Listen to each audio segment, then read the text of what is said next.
of time.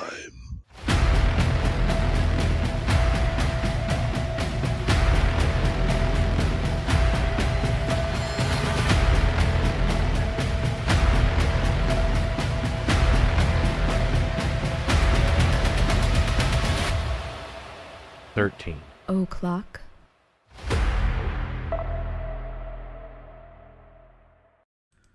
Hey everybody, what's going on? Hopefully the microphone is on. It looks like it's on.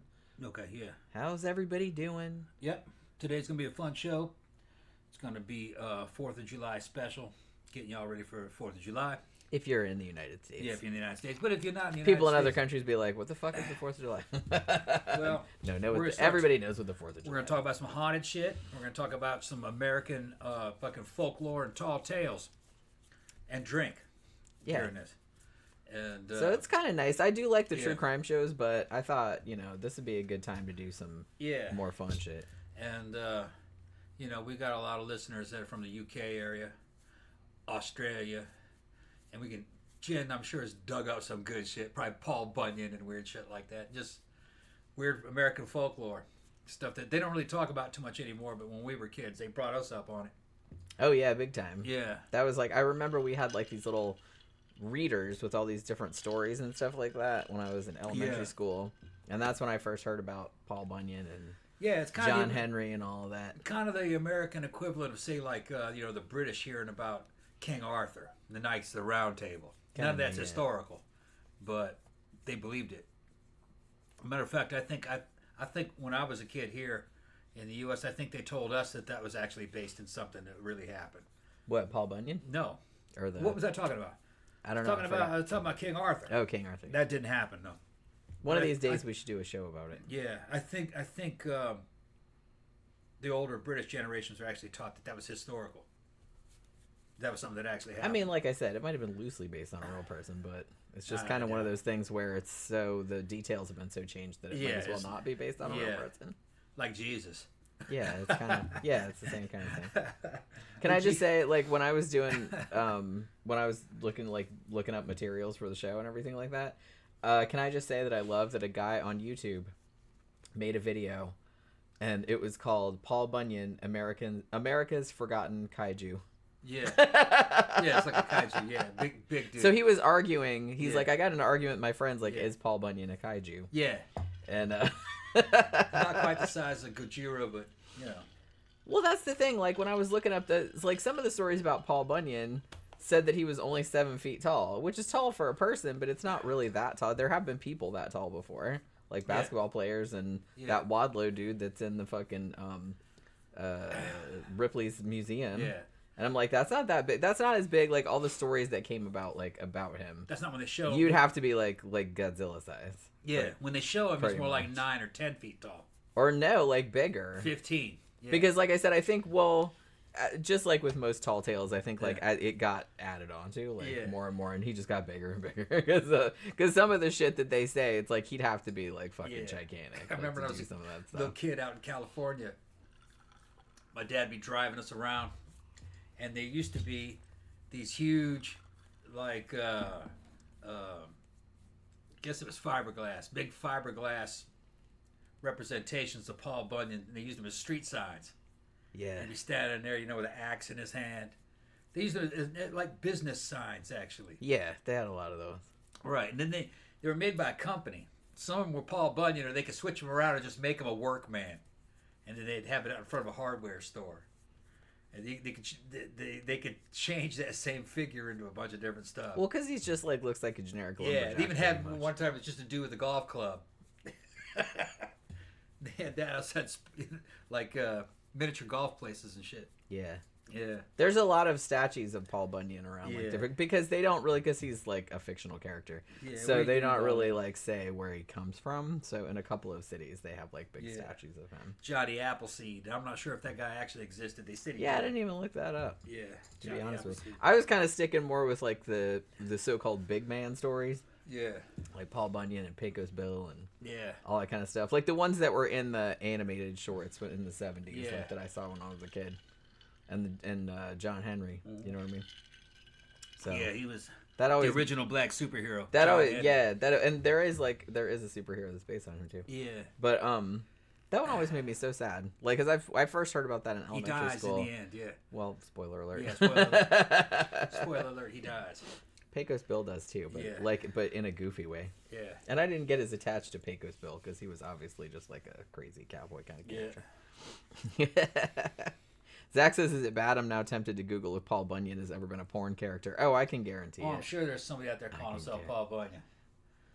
Probably a big old bodybuilder. That would actually Making be gay really porn. good branding. Like Yeah. you could just be like a lumberjack, and you could even do fun shit like have a little sheath around your peen that looks like a tree and shit like that. That'd be super funny. Imagine Gen Z doesn't even know who that is. Probably wouldn't be an effective porn name.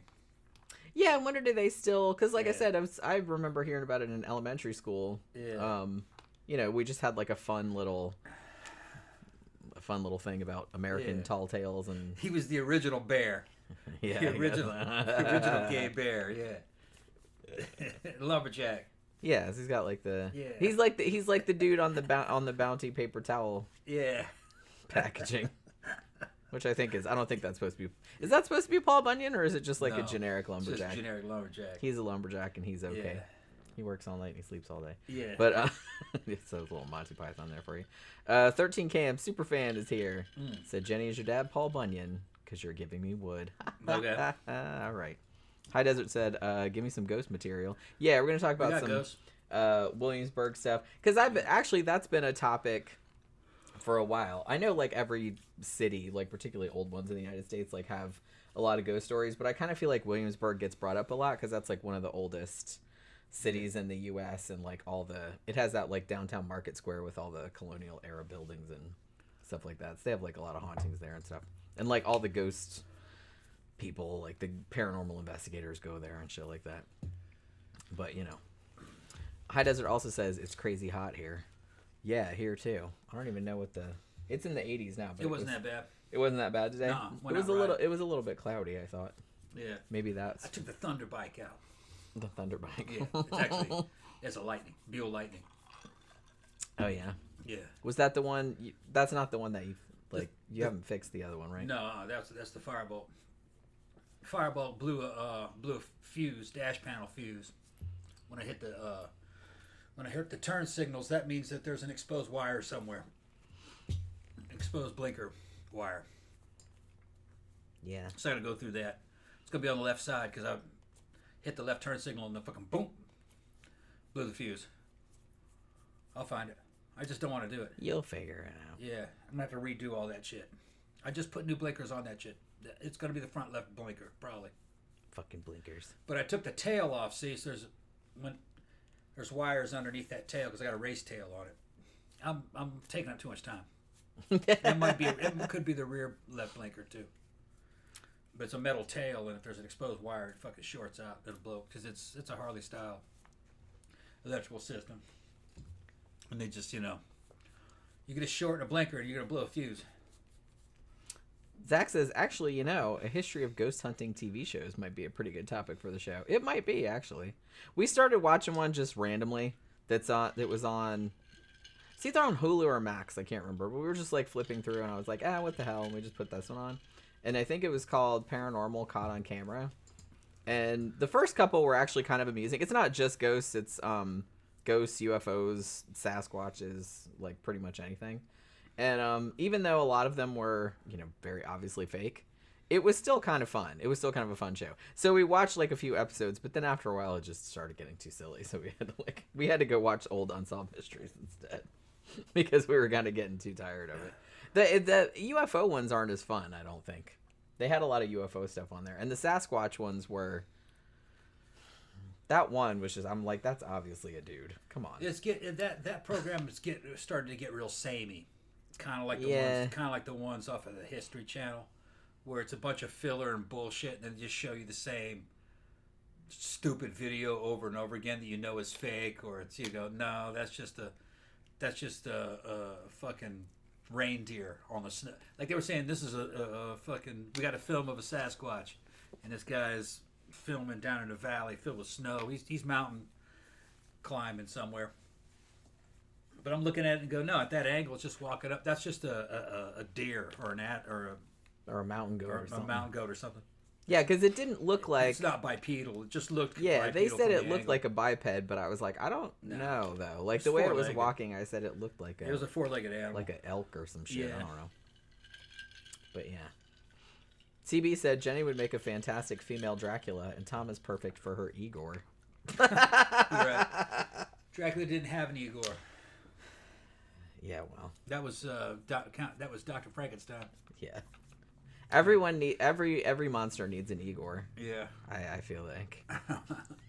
We all need an Igor. All right. So, yeah, Phantom says ghost hunting TV shows and parapsychology college departments would be awesome. Yeah, that actually would be really interesting. Because they used to have, I don't know if there's still any parapsychology. I know there was still one I don't think it was at Duke University. I know they used to have one, but I don't know if they still have it. I thought there was one college that still had one, but I'm not sure if it's there anymore. Because that was when I wrote Unseen Hand, and that was a couple years back. Yeah. But, yeah, several colleges. 60s and 70s. Yeah, several colleges used to have them, but I don't know if anyone does anymore. But that might be interesting, too. Yeah, Phantom said Van Helsing Dracula had an Igor. Yeah, see? Dracula's in their Igors. That'd be a good band name, actually. Like a psychobilly kind of band. Dracula and his Igors. I would listen to that band for real. All right, so yeah.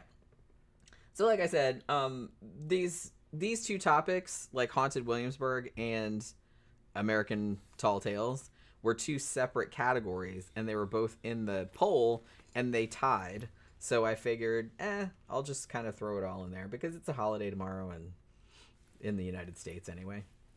Now I'm kind of wondering if like Pookie and Bambi are gonna get all upset because of the fireworks. Yeah, They'll be hiding in the closet and stuff like that. They can't hide under the bed anymore because we got a new bed that doesn't have it under the bed. It just like sits on the floor. They were very upset when we first put that bed there. They're like, "What the fuck is this all about?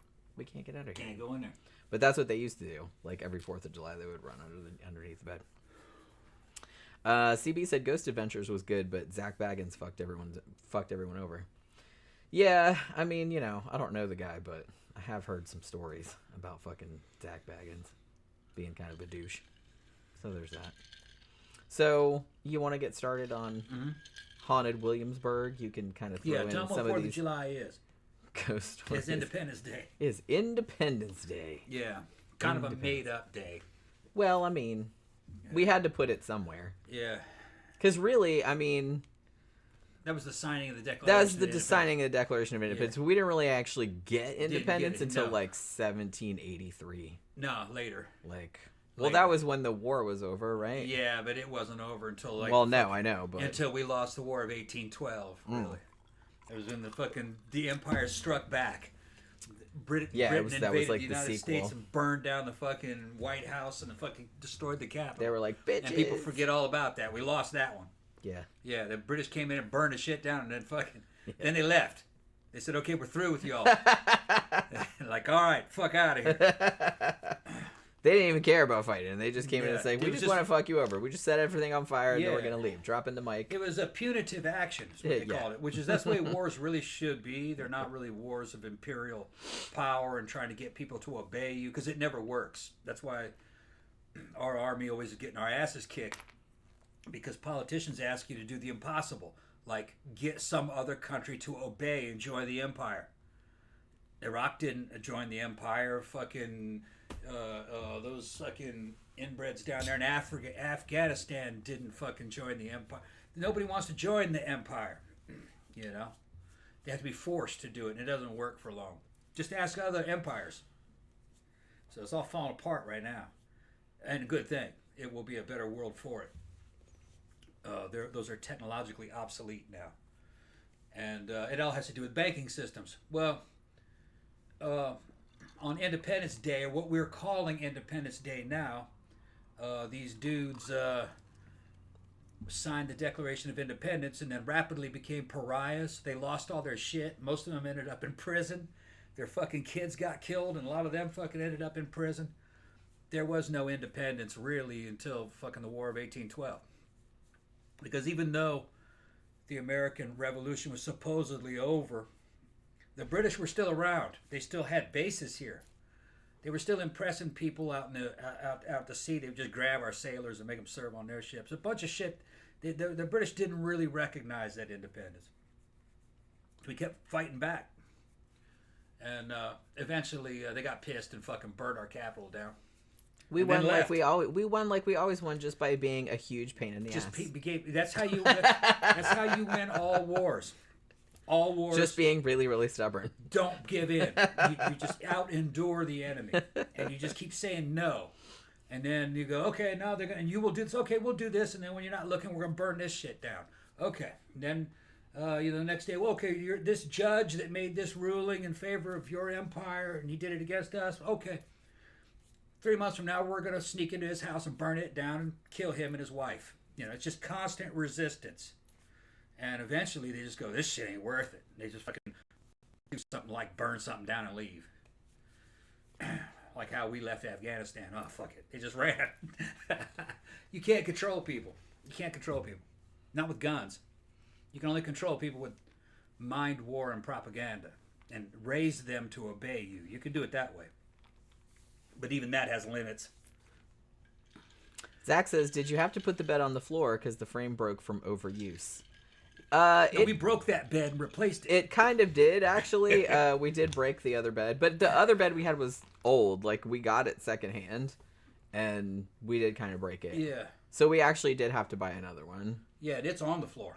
And it's on the frame is like one of the lower down frames. You can't get it's in. On. It's got lights and fucking. It looks like a damn carnival ride. It's got like the padded it's all padded like on the sides Padded and everything, and it's got like colored lights in it, and it's got like charging stations yeah. like all along the back. It's like pretty and sweet. the lights can be any color you want. It's pretty sweet. Yeah. But the kitties are mad because they can't get under the bed anymore. Yeah, you can't get underneath. Because that's where they used to hide. Like whenever there was noises or whenever somebody rang the doorbell, they would go hide under there. It's an extra thick king size bed. Yeah, with a big, like huge, thick mattress. Yeah. For you and all your friends. How many friends you bring? Are you bringing over? Just whatever. Latest talking about coming over. Oh, jeez. There we go. He's starting that again. Nah, he started it. Yeah. CB's talking about 4th of July. Says, back then we tried to keep you. Now we don't want any part of the U.S. Yeah. Yeah, they're like, fuck that's you eventually what happened. Well, yeah. You know. Phantom says, Paul Bunyan could have made some moolah if he started a donkey show with Babe the Blue Ox. I'm sure there has to be porn of this somewhere. Yeah. Like, I kind of feel like all of the American tall tales, of which there are many, but these are kind of the most popular ones. I feel like Paul Bunyan there's probably like a lot of Paul Bunyan porn. Another thing that happened is, I remember seeing this guy he did this little class, did a demonstration. He showed that the British Empire actually lost money on the colonies, the American colonies, and they spent more money securing them and then fighting them than they made in tax revenue. So they lost money on it. That was one of the reasons why they eventually just fucking left, and they kept fucking with us because they considered us as owing them money too, was another thing. You know what I mean? They're like, well, shit, you guys fucked us over, so we can take your sailors and make them serve in our navy. You know, so they were doing shit like that because, you caused us to fall into debt. It's mostly about trade alliances and banks and shit like that. Well, it always is. Yeah, it's always about money. CB says, tell the truth. Tom broke it with Ariel, didn't he? The bed. What's he talking about? The bed. Oh, that was a long time ago. Yeah, the bed broke actually a long time before we got Ariel. Yeah. And like I said, we got it secondhand. So after we moved, and then like a couple years later, it just kept getting more and more decrepit. Yeah. So we finally bought another one. It was a kind of bed that could rock, and the more it rocked, the looser it got. I'd be down there fucking tighten it up, fucking hex head screws, and eventually this shit's just all fucking bent out of shape. Yeah. I mean, because this shit going down, you're gonna break it eventually. So we had to get something that was fucking sturdy. Yeah. So we're like, let's get something on the floor. Yeah. That's it. It doesn't have legs on it. It doesn't really have legs. Yeah. Yeah. It's just down the It's floor. cool. It kind of looks like a waterbed, kind of, but it's all like a wavy looking thing, and it's We got like a big, huge, thick and mattress it's all to go in. padded with leather type. Although the thing about the big, thick mattress is that we bought this big, thick mattress because we're like, ooh, sweet, like that'll be really comfortable. But then, like when we bought the sheets, Got to get special sheets. they'll stay on there. But I needed to get the little, Yeah. those little, Like elastic garter things, belts like the thing. little garter belt things, like to Yeah. keep the sheets from constantly popping off the corners. So mostly it just comes off on your side. Yeah. It's been staying on not too bad, but before we got those garter things, it was just kind of like popping off all the time. Yeah, high desert brings up the British also had to deal with Napoleon. So yeah, there was a bunch of shit happening in Europe at that time. It was like, we have too much going on right now. Yeah. It's like, we just really can't deal with your stupid asses like way over there across the Atlantic Ocean. Yeah. So you're on your own. And the British and Napoleon kind of at different times were fighting Russia. Russia was kicking that ass too. You can't defeat Russia on the European continent. They're the kings of land warfare. You can't go up against them. But yeah, like I said, we're just stubborn over here, and Yeah. we'll just like keep being ornery until people get sick of dealing with us and are just like, fuck it, okay, fine. And then they just leave. That's basically what happens. And I mean, it probably helps that, we were way far away too. Yeah. Like, you know what I mean? And And a lot of it was wilderness back then. Yeah, we had all these natural resources. Yeah, we were just like, we'll and be then all right. we were all making so many Indian allies in the 1700s. It was just in the 16 and 1700s, 1500s too. So it just wasn't going to work out. The British couldn't invade and hold on to anything. There was too much land mass here.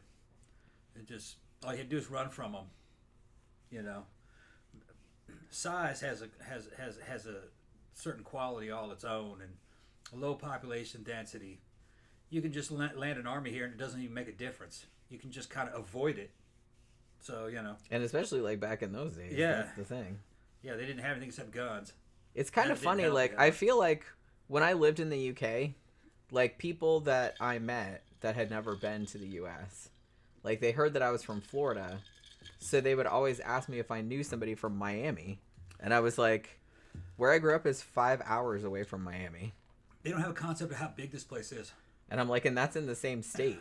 Like, it literally takes 8 hours to drive from the top of Florida to the bottom of Florida. Yeah. Like, actually, maybe more than 8 hours now that I'm thinking about it. We have counties the size of small European countries. Yeah, I mean, it's The massive. county of San Bernardino is the size of a fucking European country. And I've heard about like some like younger, this is years ago, but I kind of feel like some younger people like come over from Europe and they're like, we're going to visit Miami and Los Angeles and all this, and they're like renting a car. I'm like, that's like days and days and days. It's like, you can't just pop over there. It's like, that's like 3,500 miles away. Texas is twice the size of Germany. Yeah. And we're not even counting Alaska. Alaska's huge. I think Alaska's 5 times the size of Texas. Yeah, Alaska's massive. It's gigantic, but it's mostly empty. Yeah, I mean, it's cold as fuck. That's why. Yeah. I mean, people live there, but not a lot of people. Only live there. in a couple places, really. Yeah, really Anchorage and Yeah. what's the other place? Fairbanks. There are no women there. Well, there are women there, but just not. Not enough. Yeah, not enough for everybody, I guess. If you're an ugly woman, you need to move. Just move to fucking Alaska. You'll be instantly popular. Pro tip from Yeah, Tom just go to Alaska. for all you. You'll get married instantly. Because they're just like, yes, please, Yeah, anyone with a vagina, just something you can just be a woman. That's good enough. good enough. I Yeah. kind of like that idea. Yeah. They're not inclined to be picky. I'm kind of into that. They'll just appreciate it. They got good looking women there, though. I know. But they're taken. There's good looking people everywhere, Dummy. Yeah. That's like fucking. That's what's so funny. You're so funny. Yeah. So all right. So let's talk about haunted ass Williamsburg. Now, if you didn't know, Williamsburg is in Virginia. And it is, as I mentioned before, one of the oldest cities in the United States. Not as old as like St. Augustine or anything like that, because that was like 1500s. But that was founded by the Spanish. Williamsburg was actually founded by the English, and they founded it in 1632. Now, it originally wasn't called Williamsburg. It was originally called Middle Plantation. And it was kind of this fortified settlement, which was on high ground, kind of inland from Jamestown, the more popular, the more well-known kind of headquarters. So Williamsburg was actually the capital of the Commonwealth of Virginia from 1699 to 1780. And a lot of stuff leading up to the American Revolution took place in Williamsburg. And also, it's the home to the College of William and Mary, which was established in 1693, the second oldest college in the United States, and the only one of the 9 colonial colleges in the South, because Virginia is considered the South. Actually, 3 U.S. presidents went there. A lot of other historical figures that are well known in American history.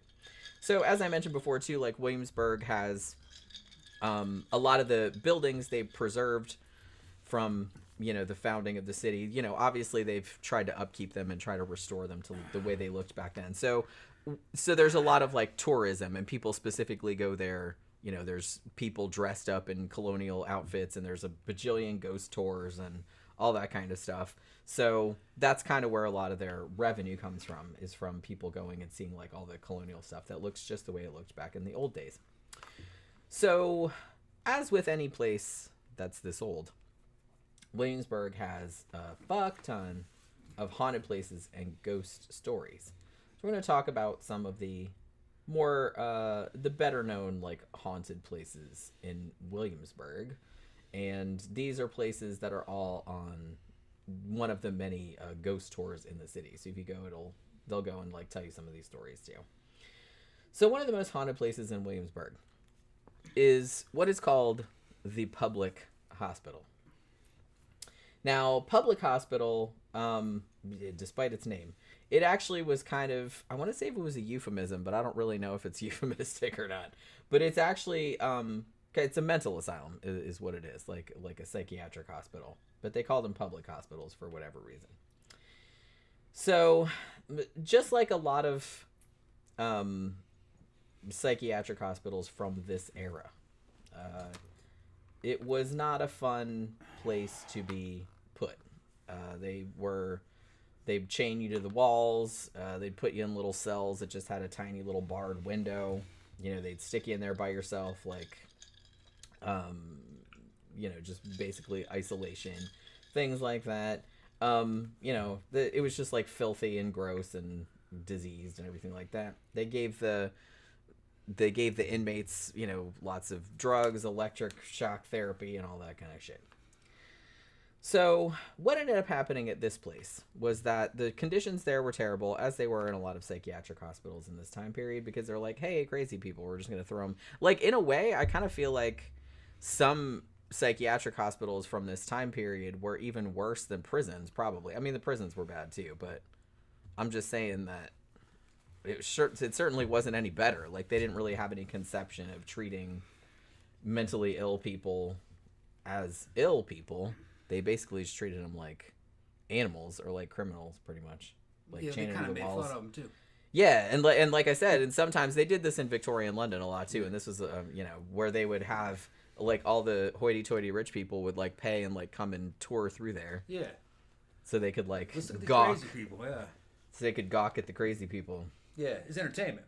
Yeah, look at her smearing feces on the wall. Yeah. Isn't that, you know what I mean? I'm just that's like a horror house. Yeah, that's fucked up. That's House of Horrors. That's fucked up to get enjoyment out of that. That's a real person, but yeah. Well, they didn't understand what mental illness was. They didn't really care what it was either. They just saw people and they just judged them by their superficial qualities. Yeah. They're like, yeah, that person's fucking nasty. Look at what they're doing. What a freak. They didn't really care why it was happening. They really didn't. No, they assumed it was your fault. That's something you did, probably. Yeah, of course. Yeah. Because I kind of feel and there's still a little bit of that strain in people's thinking nowadays. Oh, yeah. That's what I'm saying. If we were out in public and some dude walked up to me and did something crazy, I'd fucking beat the shit out of him. You've seen me do it. I don't know why the motherfucker's crazy. I'm not going to, question. I'm not his psychiatrist. If the dude's a threat, I'm going to lay him out. Yeah, but that's kind of a different situation. It's not so much like if you just see somebody over there doing something. Well, what happens to them? What happens to them is they take them off the streets and then they put them into the institution. And I think once you had them all in one spot, you'd realize there's something wrong with these people. You know what I mean? Yeah. But I don't know why. You know what I mean? Yeah. That's probably what they would say. You know, I don't know what's wrong with them. I don't know why, but there is something wrong with them. Yeah. They would just say, well, they're the insane. Yeah. And I think they thought it was more of just kind of like a moral failing. Well, that's what I was getting ready to say. Yeah. Was that there's still like a strain of you see it with mental illness and you see it with poverty as well. Yeah. That if you're poor or if you're mentally ill or something like that, then it must be something that you did somehow. Like it's some kind of moral failing. And I kind of feel like it was way more pronounced like back then. They're like, well, obviously, you know, you must have done something really bad to have ended up like that. You know what I mean? Yeah. Even though some people are just born like that and they couldn't help it, obviously. So, yeah, so they just throw these people in these horrible, insane asylums and stuff like that. But in 1841, this guy named John Galt II, he actually became the superintendent of the hospital. And he seemed like a lot more compassionate. And he wanted to, like, change the conditions. Like, he actually wanted it to be, you know, an institution that, like, took care of these people rather than just chaining them to walls and letting people gawk at them and shit like that. And he actually ended up working there for a really long time, like trying to implement like all of these changes that he thought, you know, would be better for them. Now, not sadly though, like he seemed to be doing some good work in that direction. However, the Battle of Williamsburg happened, and Union soldiers took over the hospital, and John Galt ended up being forced out. Now, the story goes that perhaps because of this, he committed suicide because he felt bad that he wasn't able to help the patients anymore. He actually died from an overdose of laudanum, and they found him dead in his house, which was on the hospital grounds. It wasn't in the same building, but it was on the same grounds. You know what I mean? Yeah. Yeah, they said that he had taken so much laudanum that some of the vessels in his brain burst. And so where he died, there was this big pool of blood. Like he was laying in a big pool of blood, like that came out of his ears or nose or whatever. Damn. So obviously they took his body out of the house, and another family, the Lee family, moved into that house like at some point later on. Now, according to Mrs. Lee, who lived in the house, she said, this is a pretty common thing in hauntings, I feel like, that where John Galt died in the house, she could not remove that blood stain. She's like, she just kept scrubbing it, and like it would disappear for a little while, and then like it would just like come back. It was on wood? Yeah. And she said at some point, because that kept happening, they even pulled up the floor and put fresh wood there, and then the next morning the blood stain was back. Okay. That's what she said. Okay. And she said that her kids also repeatedly told her that pretty much every night they go by the room where John Galt died and see a man standing in there, like that there's a shadow. Okay. So a lot of people have claimed to see his apparition. Although they did say, now the house was actually torn down after the Lee family left, but I believe the asylum is still there. So a lot of people have said that the ghost can still be seen like in the asylum, like he moved from the house to the asylum. He's like, oh my god, my house is gone, so I'm gonna like move over here and haunt this fucking place. But yeah, so a lot of people have said that they've seen his apparition at the asylum as well. So there's that. So, do we have any comments we need to... Yeah, CB said, I feel sorry for the people back then because they were just locked up and hidden away. Yeah, that's what I mean. It's like nobody really had any understanding of... Worse. Some of them were just actually locked up and just tortured. They did weird shit. They didn't know why people were crazy. Yeah. So crazy people they're in a kind of like a mental hell, their own mental hell. Yeah. And it causes them to do weird shit. And then they do weird shit, maybe towards somebody else. So the people running the asylum would take them and strap them down into chairs and basically torture them. And they thought that pain would bring them back to sanity. Like it'll snap them out of it. Yeah, no. It'll force the crazy out. Yeah, they're gonna beat the crazy out of them. That doesn't work. Or it made it seem to work for a few minutes. They'd let them out of there. They'd do it over and over again. Like I said before, I had a friend who, when I was living in Mississippi, his name was Larry. Yeah, Larry was an old retired pimp, New Orleans pimp. He was a cool dude. But one of the things that he did, one of the jobs that he had, aside from being a pimp, was he worked. He was in the just a pimp asylum. On the side. Yeah. No, he pimped when he pimped for a while, and then he started getting involved in other jobs, like working at a state asylum as an orderly. He lost all his hoes. He tells us, it's been a long time since I've talked to him. He's gone now. He got sent off to prison for bank robbery. Went and handed him a note, got fucking money from a teller, and fucking walked right into the cops. But that was his retirement plan. He was too old. So I think he wanted to get caught. That's from what I heard from people that knew him. Other people that knew him too, because once I heard he was gone, I said, "Man, he's gone," and he's in the paper and shit. Anyway, he used to give electric shock treatment. They'd grab somebody and they'd give them electric shock treatment. And I said, "Man, that must have been rough." And he goes, "No, they loved it." He says a lot of times they kind of would be thanking them as they put them down on that bed, and they'd shock them. And they'd come out, and they'd feel a lot better. And they said that the voices would go away. And they'd be good for days, sometimes weeks after that. So it's not how I imagined it. Now, this must have been a long time ago. That must have been 60s or 70s. He was much older than me.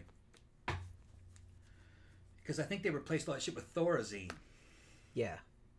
Which is just basically a chemical lobotomy.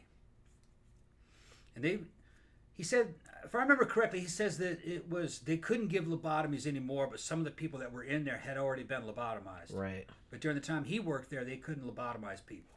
So I don't know what. I wasn't, trying to be all historical at the time, so he must be talking about the 70s. Yeah, I'm not sure when they stopped doing lobotomies. And that was in the New Orleans area. If indeed they did stop doing lobotomies, it wouldn't shock me if somebody wasn't doing it somewhere. I think they stopped doing them in the 70s, I think. I thought they did too, but it might have been later. But they were still giving electric shock treatment. High Desert said electroshock works for depression. Well, they were just giving it. They were just handing it out like candy where he worked. If you started throwing a fit and got upset, they'd fucking hit you with electroshock treatment, and it would I guess it would reboot you. You'd come out of it like you were just waking up from a fresh, sleep or something, and you'd feel better. Yeah, like you said, it wasn't permanent though. No, and then they would oh, thank you, man, I feel a lot better. Yeah, I'm in a good mood now. Okay, yeah. I still don't know. They were like that. According to what he said. I still don't know if I'd want to have that done to me though. Yeah. It sounds pretty horrific, honestly. Yeah. Maybe it's not, but it sounds pretty horrific. He said you had to fight at least. He said at least once a week you had to fight. But they were mostly drugged up. If I remember, I think they were on Thorazine, most of them. Well, I kind of feel like that's usually what they do now. Like it's at least the ones that are confined there. You know what I mean? That they don't let them run around. Yeah, he liked the job, but he said it started driving him crazy after a while. I could see that. Yeah. He said seeing weird shit all the time. Yeah, High Desert said how it was portrayed in the movies got it mostly banned. It does damage the memory though. Yeah, I was like, it's got to do something like over the long term. It's like, even in the short term, it does. Well, I mean, there had to be a reason why they started doing it because they're like, hey, look, they feel better and stuff like that. Yeah. But like I said, even if it does work in the short term, is that really worth like the long term effects that it would likely have? Yeah. Yeah, when he told me about it, I was like, oh man, that's me terrible. He goes, no, they loved it. He said they loved it. He said when they came out and they felt a lot better and they'd be shaking people's hands and then they'd be lucid. Yeah. It'd be normal. Yeah, because it would be like a relief. Yeah, it was like a relief. Yeah, like to get a break from. Well, they said they would just nothing but all these voices fighting each other in their heads, and they're just kind of hallucinating and stuff, and it would kind of stop that. That must be horrible. I always used to. I remember when I was younger, I saw a documentary about schizophrenia. Yeah. And that scared the fucking crap out of me because there's like really nothing. I mean, it just comes on. Yeah. You know what I mean? Like when you're in your 20s or whatever. And the way, and they had like, they interviewed some people that had it, and they were pretty, you know, they were pretty insightful and lucid about what it was like. And I was like, oh my God, that sounds like the worst fucking shit ever. But so I was always like kind of scared that like what would happen, like, you know what I mean? Because it's like, it just pops up and gets it. Thankfully I didn't get it, not, you know, but that always sounded like so scary to me. And that would be like the fucking worst. That'd be the worst. Yeah. Just like hearing fucking voices all the time and not being able to like discern what was real from what. And the saddest thing is that a lot of them, they knew they had it. And they knew that there was like some of it shit was in their head and it wasn't real, but it's like they couldn't determine like which was which, and it was really frustrating for them. And yeah, so that like scared the crap out of me. Yeah. Scared the crap out of me. Yeah, but Larry, I've told stories about Larry before. Larry was he was black and he loved the goth scene. He was too old for the goth scene, but he knew about it. No one's too old for the goth scene. Yeah. Well, you know, he thought in his mid-60s and shit. Oh. But he's like, yeah, you remind me when I was young, man, and we all used to dress up like this. Y'all like vampires and shit. He goes, you know who Blackula is? And he's like, no, he's never heard of Mumblewalde. Later on, I ended up seeing, after he got sent away to prison, I got my hands on Blackula and Scream. It's just like he said. He says, no, you'd love it. It's better than Dracula. I said, it is? Those are great. It's movies. A great movie, yeah. Like, legitimately. Yeah. Yeah. I love Especially Blackula. like in Blackula, Scream, the second one, there's an unedited version that has a bunch of scenes that were cut out. And those were the scenes that Anne Rice used to help her write the Vampire Chronicles. So because that's the first movie that addresses what would it be like to live as a vampire? Could you go out to the club? I mean, because that's what I would want to know. Yeah, that's what you would do. Yeah. So I'm like, if I can't go out and dance anymore, I'm just like, I'm not doing it. Yeah. And in the original edit of fucking Scream Blackula Scream, like, yeah, you can go to the club, but maybe as a slave of another vampire. The vampires were slavers. They made other people their slaves. Slave vampires. You had the master and the slaves. See, I don't like that. I would just be a loner vampire. Well, Mumblewalde was anti-slavery. Yeah. But now was a vampire master. He became what he hated the most. Yeah. He was making slaves. It's a pretty deep movie. If you think it about had a lot of angles. There's a lot of subtext in there. Yeah. With it, like the more times you see it, like the more obvious it becomes. Okay. Yeah. Right? Yeah. Yeah. Like it seems like it's just like some cheap ass like blaxploitation movie, but it actually has a lot more going on. Had good fucking a lot more good fashion in it too. Really cool clothes. I really do especially love the women's fashion. I love all the outfits in it. It had what's his name, Marshall. Who played Black? William Marshall. William Marshall. Yeah, he was a dude that played the M5 computer from Star Trek. Yeah. What a great voice that guy. Yeah. He was the original James Earl Jones. James Earl Jones, yeah. He was the original James Earl They were the same voice coach. Mm-hmm. CB said, men were in asylums and given lobotomies simply for masturbating. Yeah. Well, they're like, hey, knock that off. Well, some crazy motherfuckers just walk around jerking it. Well, that's not the same as just some dude jerking it. Well, here's the thing. These dudes are walking around jerking. I would argue, if you're in a psychiatric hospital... Yeah. And you're just walking around jerking. I mean, you're not really hurting anybody, are you? Yeah, but you got problems, so they're going to fucking... I mean, yeah, you got problems, obviously. So they're going to lobotomize you. But I'm just saying, of all the things you could be doing, it seems relatively harmless. Relatively harmless. Evidently, lobotomies... There was a woman that got a double frontal lobotomy and was writing a book afterwards. She said, I don't know what that does to you, but... She said it didn't change her that much. Yeah, that's the thing. I think people think... want it done. Well, no, obviously. Fuck no. Oh, yeah, lobotomy. You might be a robot. You may not even be conscious, but you might be a robot thinking you're conscious. I don't want anybody fucking with my brain. Yeah. Ever. Like, no thanks. Jen went for surgery. She's coming out of anesthesia, and her and I had a fucking talk for a good 15 minutes. She got in the car and halfway home. She didn't remember any of it. Nope. Because that anesthesia didn't wear off. Maybe you're like that after a double lobotomy, where you might be an automaton. Yeah, like other people might know, like I'm having these big long discussions and I don't remember shit about it. Yeah. What if a double lobotomy does that? So basically you're not there anymore. That's what I mean. That's terrifying. You're just a robot. Yeah. That's terrifying. Right. Because it's like, it's weird that you always say that because another thing I used to do too, it's like sometimes I'd stay over at my grandma's house when I was younger and I would fall asleep in front of the TV. And she would wake me up and be like, "Hey, like go in the bedroom and go to sleep or whatever," because I'd fall asleep on the couch. And she said I said all kind of shit, like when she woke me up, and I didn't remember a fucking thing about it. I didn't remember her waking me up. I didn't remember going into the room. I didn't remember. She's like, "Yeah, you would say these big, like long fucking not soliloquies and shit like that," and it's like I didn't remember anything of that. I didn't remember any of it. Nope. That's kind of terrifying. Honestly. Yeah. And I think if somebody recorded it and played it back, I'd be super creeped out. Yeah. Whatever makes consciousness, your feeling of fucking koalia, of being here, that's not some kind of digital computation happening inside brain cells. It's something analog. It's quantum. And if you... all those anesthesias, those anesthetics that get rid of consciousness, are all doing stuff with those microtubules inside the damn cells. Those axons inside that brain. And that's what's... you're still working. You're breathing. Your brain's working. You're talking and walking, and you're unconscious. You don't know. You're not conscious of it. Yeah. Which is super weird. That's super weird. Yeah. That means that you're a machine, basically, until that analog system of fucking conscious quantum computation that makes fucking consciousness. If that's not turned on, you're just a fucking automaton, a robot. You do not have a sense of being. I mean, I find that fascinating, but it's also terrifying. Yeah. Like the fact that you said that when I woke up from... I remember being in the chair. Oh, yeah. For a second. Well, I talked to you. You were in the bed. And I remember asking for a blanket because I was freezing. You were cold, yeah.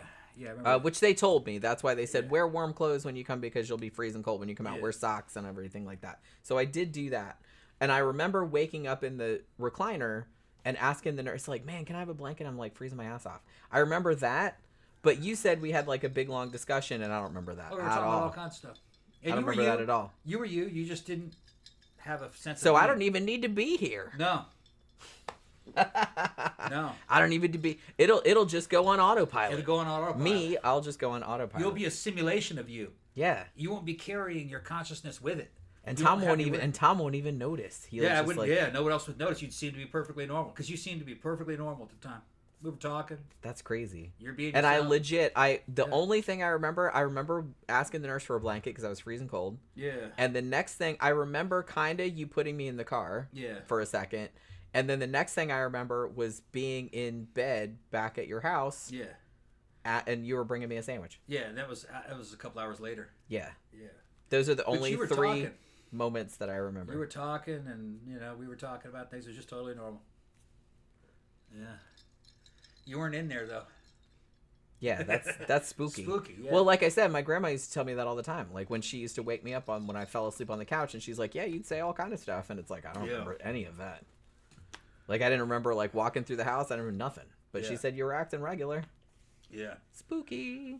Yeah, Tammy said, "Are you even here now, Jenny?" See, there's no way of knowing. You wouldn't know if I was. I feel like I'm here. I do too, but see, that's exactly what the simulation of Jenny would say. But that's what the simulation. But I am. All I know is that I am experiencing a sensation of now. Yeah. And that I'm seeing out of my eyes. I am too. Yeah. I am too. You weren't then, though. Evidently. No. Evidently, you were not. But nobody noticed it. Nobody noticed it. Yeah. Evidently, we only knew it after the fact when I said I don't remember any. Couldn't remember it. I didn't remember any of that. Yeah. Yeah, I literally remember maybe like 10 seconds out of that whole thing. You weren't in there. I wasn't in there. No. Yeah, which is like really spooky. You were operating as an automaton. Yeah.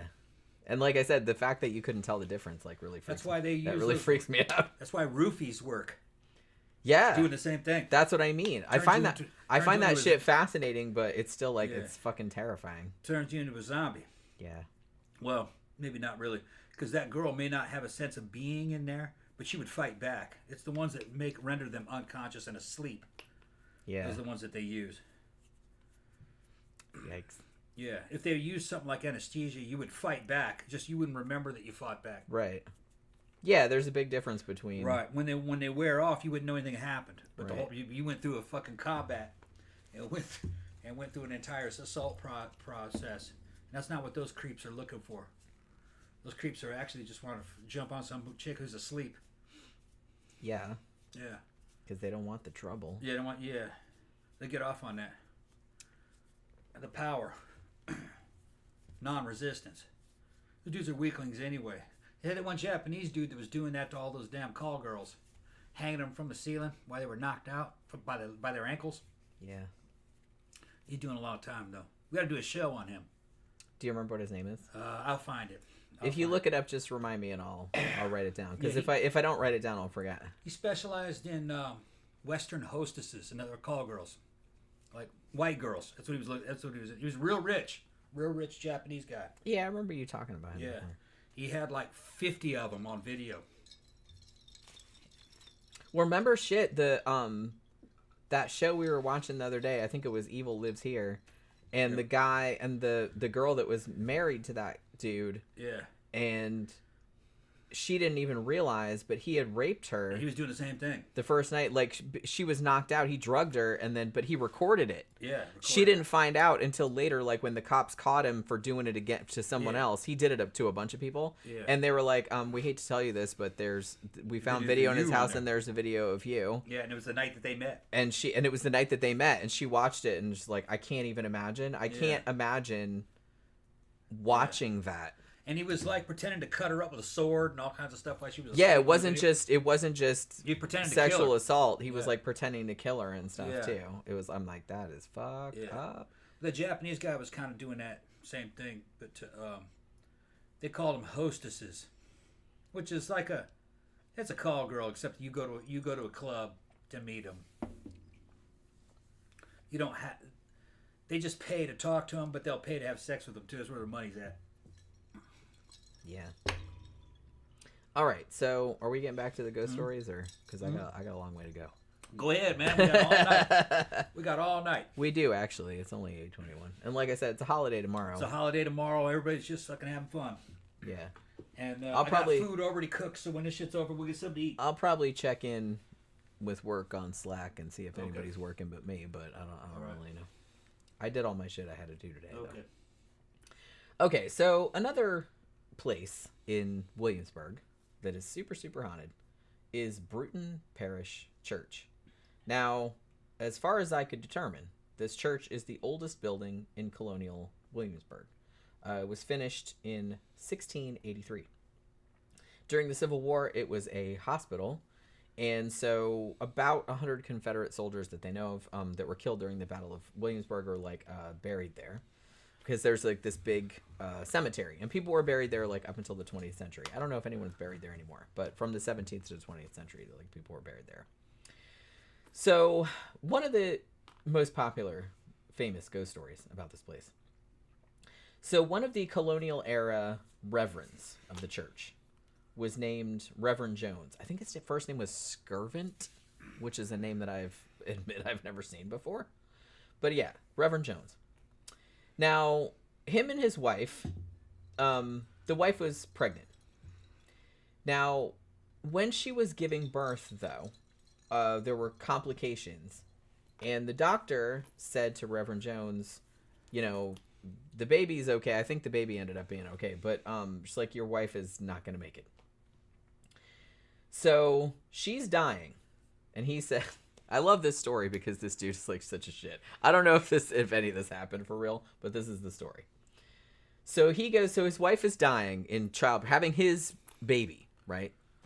And he says to her, I love you forever. I will never be with another woman. After you die, you wait for me, and then we'll be reunited in heaven, he says to her, which is such a line, but okay. So she died, obviously, and then she was buried in the cemetery, like by the church. So after she dies, he kind of like takes off for a little bit, which, okay. And everybody's like, oh, he's grieving, blah, blah, blah. However, only 3 months later, after his wife died, giving birth to their child, he swans back into town in his carriage. In the carriage is his wife's tombstone, which I guess he had done like somewhere else and was bringing it back to put over the grave. And the thing about it was when he was coming back in town, prior to like the 3 months he was gone, some people had reported seeing the ghost of his wife like hanging out like in the cemetery and sitting in the church, like sitting in the pew, like she was waiting for him. Like, a bunch of people said that they saw her. So this motherfucker comes back 3 months later with the tombstone in the carriage, also has his new wife in the carriage. Yeah, I'm going to love you forever and never be with another woman. 3 months later. Until death do we part, though. Yeah, well, I know. But I'm just saying, well, yeah, I wouldn't have a problem with it if he hadn't told her that bullshit while she was dying. That's why I have a problem with it. He still loves her? Yeah, I guess. He still loves her, but, yeah, what are you talking about? See, these women, they want you to fucking be with them even after they die. No. What I said was, if he hadn't said that to her, I wouldn't be mad. But he did. What was the exact wording again? I'm like, don't say. He told her that he would never be with another woman. Oh, okay. On her deathbed. So she was trying dying. To make her feel good. He's trying to make her. But like I said, well, don't tell her that. He's just trying to make her feel good. Don't tell her that, though. Because she's going to haunt your ass, as we see. As we see. Yeah. Because she's waiting around for his ass, like, hanging around. Like, her ghost is, like, hanging around in the cemetery, sitting in the church. That's a better thing than to tell her, baby. Well, just don't say anything. Baby, I love you. Why do you have to say anything? And I will never forget you. And I'll... when I'm chilling with my next wife, I will never forget you. Never forget you. You can't tell her that. Well, okay, but here's the thing. He might have meant that at this. He probably meant that at the time. Right, but I'm saying that, depending on what age, I don't know what age they were. Yeah. Like, considering that maybe they were still, like, young enough to get remarried. And honestly, like, a lot of people back then, especially men, did get remarried because they're like, hey, I need a maid. Yeah. So they would remarry. So women remarried too, though. Well, no, obviously, because the men remarried too. But, like, yeah. So I'm just saying that I don't think even women at the time, they would expect that the husbands were going to remarry, obviously, because most people would. Yeah. But like I said, so I'm like, I don't have an issue with that, with him remarrying, even though it was a little bit soon. I mean, 3 months later, that seems a little soon. Like, maybe he was probably, well, he might have been banging her beforehand too. I was like, you know what I mean? Because that's not a very long time. But I'm just saying that if you're gonna do that, don't give her that fucking line. Yeah. You can say something like, I will love you forever and I'll never forget you, or whatever. That's fine. It's like, that's not, but don't say, I'll never be with another woman, because that is bullshit, and I'm sure she knows that's bullshit. Yeah. That's probably why she's mad and why she's haunting the place. He's got to live She's his like, life, fuck you, motherfucker. He's got to live well, his life. That's what I mean. It's like, it's unreasonable to expect that the person would never remarry. If that bitch said that, it was just in the heat of the moment. Made her all right. Yeah, just trying to make her feel good. Right, but like I said, I would be like, if you said that to me when I was dying, I'd be like, don't tell me that bullshit, motherfucker.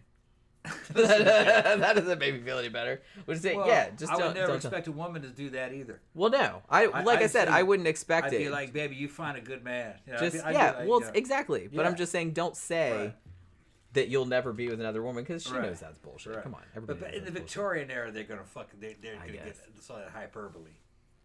Zach says, I really love ghost stories when the ghosts are really petty and cause mild inconveniences. Me too. It's more realistic. That's what, like I said, that's why I like this story so much. Bitch. that's why this story made me laugh. You and that slut. Right. 90 days? It's just 90 days? I know. It's like, bitch, I just died. My body's probably not even cold yet. What the fuck? Maggots aren't even done, and you're fucking. It's like, look, and it's like, and not only that, but and she's like half my age. You bitch, you. Yeah. And he also had the audacity to bring the new wife back in the same carriage as her tombstone. Yeah. Oh, and that's not the end of it either. So maybe the new wife was honoring the prior wife. I guess. Let's honor your wife. Yeah, go ahead. You got to look at it from the guy's point of view. Probably not. But yeah, so she thinks, yeah, fuck that bitch. I got your man. Yeah, right. That's kind of what I don't know them, but I'm just saying that's kind of what. Yeah, and another thing that he did though, the Reverend, when he got back, he actually had. Because where his wife was buried in the cemetery, like at the church, he had a plot too, and he actually had his new wife's plot put in between him and the first wife, who was already dead. And at that point, put her closer. Yeah, at that point, he couldn't just have her on the other side. Right.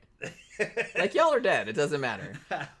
But apparently, this really pissed the first wife off, because after that point, then people started hearing the organ playing in the church. They started hearing like crying and wailing and stuff like that, like in the building and like out in the cemetery and stuff. So she was like super, super pissed. They're dead and they're still jealous. Right, that's what I mean. Fuck, man.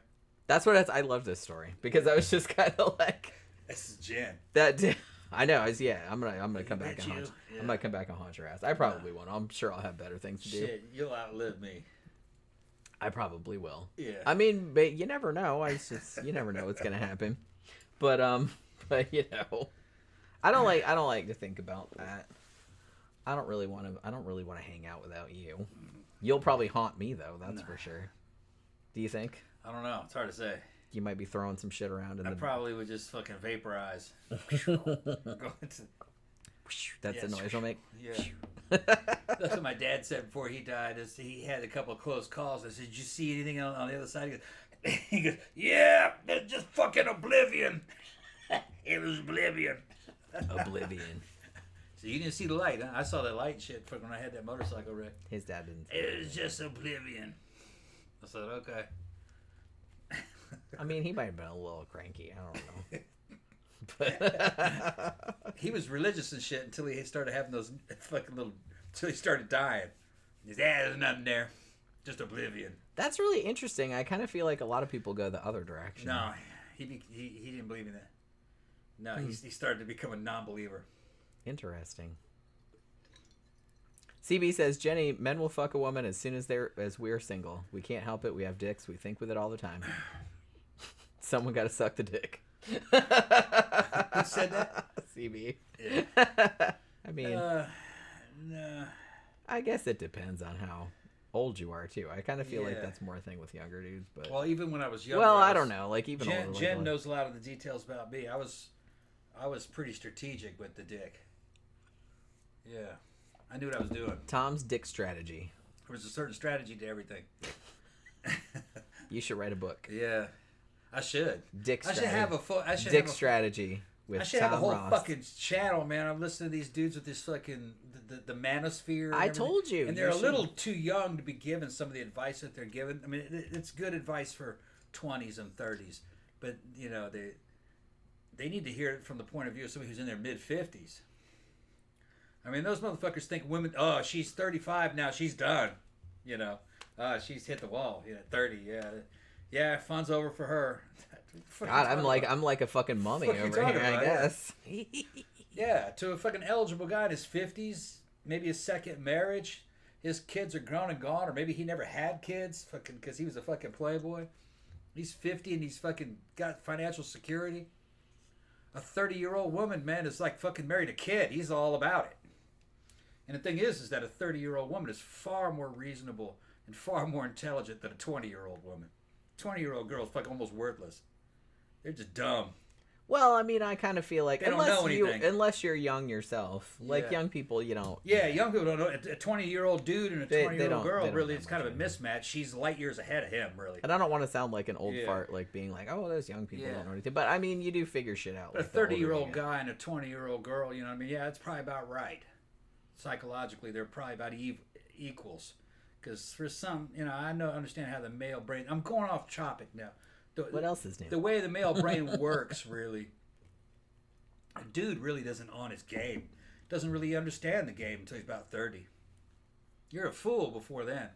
That's when you should be doing adventuring, You're going into armies and fucking, whatever, motorcycle gangs or whatever it is. You know what I mean? You're really too young to be cooped up. Unless you're going to be a college boy. But, whatever.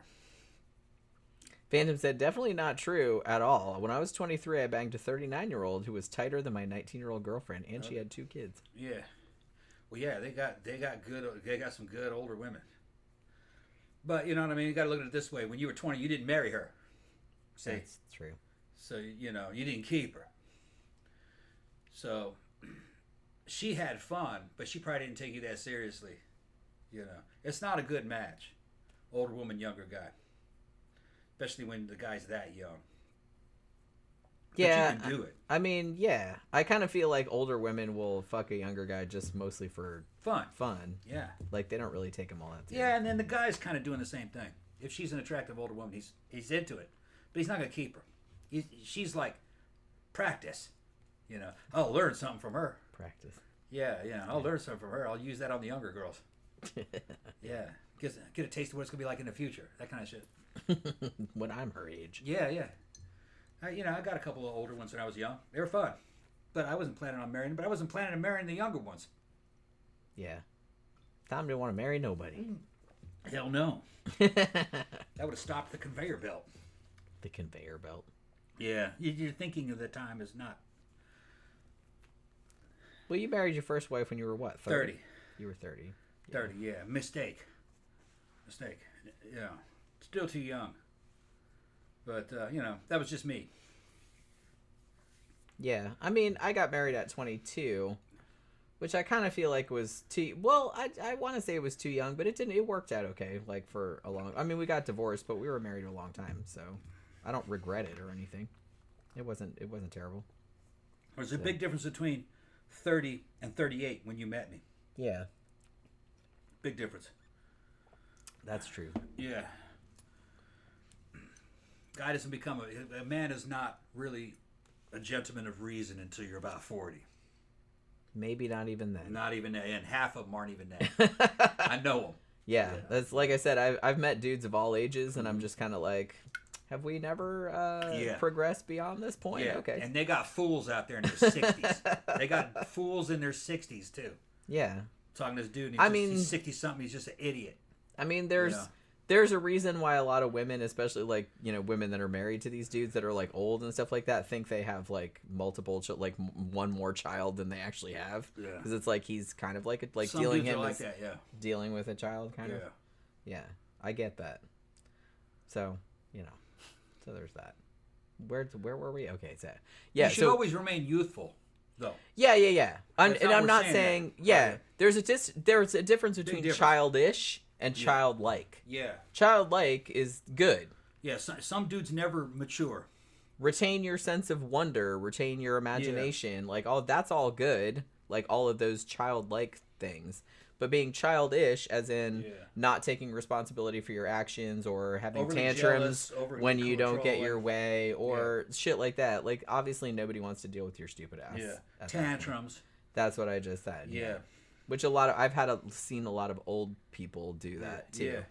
Like, when they don't get their way, they start, like, yelling at people and shit like that. I'm like, would you please just, like, behave? Children are behaved better. Depends on the situation. Yeah, it does. But... just saying. Some things are worth fighting for, other things aren't. Yeah, but it all depends on the way you go about it. Yeah. You know what I mean?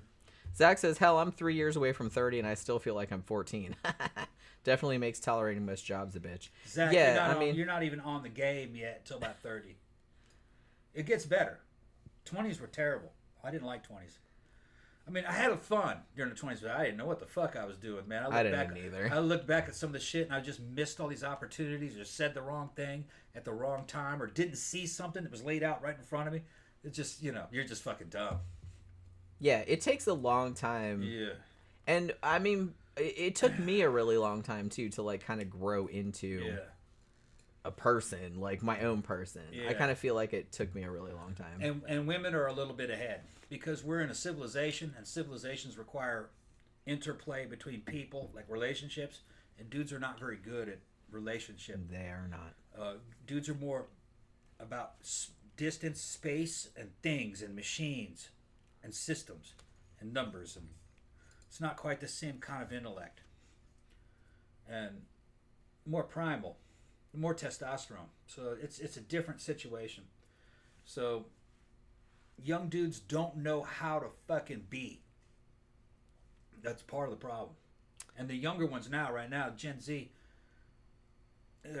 some of them are just fucking withdrawn from life and missing opportunities and getting fat and playing too many goddamn video games, not going out and getting laid, and fucking around on damn dating apps that they'll never win, which are scamified. Just get the fuck out of the house, man. Get physical. Fight Club. Go watch Fight Club. That's exactly it. That's truth. CB says when you drive through, is it Culloden or Culloden? I'm not sure. I've never been to Scotland. I've been to Wales and England, but I've never been to Scotland. It's like if you drive through there at night, you can sometimes see ghosts from the Battle of 1746. Have you ever seen any? I have never seen any ghosts. I've seen poltergeist activity, but I've never seen like a full-on apparition. Yeah. That'd be so fucking cool. Me neither. Just kind of a blue haze. I would love if I saw that. It probably like I'd probably shit a brick, but I still kind of always wanted to see it. I was always like disappointed because all these people talked about seeing all this stuff, and I'm just like, man, I never saw anything like that. But yeah. So okay, yeah. So I love the story about this parish church, like the whole. And it all started just because that dumb motherfucker told his wife on her deathbed, "I'll never be with another woman," and she was probably like, "Yeah, right." It's like, I'm gonna, you know what I mean? And she's like, "Yeah, if you're bullshitting me, and I'm gonna come back from the grave and like fucking haunt your ass," and she did. So, you know, so that you can still see her evidently like walking around in the graveyard, sitting in the church, playing the organ. I think like the curtains move around by themselves, like shit like that, and she's like yelling and stuff. There's another story that is from more recent times, and I'm not really sure what the provenance for this is. But apparently there was 2 security guards in, again, more recent times. And they were at the side entrance of the church, like kind of, you know, guarding it, obviously. So they're sitting in their car, 2 of them. And they see this dude walk from the green, like up toward the church, right? They said that he was like real tall, kind of shadowy. They couldn't really see him all that good. He had like a black suit with a vest. And one thing that they both noted was that he had a real long neck, like a weirdly long neck. Now, I don't know how true this is, but, you know, paranormal investigation lore says that if an apparition has a super long neck, that means they were hanged or something like that. But I don't know if that's true or not. But they also said not only did this person have a really long neck, but he also had like kind of reddish eyes, like, you know what I mean? So they were kind of flipping out. They thought it was a real person, I think, at the time. So they saw him go like behind this tree. And they thought, oh, well, maybe he climbed up the tree and like jumped over the wall and went into the cemetery. So they went around looking for him because they thought it was like an intruder or whatever. And obviously when they went over there, like he was gone. So they couldn't find him. And then, though, they said they both heard the sound of the church door closing. And they're like, oh, he must have gone in there. So when they went to the main door, though, the door was locked. So they unlocked the door and went in the church saying, this motherfucker must have found some way to get in there. And then they heard this weird, they got in there and then they heard this really weird noise. And the noise that they heard, they said it sounded like this whooshing, like a whoosh and then a thud, like repeated. And so they turned their flashlights on to see what was making the noise. And the hymnals, like the books, they said were levitating up from the pews and like kind of flying across the room and hitting the wall, and that's what the noise was. Like one of them was coming up and hitting the wall, one of them was coming up and hitting the wall and shit like that. And at that point they were just like, fuck this job, and they both ran out of the church. But yeah, so that was another more recent like report from that particular, like I said, I don't know if it's true or not, but that was one that was reported from that church. So another very haunted place in Williamsburg is called Lwell House, or Lwell Paradise House. It's also called that too. So this was built in 1755. Now the guy that it was built for, was a guy named Philip Ludwell III, and he actually owned the Green Spring Plantation, and was kind of like a well-known dude in the area. He went back and forth from London, but he lived in this house here. Now, the haunting doesn't really have anything to do with him. It actually has to do with one of his daughters, whose name is Lucy Ludwell. So Philip, the dad, died in 1767. And Lucy Ludwell got the house. Like, she was next in line for the inheritance.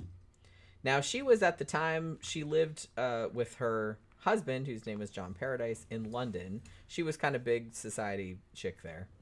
So they would rent the house out in Williamsburg, like while they were over there, because they'd be over there like for months at a time or whatever.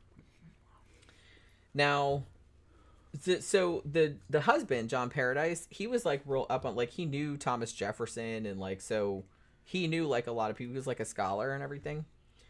Despite that, though, they were kind of, and despite their pedigree, I guess, they were kind of poor as fuck. Like, they weren't really making any money. So when he died, when John Paradise died in 1795, Lucy was left with, like, pretty much no money. And so she had to leave London and come back to the house in Williamsburg that had been left to her. And in London, evidently, according to all accounts, she was like one of those kind of like eccentric kind of, I don't know exactly what eccentric entailed with regard to her, but she was kind of getting away with it, I guess, because she traveled in like higher social circles and stuff, and it was like, she's just a little weird, or she's unconventional or whatever, and everybody, nobody really had that much of a problem with it. But after her husband passed away and she moved back to Williamsburg, they weren't as forgiving, I guess, of her being a little bit of a weirdo, like when she got back here. Like, they would say stuff like she was maybe, I don't know if she was a kleptomaniac, but she would like steal stuff, and they said she would like go around the city like she was the queen or some shit, like with all this retinue of servants and stuff, and they thought that was like a little weird. And evidently, like, she was acting so crazy.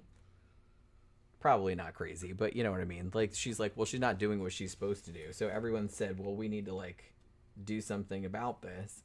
So they decided they were going to put her in the aforementioned public hospital, that insane asylum that I brought up earlier. Yeah. They just, you go a little bit out of line and they're going to slap your ass in there. So they put her in there. And she was in there for 2 years and then committed suicide. Because it probably sucked a lot. They say how she did it? I don't know how she did it. Probably poison. But yeah, probably. It's usually how they did it. I'd imagine so. So, to this day, her ghost... Actually, I don't know if her ghost ever haunts the asylum. But she's for sure been seen at the house. Like her house, Lwell House. She supposedly, she walks around in the halls. One thing that a lot of people have reported is that she uses the bathtub, like, a lot. Well, she's because, a clean girl. Well, when she was alive, some people have speculated that maybe she had OCD. Right. Because she used to take a lot of baths, like, a day. And so, something that a lot of people report is that sometimes, like, you hear the bath water running.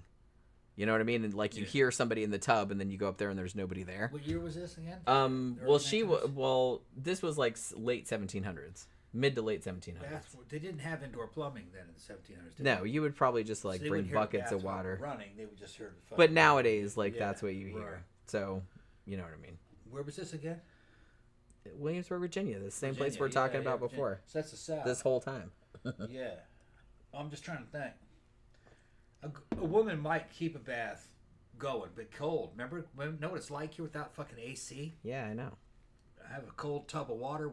When we lost fucking AC at the old house, we had a fucking... During the hurricane, we had the whole fucking bathtub. We had the big bathtub for two. It was like a little jacuzzi in that house. We had that shit filled with water. And in the middle of the night, we'd get up and go get in it. Yeah. To cool off and then come back out. That's how hot it was here. Because these houses aren't made not to be air conditioned. They just burn up. And they stink because of fucking the carpeting. It's carpeting everywhere. And which I really wish we didn't have. Yeah, mold starts growing in like 2 days. Yeah. Not even. Like, all right, I gotta go to the bathroom and I gotta get another. Actually, I was gonna make you another drink. All right, I'll wait. I'll keep you entertained. You come back. Okay. Yeah. Because I really. Yeah. All right. Really have to. There's some nice old jeans. Yeah, you bought me these. Yeah. Booty getting nice. Jen's been working out. She's looking good. All right, let's see what everybody's talking about.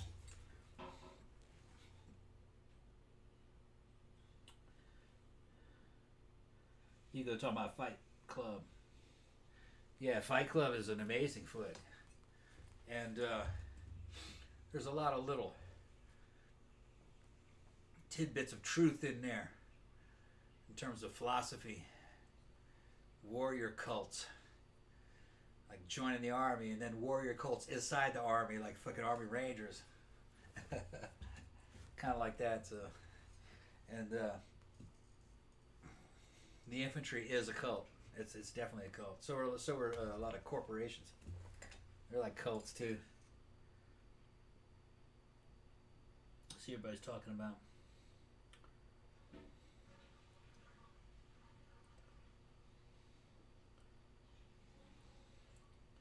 People are just commenting in general.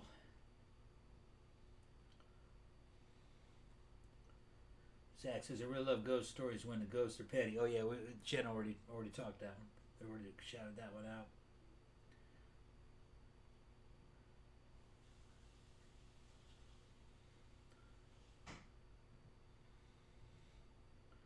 Oracle's here. What's up, Oracle? How you been, babe?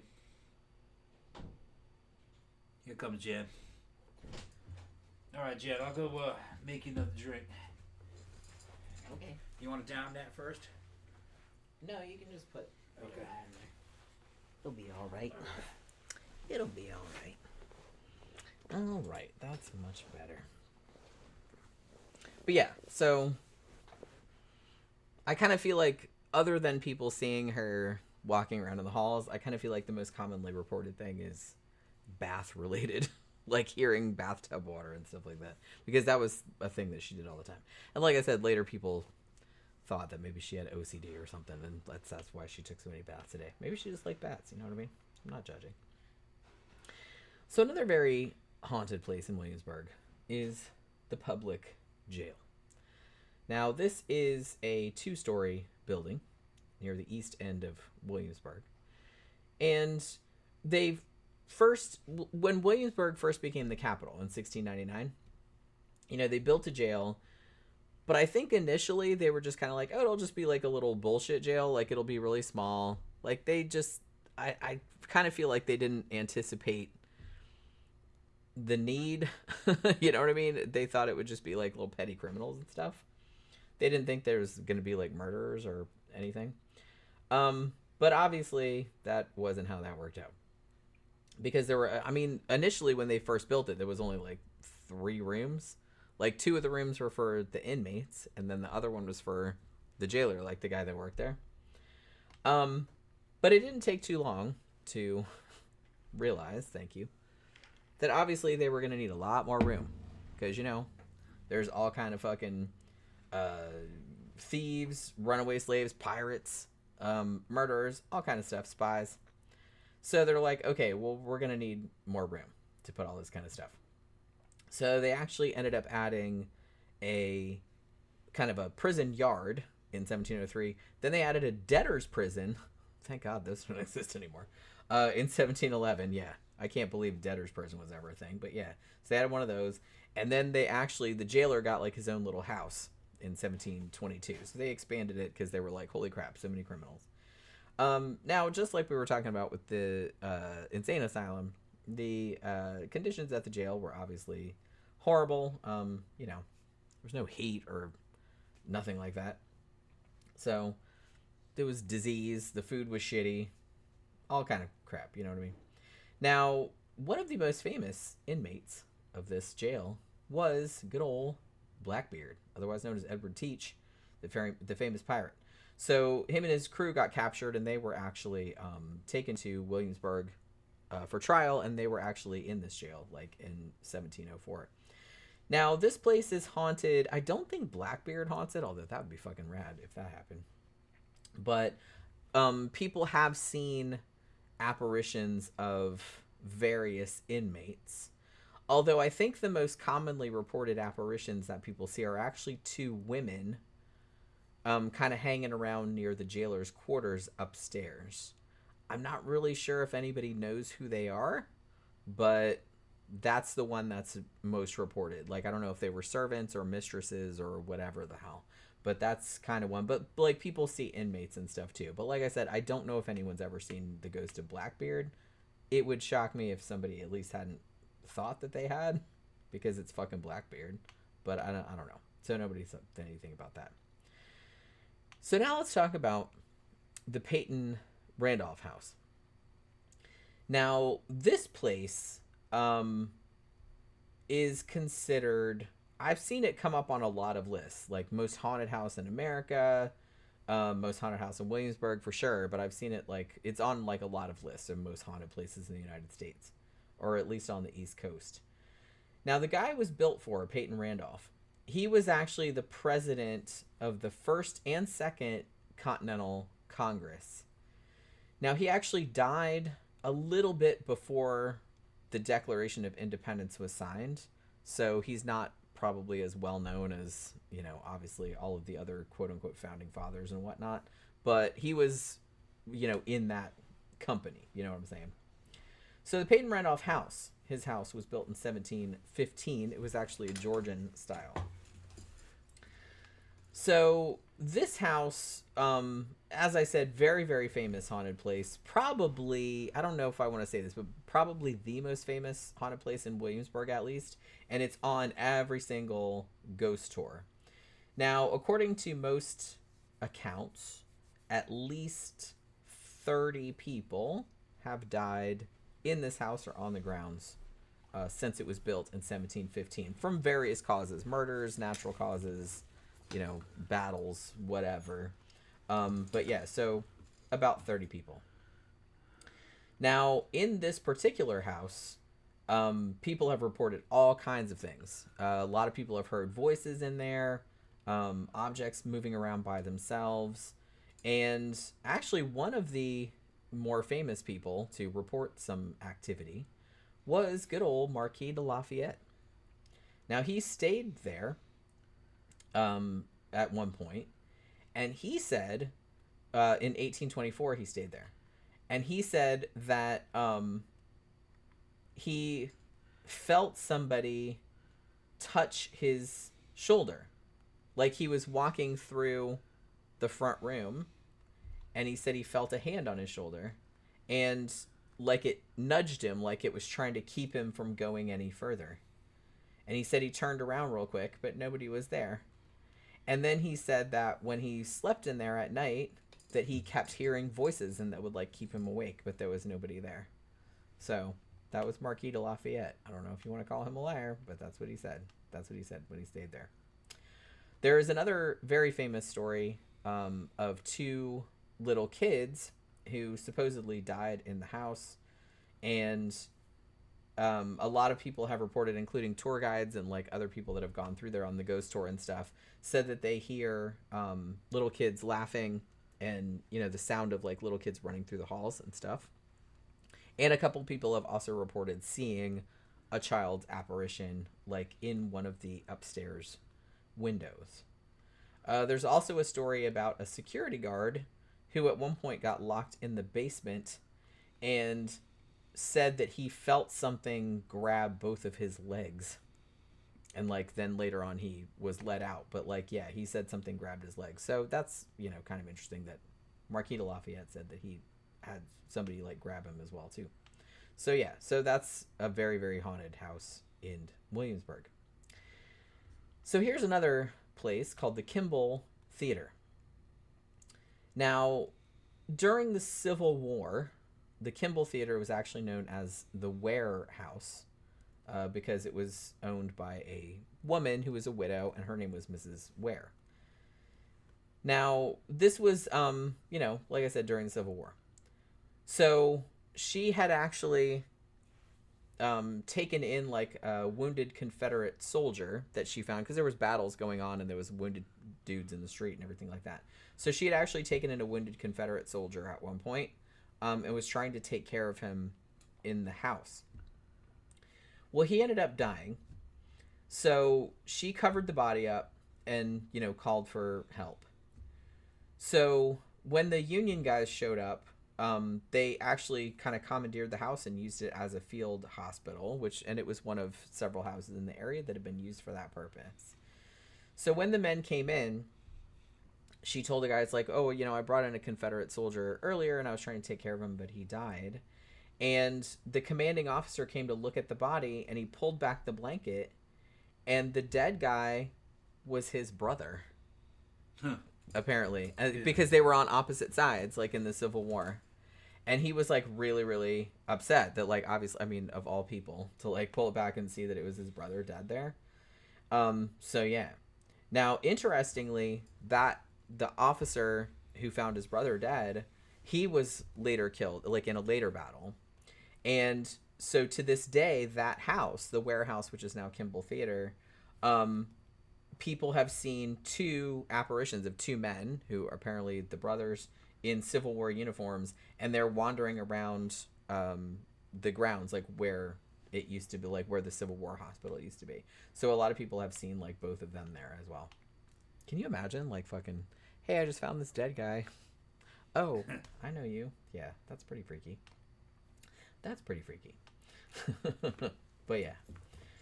So Merchant Square. This is kind of like, obviously, the square kind of in the main, what is now the touristy part of town where, like, all the shops are and stuff like that. But it's been there for, like, a long time. Now, the story behind this one goes that in Merchant Square, there's a little house on Henry Street. And this little white house. And back in the day, it belonged to the Moore family. Now, Thomas Moore had inherited the house from his older brother who was killed in the Civil War. Now, Thomas was apparently a little bit of a manho, or a womanizer, as they would call them back in the day. Yes. And so... Let's not slut shame these boys. Yeah. Yeah. So one day, he kind of spies this lovely young woman named Constance Hall. And he's just like, ooh, gonna get me a piece of that. So Constance and Thomas hang out for a while. Like they just, just gallivanting around all day and whatnot. Now, Constance, to put a little monkey wrench in the thing, was married. So Constance and Thomas have this little affair or whatever for probably like about 3 months before Constance's husband figures out what's going on. Now, so he's not fucking around. As soon as he found out, he goes into the house of Thomas Moore and killed Thomas Moore, like for fucking his wife. Yeah. Blam. Whatever. I don't know how he killed him. So then he made Constance come back to the house and made her help him hide the body. Huh. So they took He time. needed her help? I He just guess. wanted to punish him. Well, yeah, that's exactly. That's what he was doing. He's like, yeah. You hussy. So, you hussy. Damn. Yeah. I mean, I think... This is historical? This part's true? I don't know. Like I said, this is how the story goes. This is how the story goes. I mean, I'm sure some of it probably kind of happened like this, but you know what I mean? You know how they like to exaggerate these ghost stories. They're more fun that way. So, they hide the dude's body in the basement. And some people saw him coming out of the front of the house, apparently. Now... So neighbors, they didn't see Thomas Moore for a few days, so they kind of like put 2 and 2 together and was like, well, obviously something bad happened over there. So they called the cops, and the cops went in and looked for Thomas, and they eventually found his body, like down in the basement. So obviously Constance and her husband were suspects, like immediately, and they arrested both of them. Now, Mr. Hall, even though he probably thought Constance was a hussy, he's like, well, I'll confess to the murder if you let Constance go free. So I'm like, all right, that's pretty magnanimous of you. Even though she was fucking around. And that was the whole reason that he killed the dude in the first place. I don't know. But he's taking the fall for it. So he got locked up. Like, they didn't hang him or anything, but he got life in prison. Constance, though, she didn't really get off much better because everybody knew what had happened. So everybody thought she was a hoe. And so she had to leave. So she like ran out of town. Now Thomas Moore is actually the one that haunts this particular place. And he's been seen not only around that house, but he's also been seen like in a bunch of the shops, like along Merchant Square and stuff like that. Like apparently like a lot of people have seen his apparition, like around, not only around the house, but like around Merchant Square, like in general, because he's just mad. He's still mad at Constance after all this time. That faithless hussy, like I said. So, yeah. That just kind of kills me that, like, the dude... So he comes back her husband comes back from wherever the fuck he was, because I think he'd been away for like 3 months, which is why she was dallying around with someone else, I guess. But so he comes back, finds out she's fucking around, goes and kills the dude, just like immediately. Oh well, took care of that problem. Makes her help bury the body or hide the body, and then just goes to the cops and it's just like, yeah, I did it, but she didn't have anything to do with it. I don't know. I don't know. That whole thing is weird to me. But yeah. You were gonna what? I was gonna say something. When was this again? What years? We talking about? 1800s? Yeah, 1800s. like late 1700s, 1800s. Okay, yeah, a dude could kill a guy over his woman. Yeah, I mean, he did go to prison though. He went to prison anyway. Yeah, okay. Yeah, he got life in prison. It must have been the state. In some states, you could do it as long as it was confirmed that she was fucking around. Yeah. Yeah. Well, yeah, back in the day, I guess. Didn't they have a name for that? Like, It was kind of like a manslaughter. Yeah, but I think there was like, I thought there was a specific. It was right. A crime of passion was one of the terms that they would use. And they would kind of say it was justified. You could walk on it. Yeah, because like, what, he was mad. Because, she broke a marriage vow and he broke the marriage vow by doing it, and that he knew she was married. Yeah. So, you could do it. Depending on what state you're in, what time it was. Yeah, like I said, this is Virginia, and it was a long Virginia should be good to go. A long time ago. Yeah. But no, he went to prison. Okay. Well, it might have been considered to be too cold-blooded. Because I think mostly it was done in like basically a duel type situation. Right. Yeah, this wasn't that. He basically where the guy you couldn't creep up and hit someone on the back of the head or anything. Yeah, I'm not sure if that's what he did exactly, but he basically just straight up went to the dude's house and killed him. Yeah. Yeah, I'm not sure. It would depend on what the local authorities. But you'd get away with it a lot of times if the story was good. Juan says, "Hi, Tom and Jen. How are you? We're doing very good. We're doing very good. Nice to see you in the chat." Oracle says the Texas phrase was "needed killing." That's what I was saying. Somebody's in there talking. Guy from England talking about America's gun problems. There's no problems. It's going right along. It's usually going on as intended. The problem is that sometimes innocent people get in the way, and like you have dudes doing dastardly shit, but they do that whether guns were here or not. The problem is not guns. The problem is Americans. Americans are violent. You could take all these guns and drop them on Japan, and then those Japanese would pick up all those guns and turn them into the authorities. Japanese are not about any trouble. Okay. The reason why there's no killings in Japan isn't because there's no guns. It's because Japan is filled with Japanese. They're not violent. Americans are very violent. Although I've told you, I've read about some real fucked up like serial killer they cases and murders and stuff like that happened in Japan. Yeah, so but don't think that there's not crazy people over there. Yeah, there are. But it is in general a lot less violent. Yeah, statistically it is like many times. Japanese dudes don't even. You could step on each other, and they don't even fight each other. All right, I've seen videos of dudes basically going up, flirting with a Japanese dude's girlfriends, grab her by the hand, and she's flirting back with him and just walk off with him. Western guys do, cucking the fuck out of the dude, and he didn't even fight. You couldn't do that here. Well, no, you'll at least get punched. You'd get beat up, yeah. Yeah. Maybe by the girl. Yeah. If not by the girl. Yeah, but she wanted to go with him. It's not like he forced her. Yeah, that's fucked up. But it still didn't matter. Dude, to fight here over that. I mean, it's just that. So the problem is the people. Yeah, and that's not really a problem. It's just because the authorities and the cultures here. Look, cops can't protect you. I trained cops and military stuff. They can't be everywhere at once. You can't depend on them. Oracle says, I heard one of our college ghosts once. She was playing the pipe organ. The room was brightly lit, and I could see the whole room, but the organ's keyboard was closed and locked. But I still heard someone briefly run their hands over the keyboard as if they were warming up to play. That's cool. Man, that's so cool. I wish I could, experience something like that. Like I said, I've seen poltergeist activity, but I would like to see something that was, really definitively, ghostly like that. That would be super cool.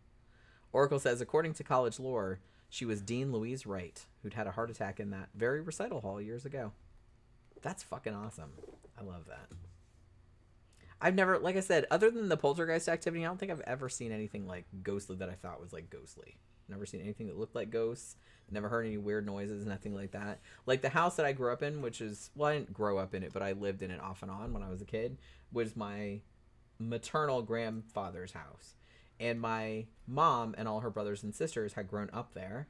And they said it was super haunted. They said they used to hear like somebody walking around on the roof all the time. Like people would tear their covers off and stuff like that. And I lived there for a long time, and it was a creepy house, but it was like super cool.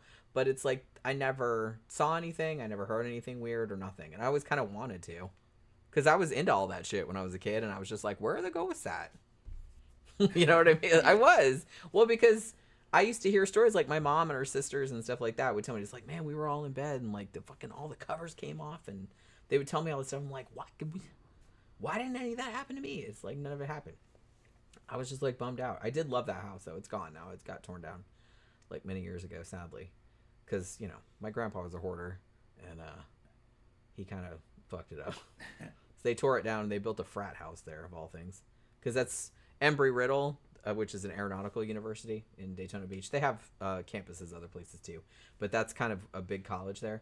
And they all along that road where that house is, there's a bunch of like frat and sorority houses for that college, and they turned it into that because there were a couple of them. There was one across the street and there was one next door too. So you know, college parties. You'd hear college parties all the time. Okay, so let's talk about this other house. This is called the George Wythe house. Now, this house was built in 1753. And it was built for George Wythe by his father-in-law. Now, George Wythe was actually America's first law professor and mentored Thomas Jefferson. So, like I said, there's a lot of, like, big historical characters going on in this area. And actually, before the Battle of Yorktown, this house was the headquarters where General George Washington and Marquis de Lafayette hung out also. Now, the biggest haunting here, like the most famous one, has to do with someone who lived there. Her name was Anne Skipwith, and she had a husband named Sir Peyton Skipwith. And the two of them were actually friends of the Wythes, and like they didn't live there. They would live there for like extended periods, you know what I mean? Like, they would stay there for extended periods, like in the late 1770s. Now, Anne Skipwith died in 1779, and she was buried in the Bruton Parish graveyard, which is adjoined to the church that we were talking about earlier. Now, there's a couple different stories about how, like, what exactly happened with Anne Skipwith. One of the stories says that she died from a miscarriage. That's kind of one of the stories. The second story is that her husband was another manho, and they were at some ball at the governor's palace one night, and George and Anne got into like an argument, and during this argument, Anne accused George of having an affair with her sister. And apparently she ran out of the party, like all upset and crying and stuff, and ran back to their house and went up to their bedroom and committed suicide. Guilty. Now, Guilty. Who is? The girl. She had to have been guilty.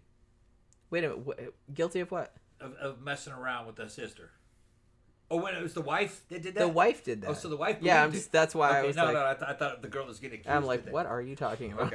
Okay. Okay. She believed it then. No, she accused him of messing around with her sister. Okay. Now, after she died, the story goes, George did actually marry the sister. Okay. So she was probably correct about that. Yeah, probably was. So a lot of people maybe just sweet on her though. Who knows? Yeah. I mean, it kind of amounts to the same thing. But so the story goes that she still like haunts the house. Now, this is the one that I hear most of the time, because I think this is the one that has like most of the details. Yeah. And it's kind of similar, but it's the same kind of thing. So this story, they're at the same ball, like we were talking about the governor's palace or whatever, this night. And they went there together, but then George like fucked off and was flirting with some other chick. So Anne got mad, and she ran out the ballroom. Now, George saw her and went after him, but she was like, fuck that dude, and she just kept on running. Now, so he's like, all right, fuck her, and then he just decided to stay at the party. So she goes to the carriage, and during her flight to the carriage, she loses one of her shoes. Very Cinderella. She loses one of her shoes. So she goes back to the house with one shoe and goes up the stairs and then goes up in the room and kills herself. And the reason why a lot of people point this one out is because a lot of people have heard something that sounds like someone with one shoe running up the stairs, like a shoe and then a barefoot and a shoe and then a barefoot and then a shoe and a barefoot. Yeah. So a lot of people have said they've heard a sound that sounded like that, like while they were in the house. So that's why that's probably like the most popular version of that story. But in 2 of the 3 versions of the story, because in the first one she just had a miscarriage and died, but in the second 2, like her husband was fucking around, or she thought he was fucking around, and like she killed herself. But yeah, so but that's a pretty common thing, like a pretty common detail with the sound of the shoe and the barefoot, like going up the stairs.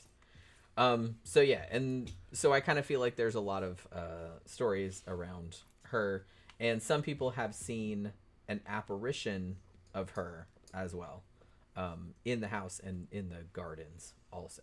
I'm gonna get my damn sinus pills. My fucking sinuses are all fucking. Yeah.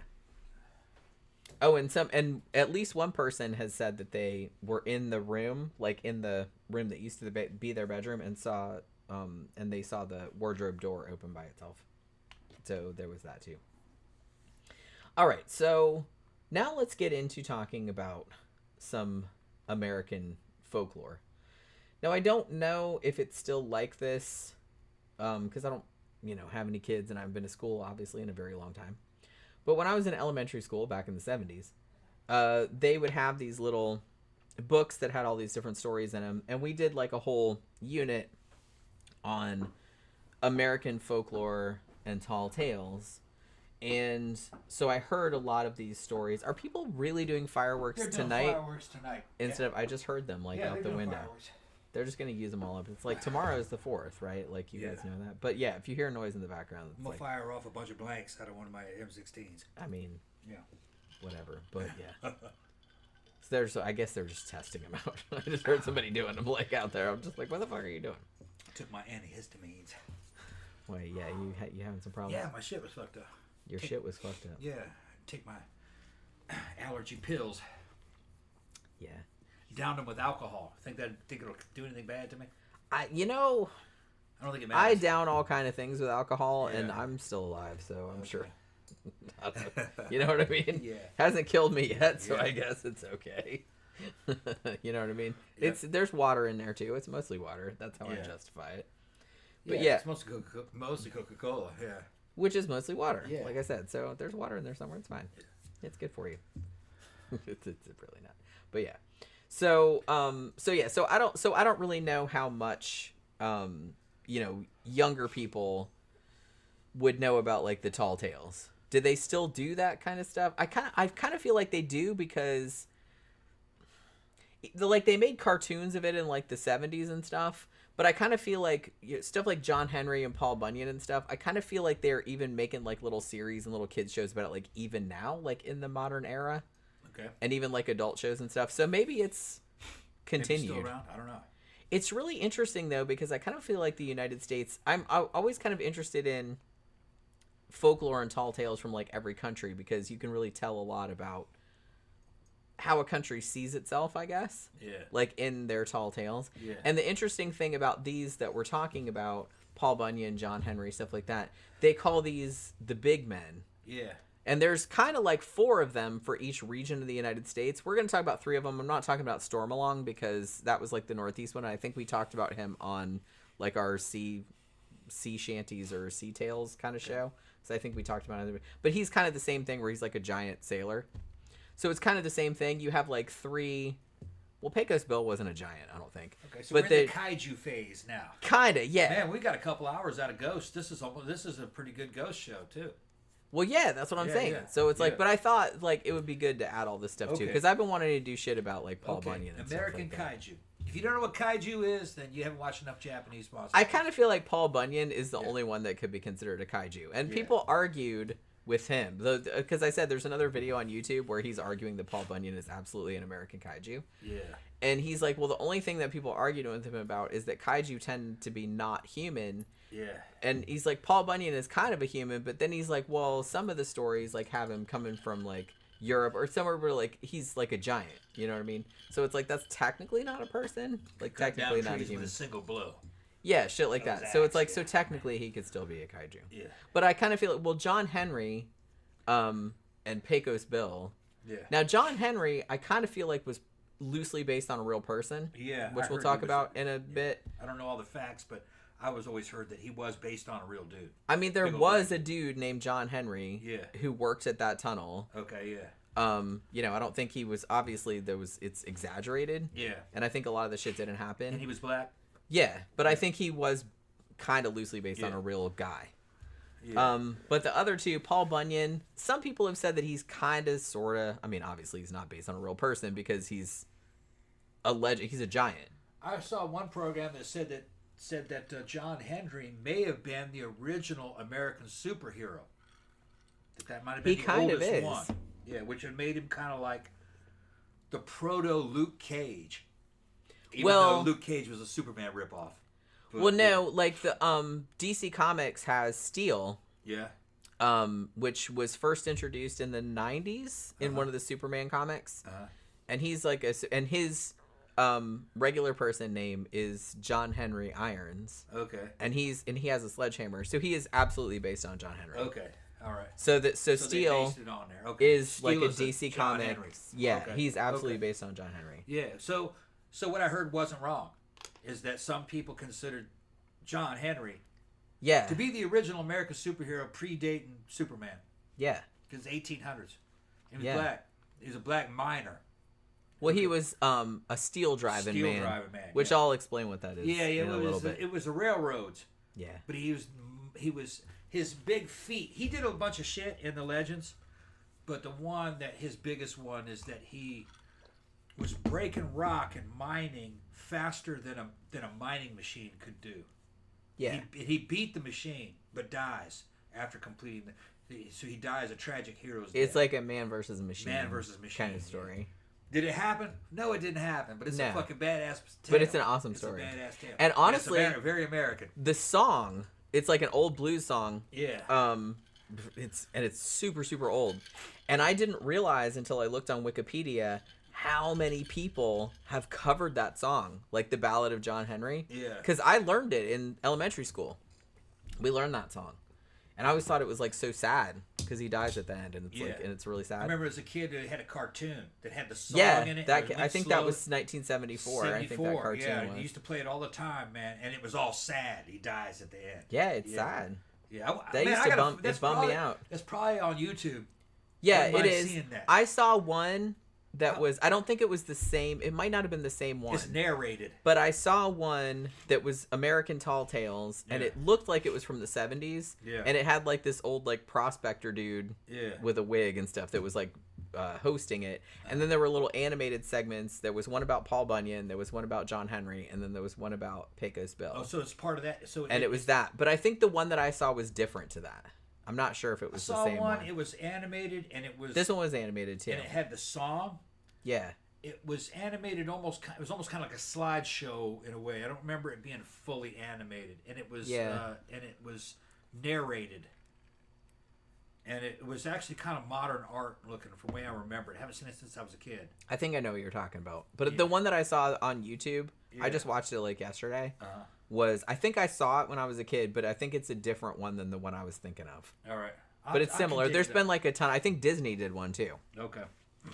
Like, because these were very popular. I remember the Pecos Bill Disney one for sure. Jeffy Art said a super chat. What did he say? Thank you very much, Jeffy Art, for the super chat. Godzilla, King Kong, Paul Bunyan, and Clifford the Big Red Dog, all kaiju. It's kaiju. Fucking yeah, right. I mean... It's kaiju if we call it kaiju. Well, American kaiju. The dude did lay out the case. Really, the only point of contention was that kaiju are not supposed to be humans. And he was arguing that he's like, well, Paul Bunyan technically isn't a human because he's a giant. Which aren't really humans. And so it's like, technically, he's still a kaiju. And kaiju includes Kong. King Kong. And he's a humanoid gorilla. Yeah. America said, "Fuck it, we're gonna put a big ass dude in there, man. He's a giant, like you know, yeah, like the fucking Jolly Green Giant. Is he kaiju? Yeah, he's fucking kaiju. Jolly Green I'm gonna Giant bring is the a fucking kaiju. Jolly Green Giant out to go fucking fight Gojira and Rodan. What about Sprout? Sprout is like Godzuki. Godzuki. Yeah. Or Minya. Minya was what they Or call it. Minya. Yeah. Minya is what the Japanese call it. Yeah, we call them Godzuki over here. Yeah. Like, I think that was later. That was Right. when they, like, later made it. Yeah. But so, yeah. So listen to this shit about Paul Bunyan. I don't know. I think the dude laid out a good case for him being a kaiju. But like I said, that's kind of what's interesting about these big men, tall tales, is that each region has one. Like, Paul Bunyan was kind of like the Midwestern one. Yeah. Stormalong was like the northeastern one. John Henry was like the southern one. And Pecos Bill was like the out west one.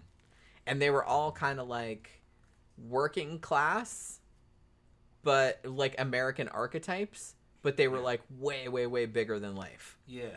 They're glorifying the working man. Yeah. Yeah. Lumberjack. Hyper masculinity. Yeah, lumberjack, cowboy, steel driving man, sailor. Yeah. That's what like they all Yeah, are, it may as well be the village people. right? The kaiju village people. Yeah, fucking right. Imagine Somebody make that movie. Paul Bunyan, man. He's got a huge gay following. Oh, I imagine. He would literally drop his nuts on somebody, and fucking Well, if Paul They're Bunyan paying dropped money his for it. nuts Yes. on you would probably crush you. There's a whole fetish for that. There's a whole gay fetish, nut dropping. It's like teabagging, but it's Paul Bunyan. It's like being hit. It's like being. It's like being hit by a fucking extra large fucking Goodyear blimp. Yeah, we're just like falling like a Macy's Thanksgiving Day parade They balloon. say it's freshly shorn too. Do you think Paul Bunyan shaves his balls? Yeah, for the gay audience, yeah. He shaves his balls, yeah. Specifically for the Yeah, gay. hell yeah. He doesn't want those big hairy Hell balls. yeah. He's trying to maximize But his I kind skill. of feel like Paul Bunyan back in the day, they would have shaved their balls back then. That would have been metrosexual. Yeah. Been too metrosexual. He'll show up 70s as a motherfucker. Yeah. Right. Yeah, he'd be like totally fine. Crabs and all. Oh, Nasty, we're getting a nasty whole fuckers. weird area here, aren't Yeah. we? Paul Bunyan porn. Yeah. I see the fucking comments are flying. Zach says, now I want to see a movie where the four of them come together to like save the world or something. I Yeah. know. It's like, I kind of want to see that too. Fucking me and Jen come up with the damn screenplay. Jen can write it up. I'll fucking... Like I said, I didn't have notes critique about Stormalong, who was the northeastern one, because we talked about him on one of our like Sea Legends shows. But he's along the same lines. They call it the Big Men. They call it Big Men, is what they call it. and then eventually we'll tie that in with fucking the Japanese, where we have to fight Gojira and Rodan and all that. Yeah, we'll call Toho Films. Can we throw Gamera in there too? Yeah, well, shit. And Gamera and all his cheap jack monsters. Yeah, those are the rip-offs. Yeah. Gamera looked terrible. I liked it as a kid though, but you go back and see it, and you go, "Fuck, man, the quality difference was fucking vast." My favorite. So what the fuck was the name of that monster? Gamera fought one of the monsters whose head looked like a knife. Yeah. Remember that one? Yeah. It was on MST. And he shot little fucking throwing stars at his nose. That's right. He had like the little ninja stars. Well, Ninja stars, they weren't out of his nose. They were like on these little Things on round his head. things on the side of his head. Yeah. You go pachoo pachoo, and then I'm like, how do you get this back? Like, did they grow back? They grew back. I was thinking about it too much, Yeah. obviously. They grew back somehow. But he had a head that was a knife, and so he would Yeah. like go down like that and like chop the other monsters, Actually, you know like what's cut their actually cool, legs though? off and stuff. What's cool is I want to go back and go see it just for nostalgia purposes. You can get all the old series, late 60s Ultraman on YouTube for free. Yeah, Phantom just brought up Ultraman. He brought it up? Okay, Yeah. I grew up seeing those on fucking TV. Those are fun, actually. Yeah. Yeah, I used to come home from school and watch that shit. And be amazed. Jeffy I Art thought knew I it was as- Japanese. Jeffy Art knew what I was talking about. Giron, Yeah. that's right. Yeah, Giron was yeah. a cybernetic knife kaiju. Yeah. And he had like his little mouth, like the bottom of it was like a triangle with little fangs in it. And it Yeah. just went up and down like that. I mean, that was so bad. I love that one though, because the two kids in it, if you see the Mystery Science Theater version, there's an American kid in it who kind of looks like what you would imagine Richard Burton would look like as a kid. Yeah. So they took that joke and fucking ran with it like the whole time. So they were doing like Richard Burton's voice for that kid like the whole time, and it was just like I was dying. And it was so funny. He looked like Richard Burton, and he also looked like the ventriloquist dummy from Magic. Oh, he did a bit. Yeah. He did a bit. Yeah, that had what was that guy's? That was Anthony Hopkins. Anthony Hopkins when he was young. Yeah. God, Good movie. I love that movie. Good movie. I reviewed it on my series like a while Scared back. the shit out of me when I was a kid. Just that commercial just the was fucking trailer for that terrifying. scared the shit out of me when I was a kid. I was like, oh man, I want to see that movie. What a great movie that Magic. was. Yeah. Yeah. Ventriloquist dummies are just Yeah. inherently creepy, I feel. Yeah. The one that he had in that, what was his name? Fats. Yeah, that was the dummy's name. But yeah, so Paul Bunyan. Let's talk about Paul Bunyan. So he was, as I mentioned, a lumberjack. He shows up in American and also Canadian folklore. Now, here's the thing. I kind of feel like, and I mentioned this at the beginning of the show, some of the stories about him are like, oh, he's a giant. But then it said, oh, he's 7 feet tall. I'm like, that's not a giant. When you're talking about a giant, I'm talking about like fucking as tall as a building. 7 feet tall. There's been people that have been 7 feet tall. Well, this is 1800s, early 1900s. I guess. 7 But a feet lot of the stories that came out about Paul Bunyan later, I'm like, a 7 foot tall dude wouldn't be able to do that stuff. I'm sorry. Like, you're talking about someone that's like Godzilla size. Sorry. The standards were lower back then, Jim. They were like 7. Oh yeah, that's a giant. Yeah, look at that big dude. Yeah, they're saying that's a real man. Well, we'll get into it, but some people have speculated that Paul Bunyan is sort of loosely kind of based on a real person. Somebody, yeah. Or like based on a combination of two people. And the dude that he's based on wasn't 7 feet tall, but he was a big dude for the time. Yeah. So people were just like, "Oh my God, look at that If you're fucking big giant for your time, motherfucker." you're a giant or a Nephilim. That goes back to the Nephilim. You're a demigod. You're half angelic. Right. They were all considered to be giants of the earth. It goes back thousands of years. If you're a big dude like Samson or Goliath, you're a giant. And then You're a the more years go on, like the bigger more they get. the bigger you get. Yeah. I kind of feel like that's what happened with Paul Bunyan. Yeah. It's like, so he's just like, oh, here's a real dude that it was based on that was maybe 6 feet tall when everyone else was kind of a munchkin like I am. And then it's time when I was like, he's 8 feet tall, he's 20 feet tall, he's 50 feet tall, he's 100 feet tall. You know what I mean? I feel like it went. It all goes back to the ancient Greeks and the Romans. And then the hillbilly cousins, who were the fucking Mesopotamians with, the Old Testament, where they're saying, the sons of God saw the daughters of women and they were beautiful. They had children with them and they were known as the Nephilim, giants of the earth, men of great renown. It's the same thing the Greeks were talking about. Zeus had sons, okay? They were having sex with mortal women and they were giving birth to demigods. Guys like Perseus and fucking Zeus and shit like that. Yeah, that was a whole thing. So, and that everybody believed that back in the day. That some people were half god. Yeah, Goliath and Samson and fucking shit like that. Hercules. Well, these are the American version of that. Paul Bunyan. They didn't say he was of a, that his dad was a god. But it's the same fucking thing. He's a Nephilim. Well, some people have compared these stories, the big men stories of American Tall Tales, to stuff like Beowulf. Yeah. Or something like that. So it's like our version of it, I guess. It's similar. It's somebody that's larger than life, like I said. Yeah. Somebody that's bigger than regular people, can do all these like amazing feats of strength and has kind of quasi supernatural powers in a little bit of a way. Beowulf kind of did. I mean, he had sex with a dragon. Yeah, that's what I'm saying. So it's kind of a similar. Yeah. So it's kind of a similar thing. So it's not weird. It's not like coming out of anywhere. It's just like a particularly American like interpretation of that same trope, I guess. Yeah. So Paul Bunyan, supposedly, even though he started out as 7 feet tall, which is not that tall as kaijus go, but he got bigger as time went on. He is supposedly had the strength of 100 men or more, and he also had, very famously, a blue ox named Babe. I forgot all about the ox. That was like his sidekick. Babe, yeah. Now, that kind of came about, we'll kind of get into like the origin of where the story came from. earlier, because Babe the Blue Ox was like a little bit of a later addition. But originally, in some of the original stories, the ox was actually a giant white ox. But the story went that there was, in either 1862 or 1865, there was something called the Winter of the Blue Snow. So I guess all the snow was blue for some reason.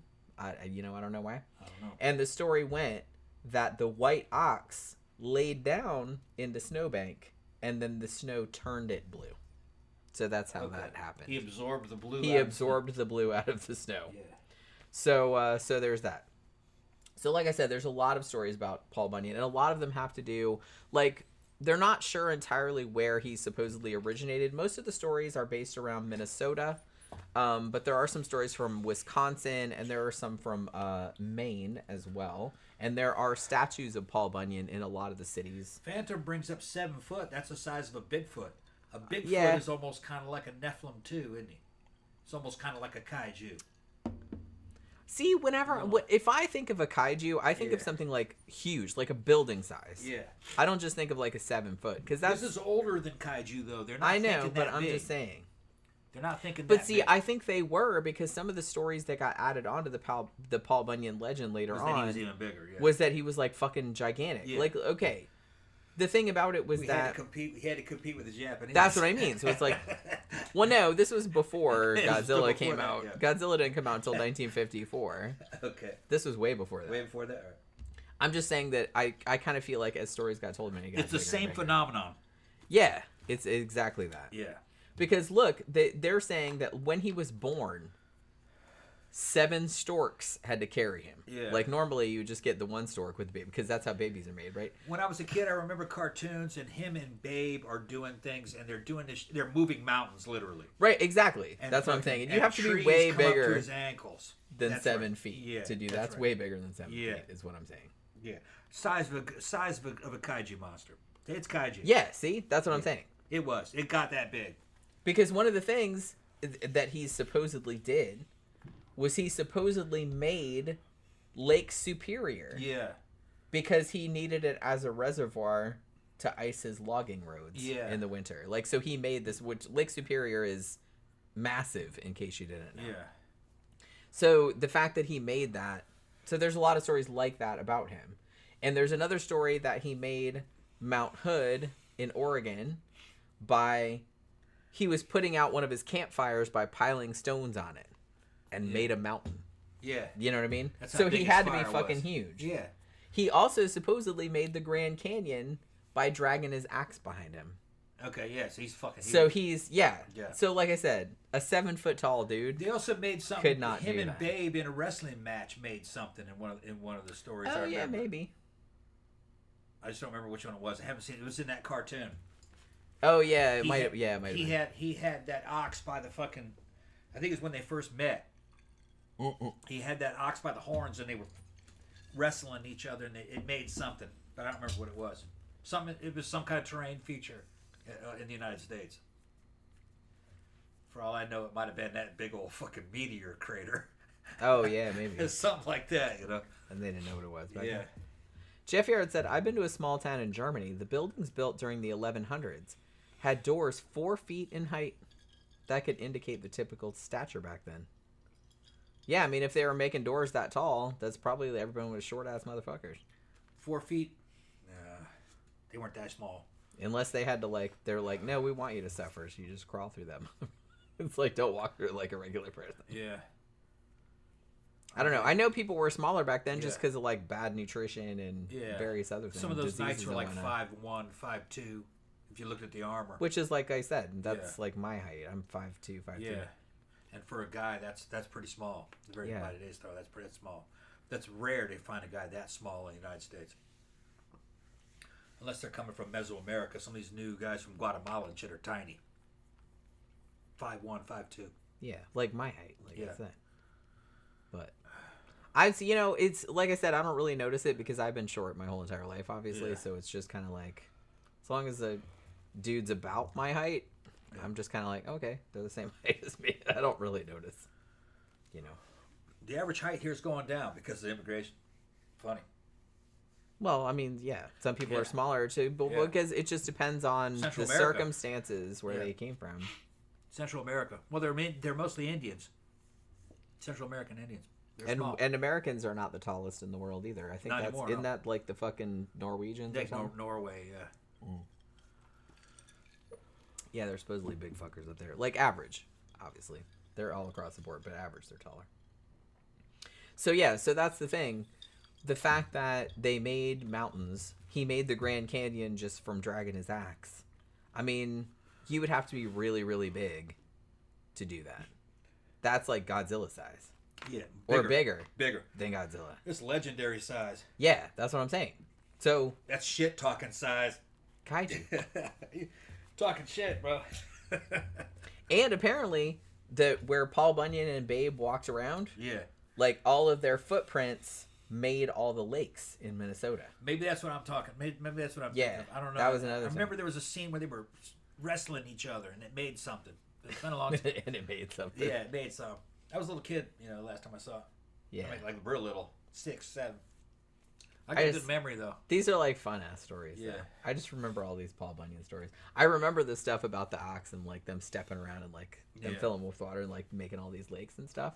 Another thing that gets brought up a lot was because Paul Bunyan is a lumberjack, and so I guess because they work really hard, so they eat a lot, right? So Paul Bunyan is obviously going to eat like a really lot. So his appetite gets brought up a lot in a lot of the legends. So supposedly Paul Bunyan could eat 50 pancakes in 1 minute. Yeah. And this, I love this. And this is actually one of the earliest stories that was printed about him. Was that, so the cook, when they were out on because he's a lumberjack, so he's out with a crew, I guess, of like tiny ass people Dude's that he had to famous be for cutting careful down not trees. to step on. He just cuts down trees. He's huge. Paul, watch it. Quit squishing people. Yeah. But you know what I mean? So he had to be like super careful, like where he was walking. But so they had a cook and he had to make food. So he had to make food for all the normal sized people. And he also had to make food for this big fucking giant Godzilla sized person, which I'm sure was like a nightmare. So it didn't really happen, but I'm just saying it's like fun to think about. So he says, so he's preparing the beans and corned beef, which is what they were eating. He's a lot like Thor when you come to Yeah, He's a lot like it's Thor. kind of like that. Like I said, people have pointed out like it's not. A lot Yeah, it's not weird. It's kind of like a very. Thor. It's a very common trope in How much Thor? How much beer? mythology. How much yeah. beer Thor could drink? and shit. Yeah, You're talking about- like 'cause it's just like a person, but 100 times more. You're right. Yeah. Like people love that kind of shit. So he's making the beans and the corned beef, and he's like, and I have to make the wheat cakes, but I need to make so many of them for Paul Bunyan. That Paul Bunyan, I love this. He had to strap ham fat on his feet and like skate across this half-mile or mile-long stovetop that they made. Yeah. So he could grease it So all you grease up. it all up to So make- they could make Yeah. enough of the That's cakes. some ready. serious shit talking. So right he had to skate with the fat, with the ham on his feet. I fucking love that. on a gigantic griddle that they had. On a gigantic griddle that he somehow. How are they even carrying that? all that across fucking cast the- iron. They got to drag it That across weight from of state to fucking state. God damn it, Paul just- Bunyan. yeah. It's like, can we just like fire him because Jesus, this not is worth just it. wait. He's not worth the effort. He's not efficient. This is like 3 tons of like fucking Yeah. cast iron. We're dragging across the frontier, like just so we can make him like 50 bajillion Think pancakes in about the all the morning. alcohol you got to drink to make up these kind of fucking stories and shit. You got to be real bored and drinking. Well, and it's not talking. like they had Grease anything up, else yeah. to do. I Yeah, mean, grease up. they're just kind of like sitting around the campfire in the fucking That wilderness. giant would fucking grease up his feet, put ham With- steaks he- on the bottom, just ice skate across. I like ham sticks to his Yeah. feet. I It's the love size that. of a shopping mall. And I'm just Cast like, iron so griddle the size nobody, of a so shopping not mall. a single person was like, I'm not eating stuff that had his feet on it. Gross. What are you Nope. gonna do, man? He's gonna whip your ass. He'll You just eat step this. on you. Squish. Yeah. That's another thing. You can't make Paul Bunyan mad because he would just step on you. Yeah. And then he'd just be like, Think all the wood you have to burn to keep that griddle hot. that's what I'm saying. Like the logistics of this would just be a nightmare. It's worth it though. He could fucking cut down a whole forest just in a day. So Single then, slice. like, I kind of feel like the other lumberjacks are like, why the fuck do we need to be here? Yeah, what then? they there Can we for? just go home? He's and a like one-man logging company. not get stepped on. Yeah. Like, we'll just go home. Just give us a paycheck and we'll just hang out. You know what I mean? All right, so that's Paul Bunyan. No, yeah. What else you got? No, I got like lots of. You got other shit stuff. now? Okay. All right. Don't cut me off. Okay. We got a lot of. I was still talking. A lot of legends to talk about though. No, we just got this one and two more. Oh, two more. Okay. So you're just like, it's all right. All right. I was talking about all the food because that Okay. like entertained me. Yeah. Also, they would make donuts. Yeah. Because you got to make donuts. Yeah. And I love this mental image too. They would bring the donuts out on big poles, like they would hang them on these big poles and like bring them out on everyone's shoulders. Yeah, yeah. Like, so everyone the can size eat of inner them. tubes is what they're talking Pretty much, yeah. about. Yeah. The size of life preservers. Yeah. And then he would just like presumably just pop them in his mouth. Yeah, like Cheerios. Yeah. There's also a story that at one point they're at this camp near Round River, and Paul Bunyan tripped, as one does. He probably stepped on a bunch of dudes and was like, "Oops, sorry," and he spilled a bunch of peas into this hot spring that was there. Yeah. And everyone was like, "Motherfucker!" Like all of those peas. Green peas? Yeah, we were gonna eat those. And so they were like all bummed out because they're like, "Holy crap! Like what a klutz!" Like I said, don't say anything to Paul Bunyan because he'll just step on your ass. But seriously, he's like, no, it's like I'll just make soup in the hot spring. Okay. Of all the stuff that he poured in there. Soup, yeah. So the story goes Hot spring that became a bowl of soup. he just put some salt and pepper in there. Yeah. Hopefully some other shit too, because that yeah. wouldn't be that good. But yeah, so he supposedly made enough hot pea soup to last the crew all winter long. Damn. Like just from accidentally Fuck falling. the fish. Well, Fuck the fish. Well, hey, there was fish there. It was extra protein. Yeah, they just helped season the fucking stew. It was extra protein. Yeah. There's another story too about this might have been what you were thinking of. That Paul Bunyan and Babe, like Babe actually knocked down a water tower one time. Yeah. And that's what formed the Mississippi River. Yeah. So that might have been what you were Maybe. thinking of too. I gotta see the original cartoons. I gotta dig that. Yeah, out. like I said, I saw one earlier, but I don't know. I think I'd seen it before when I was a kid, but it wasn't the one that I was thinking of. You know what I mean? I remember the Disney one that they did, because they did a Disney one with Pecos Bill for sure. I remember that one. That name rings a bell, but I can't place it. Pecos Bill. We're gonna find out more about that. Phantom says Paul Bunyan versus the Irish giant Finn McCool. Who wins? Don't know much about Finn. Oh shit! Yeah, I know. I've heard of Finn McCool, but I don't know like all of his special powers and abilities, so I'm not really sure. Who's bigger?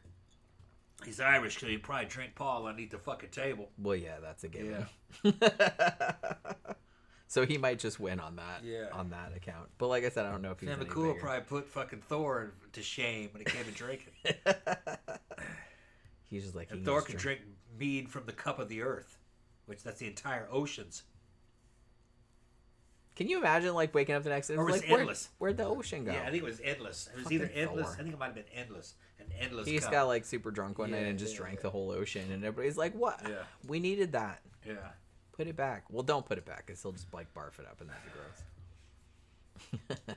Thor was pretty cool, man. Thor was the original white boy. The original white boy. He was the original white boy, but he's the original redneck. Yeah, he was redneck pretty as much. shit. Him and fucking Beowulf. Yeah. Well, like I said, some people have compared Paul Bunyan to Beowulf as well. It's kind of a similar. It's kind of similar. Yeah. Like I said, it's just like a wild exaggeration of like a big strong man. So, as I mentioned before, obviously all of the stories about Paul Bunyan are crazy. You know what I mean? Yeah. He's this big giant dude. But he might have been sort of loosely kind of based on a real person. Maybe, well, actually two real people. Now, some historians have pointed out that there was an actual lumberjack whose name was Fabien Fournier, and he was a French-Canadian guy. And he actually got a job as a foreman of a logging crew in Michigan after the Civil War. Now, he was not a giant, obviously, but he was 6 feet tall, which was tall for the time, and he had real big hands. So a lot of people commented on it.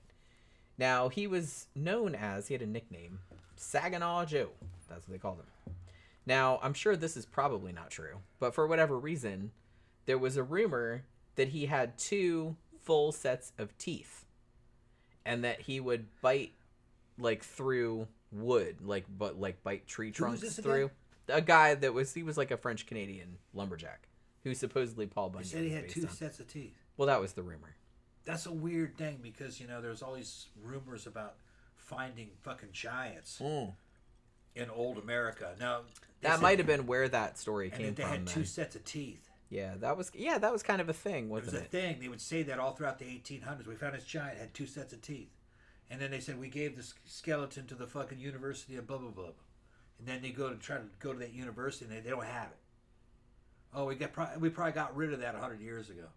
People try to track down these fucking giants.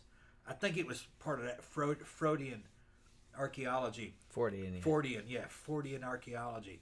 It might have something to do with the Bible. They made it up. I don't think there were ever two sets of teeth. Yeah, because that was a specific thing. Because we brought that up a couple times on maybe like the Fortean archaeology show that we did. Yeah. And I kind of feel like that was a thing that, so maybe that is something biblical, because a lot of that kind of Fortean archaeology, which I don't think a lot of people nowadays realize, came from creationism. Yeah. Like biblical Bible stories. literalism is what Yeah. they were trying to portray. For So they some- would say, "Oh, we found this body that was like giant and had this, that, and the other thing," like the Bible would say. Like they Yeah. were trying to prove like Bible stories. Yeah, were true. and they would usually say things like, and it had two sets of teeth. Yeah. And So that might be why this got applied Right. to this guy. Yeah. Because this was a real guy.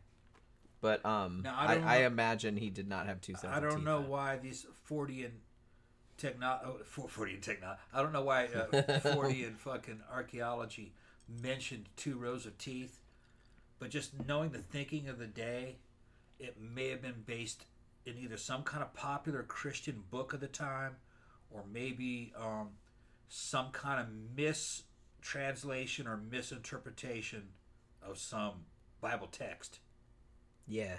something like that. And like I said, a mouth inside of a mouth, or Right. two rows of teeth, or something in the Bible. They interpreted it as Nephilim had two sets of teeth. They're talking about Nephilim, like I mentioned earlier. yeah. The sons of God having sex with daughters of women. They were men of giants of the earth and fucking men of great renown.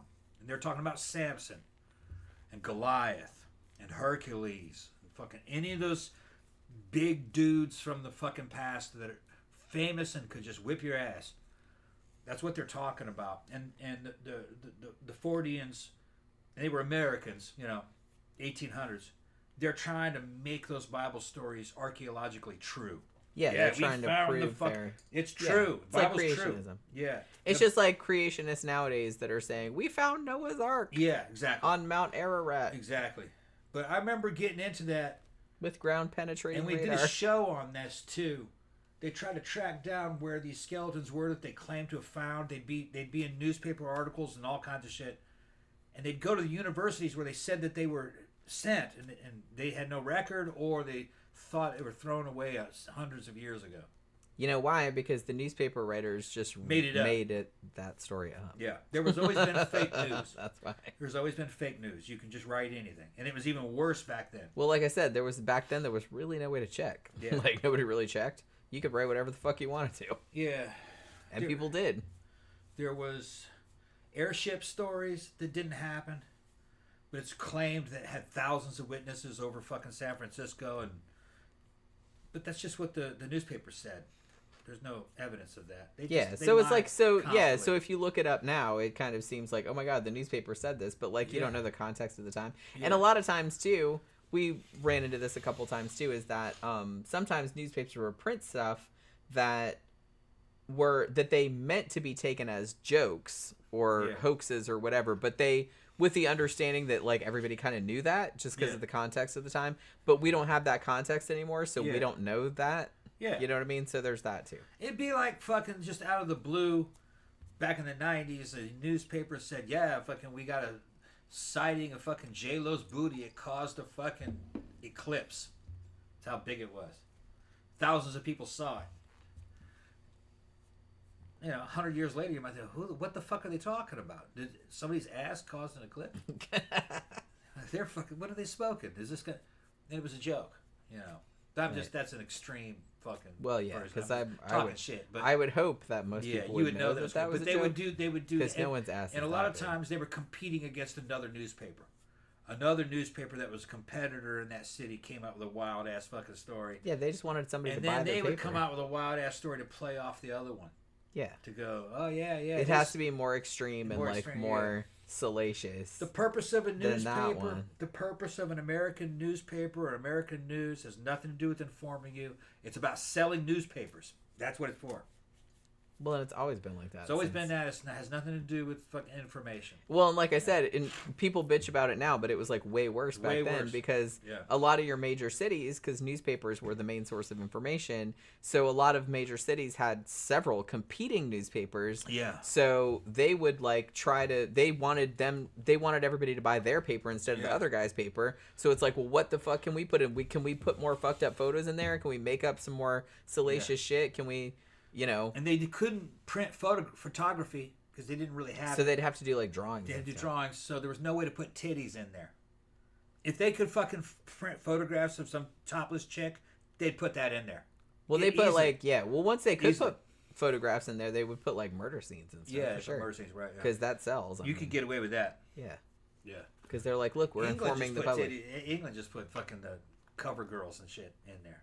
Page 3 girls, Page 3 girls and shit. That would work too. Do they still do that, you guys? I don't know. The Page 3 girls? I don't remember just what paper that is. Just a topless shot of some fucking. Yeah, just on Page shit. 3, there's just like a topless. Yeah, they knew what they were doing. That's just kind of like it. Them and Hammer Horror. They knew all about that shit. Yeah. Dudes love titties. Dudes will buy it. Yeah. I mean, I like titties. Let's see that on Page 3. Let's see it. Yeah. It's a good idea. I mean, I don't really think about it when I buy a newspaper, but I'm just like, if they're there, I'm just like, all right, I appreciate it. Yeah, but dude would go, well, I'm going to get that page. I got to get the newspaper. I get the one that I got that Page 3 in it. Yeah. I'm reading the news. Oh, yeah. Reading the news. Oh, yeah, okay, and he's like jerking it to the fucking right. Yeah. So you can like read the news, you can be informed and jerk it all at one time. You're multitasking. The Brits were very intelligent. They were light years ahead. Yeah. Well, yeah. Yeah. So that's really interesting that this guy, Saginaw Joe, who was said to be one of the bases for Paul Bunyan, had 2 sets of teeth and was like able to like eat trees and stuff like that. Well, like I said, that might have been part of the context of the time. Yeah. Now this guy, who apparently by all accounts did exist, he actually did get murdered in 1875, in like a fight, I guess. Like he was kind of a notorious like drunken. What was his name again? Brawler. What did I say his name was? Fabian Fournier. Okay. Yeah. So now his murderer did get caught, but he was eventually acquitted. So there was that. There was another guy too, who was another French Canadian lumberjack, and his name was Bon Jean, and he was actually apparently also a real dude, and he was part of what they called the Papineau Rebellion that happened in 1837, when a bunch of like loggers and stuff like in Canada revolted against the British.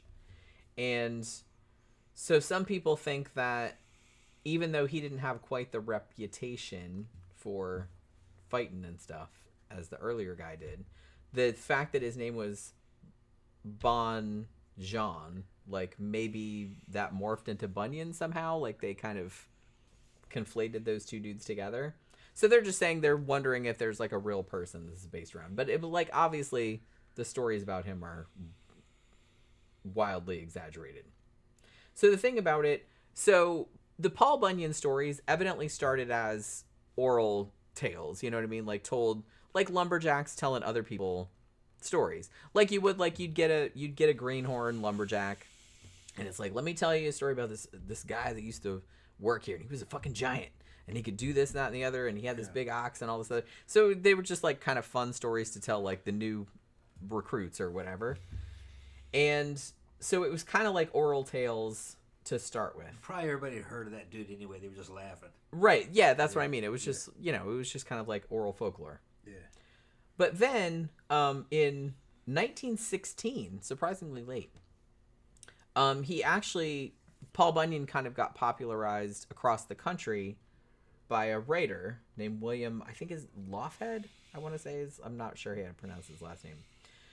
what he did initially was he made this kind of pamphlet, like an advertising pamphlet for the Red River Lumber Company.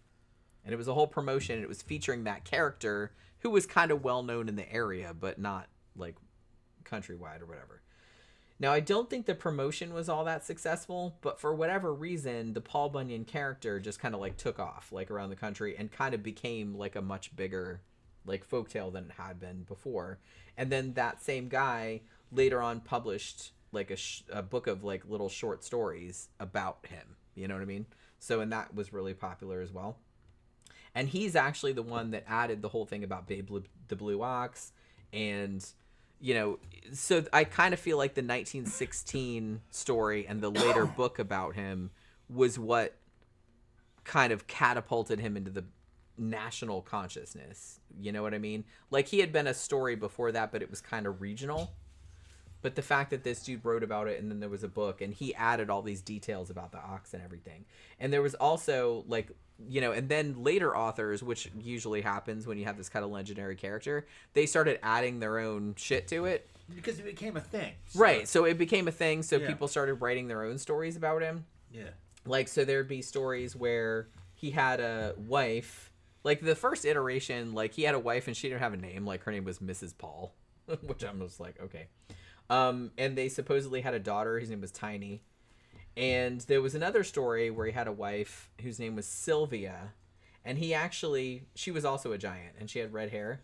And she was actually trapped under an avalanche. And Paul Bunyan saved her. And then she fell in love with him and he married her. So that was added later on too. And there were also some other kind of sidekicks like added later. Like he supposedly also had a hunting dog whose name was Elmer. He had a cook whose name was Big Joe Mufferon. Mufferon, I think is how you pronounce the last name. And also a blacksmith who hung out with him named Big Ole. And now this blacksmith was supposedly the only person who could put shoes on Babe the Blue Ox, and he could do it with one hand because he was also like big. So there's a whole universe. Because there's a Bunyan verse. There's a Bunyan verse. Yeah. Well, and here's another thing that the dude brought up when he was arguing that Paul Bunyan was a kaiju. Because they were saying, well, kaiju have to kind of have like supernatural-ish powers. And he argued that Paul Bunyan, in some stories, it's argued that he has the power not only to just, you know, make the Grand Canyon and shit like that, but also to make other people big. Okay. He likes you, he'll make your ass big. That's all right, yeah. Yeah, so, that's a good idea. So he's like, so that's kind of a superpower, right? Yeah, if you can like make other people big. Yeah. And some of the stories say that he can do that. So so he's like, by those criteria, he's absolutely... Yeah, so what you're talking about is Big Man Japan. Oh my god. If you guys have not seen Big Man Japan... You gotta see that. Please see it. We reviewed it like a long time ago. Yeah. And he's the kaiju. He's a Japanese dude that can just get big. It is so good. And he fights monsters. He gets big when he needs to. When he needs to. He's just regular. He's just regular size. But his whole thing is like... it posits a universe where it's like a mockumentary. Yeah. And it's about this dude. He's just a regular dude. A Japanese dude, right? And a Japanese dude. And people think that he's just like some bum or whatever. Yeah. But he actually works for the government. Yeah. And whenever a kaiju comes into the area, they call him and he gets big and fights it. Yeah. Which is kind of like Ultraman. It's so good. Yeah. It's just so... I loved it because like the humor in it is just so dry. Now, what Jenny's... And I was just like super into it. Jenny's now introduced me to the Bunyan verse. I never really looked at it but that's what that is. It's a Bunyan verse. Yeah, it's the Bunyan verse. And you're talking about fucking kaiju, MCU. They're adding, they're adding other characters. Now here's something that's gonna blow your mind, you know, especially if you're, you know, new listener to the channel. What she's talking about is basically the heart of all mythology and religion. Mythology can eventually become religion if it's old enough, and you have a money behind it or governments behind it. This includes, and you know, not to insult anybody, this includes Jesus. If there was a historical Jesus that actually lived, nothing of him remains. Everything in the New Testament is always taken from another book. when you start talking about Jesus. It's a copy of something that happened to another Greco-Roman or Egyptian god to make Jesus real. Oh, he's really God because he walked on water. Well, shit, that's from other stories. Yeah. Or he rose from the dead. Shit, that's Osiris. So everything came from everything earlier he's done stories. is something that came from another religious story. And everything he said came from either Socrates or some other religious story. So if there was an actual carpenter that started a religion, nothing of that man remains. It's all been replaced by stories that were taken from other religions to give authority to the new Christian religion. Because for people to believe it, he had to top or match all the other gods that came before. And people already knew those stories. Yeah. That was what they expected. That's why they're in there. Walking on water, it's in there because that's fucking Dionysus. That's got to be in there. Yeah. And he's got to do that, but better. You know what I mean? Dying and then rising. That's got to be in there because that happens to fucking Osiris. Well, among many, among many others. others. So many others. It's stories, always. But see, like I said, that's what I've always found like folklore and mythology and stuff like that like fascinating. Yeah. I just find it fascinating how, given the same set of circumstances, humans will come up with very, very similar stories, no matter how different their culture is. Yeah. Like, there are cultural differences, obviously, but it's just like the threads of them are very, very similar, which is really interesting to me. Yeah. So that's why I find this kind of stuff interesting, too, because this is a very particularly American take on these kind of stories, but they're not really that different than, well, like I said, stories of, like, Beowulf or whatever. It's basically like, or stories of demigods. Yeah. I mean, Paul Bunyan... Yeah, we joke that he's like a kaiju and stuff like that, but it's just like he's kind of like a demigod. That's a demigod, yeah. He's like a person, but he's just like way bigger and way stronger and way It's Heracles basically. So it's like basically the same thing. The difference, the only thing making it not Heracles is that he doesn't claim divine birth. In other words, he's not saying that the stories do not say that his father was God. No, and that he was born of. He was basically just born regular ass, I guess, regular, right. unless they added some stuff later. Basically, Samson. Yeah. Or Goliath, basically. And those were Nephilim. Yeah. But their births are not really claimed. But a Nephilim is a fucking born of an angel that had sex with a mortal woman. But really, Samson's birth story isn't given, so you just assume he's a Nephilim. Yeah. Same thing with Goliath. And like I said, his birth story is not given. You same assume kind of it's thing. about, Same kind of thing. Same kind of thing. Like I said, nobody said that. Pretty much the only thing that I've seen about Paul Bunyan's birth is with the 7 storks having to carry him thing. Yeah. So it's like you don't have to think about some poor woman having this big giant baby coming out of her vagina. Yeah, well then that's a divine birth. Right. No woman could have given birth to that. Yeah, because he's fucking huge. It's a divine birth. Because he was bigger than the mother that would have birthed him. He was 7 times bigger than a baby. Right. So that's bigger than the mama. So there you go. That's a fucking 7 is the number of God in or completion. Yeah. It's a very common. 3 and 7 are very common numbers than folklore. If it's they turn 7, up all the time. It may as well be an infinity symbol, okay? Because it just means a number of completion, infinity. So he was a fucking big baby, big, an almost unlimited size baby.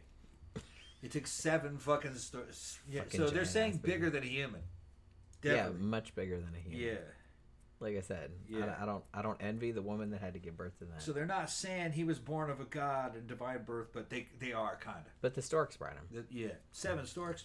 Yeah, it's a divine birth. He's born in the Cabbage Patch. Yeah. All right, I'm running to the bathroom again. So entertain everybody for. All right. Do shit. Okay, man, we're out of ice. Are we really? Yeah. Well, the drinks are out. I got ice in the ice maker.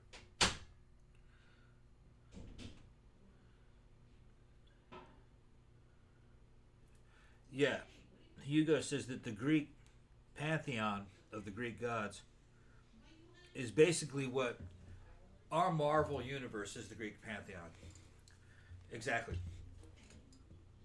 The Greek pantheon was Marvel universe of its day. Everyone, and the Egyptians too. They had like Bastet, cat goddess, a Catwoman. We actually they even draw parallels in the movies between Bastet and fucking Catwoman. Because the cat goddess was a woman. She was basically Catwoman, a woman with a fucking feline-looking head. But yeah, thousands of years ago, they could find a movie or a story about Superman, and they probably would think that was some kind of religion if they didn't know much about us. Because it fulfills everything about what a religion has to be. Even the names. His name was Kal-El or Jor-El. I don't remember which one. I think his name was Kal-El. Well, El is the bad is the El means God. You know, if you were to look at the original Greek translations in the Old Testament, when it would say God Almighty, it would say El Elohim or El Shaddai. I think God Almighty is El Shaddai, actually. So the kid who came up with Superman is basically rebooting the New Testament too. The Son of God comes down, basically. His father was the fucking head scientist of Krypton. You know, that's basically God the Father, basically what they're talking about. And he comes down to Earth to save mankind from mankind's sins, basically. And what are the sins? Crime, corruption, nuclear weapons. Remember, fucking in Superman 3. In Superman 3, you got Superman 3, or was it Superman 4? It was 4, the one with nuclear. Yeah. He collects all the nuclear weapons up. So this is how religions work, and it just takes time and fanboys. Well, The the Bible, reason the New why Testament is a creation of fanboys. So is the Old Testament. the reason why people who write superhero like graphic novels and stories like that nowadays, the reason why they always harken back to those stories is because that works. Yeah. Those It's stories primal. Yeah, people still remember those stories, Yeah. those tropes and stuff like that. So why not use them? Because that's obviously indelible in people's psyches. And So the they old- just reuse them. And the Old Testament is the greatest hits album, basically. It's all of the best stories that the Jews had, even back before they were, what we would call Jews, because originally they believed in a pantheon of gods. So they've included all their best stories in that and harmonized it into a story about monotheism. But the Jews were not monotheistic up until probably about 200 or 300 BC. But I think if I remember correctly, 200 or 300 BC they became monotheistic. Before that, they were just like the Greeks, exactly like the Greeks and the Romans. Same thing. Let me go get you some more ice. All right, then we're going to start talking about Yeah. John Henry. Okay. Yeah. Who, speaking of superheroes, there was also, as I mentioned, a DC superhero called Steel, who was directly based on John Henry. And as I said, I kind of feel like the John Henry story made the most impression on me as a kid. Like, we read about him in elementary school, and then, like, I saw an animated thing about him. And I think because, I don't know, just because of the whole story and because there's that the ballad, you know what I mean? Which a zillion people, Johnny Cash did a version of it. Bruce Springsteen did a version of it. Like, everybody's done a version of it. There's a huge list. And I think because it was so sad, because the Paul Bunyan story, the Pecos Bill story, they're kind of funny and goofy and stuff like that. And this one is exaggerated, but it's also kind of sad. And I remember when I was a kid, like, I always kind of, like, it always kind of bummed me out. And, like, it's a good song, too. So I kind of feel like, because we learned the song in elementary school. I don't know if they still teach it now, but they used to. Jeff Yart said I got the names right between Kal-El and Jor-El, son of Kal-El, yeah. Yeah. House of El, yeah, the House of God. Yeah, I mean, they knew what they were doing. exactly. I mean, like, the thing about it is, like, a lot of writers, like, people that write comic books and stuff, like, or just regular novels or whatever, it's like they tend to be well-read. They know their mythology. They know they're not pulling stuff out of their ass. They're using stuff that's been used before. That's like a common trope. And El is Ella, Allah. That's the same thing. El is the same as Allah, God Almighty. That's what they're talking about. Yeah, same thing. Okay, so John Henry. Now, this was it's not as exaggerated as Paul Bunyan, and they think this is probably based on a real person, even though he didn't do, what the main part of the story is, because there's really only one main story about John Henry. So he's called the Steel Driving Man. Now, what a steel driving man was back in the day is what you would do is you would take like a hand drill, I guess it was like a chisel type of thing, and you would hammer it into the rock, and you were hammering holes to put explosives in to blow the rock out so they could move all the rock out, like to make a railroad tunnel, essentially, is what they were doing. Like, so it was somebody that was doing that. So the song that was made about him, a million people have covered it, like I said. So the context for this story, in the early 1870s, they started construction on the Chesapeake and Ohio Railway, also known as the C&O Railway. And this is in West Virginia. And so a lot of the men that worked on this railroad were African-American men, freedmen, things like that. And they had kind of come there like looking for work. Now, this was very, very difficult work. Obviously it was very backbreaking. They didn't really pay all that much, shit like that. So people died. It was not a good time. So, as I said, it was just kind of this whole thing where you had to drill into all this rock and then would kind of blow all the dust out and everything like that. And then, they would put the explosives in there, and then you had to like pull the dust out, pull all the rocks out. So there was kind of like in February of 1870, the workers that they had there, most of whom were African-American men that had, come there particularly looking for jobs. They start drilling the Great Bend Tunnel. And this is where the Greenbrier River in West Virginia, there's like a 7-mile kind of thing around this mountain. So they have like 800-ish men working on this tunnel, which is 6,000, almost 6,500 feet long, like through the mountain, right? And the mountain is made of red shale. Now, red shale, apparently when you drill into it, it kind of disintegrates, which obviously is probably not great for your lungs. And the rocks would collapse pretty often too. So, as I said, a lot of people died like during this. Now, this tunnel, it was in use until the 1970s. And it's pretty long. I believe it's the longest tunnel on that particular railway, or it was at that time. So as I said, you had a guy that would go in, who was called a shaker, and he would hold the handheld drill thing, and then he would kind of put it in there and like kind of turn it to like pull the dust out of the hole. Like the steel driver guy was the guy like banging the hammer in there and pounding the drill into the rock, and then he would pull the thing out and they'd pull all the dust out. So that was the difference between those two. So John Henry was like the steel driving guy with the hammer.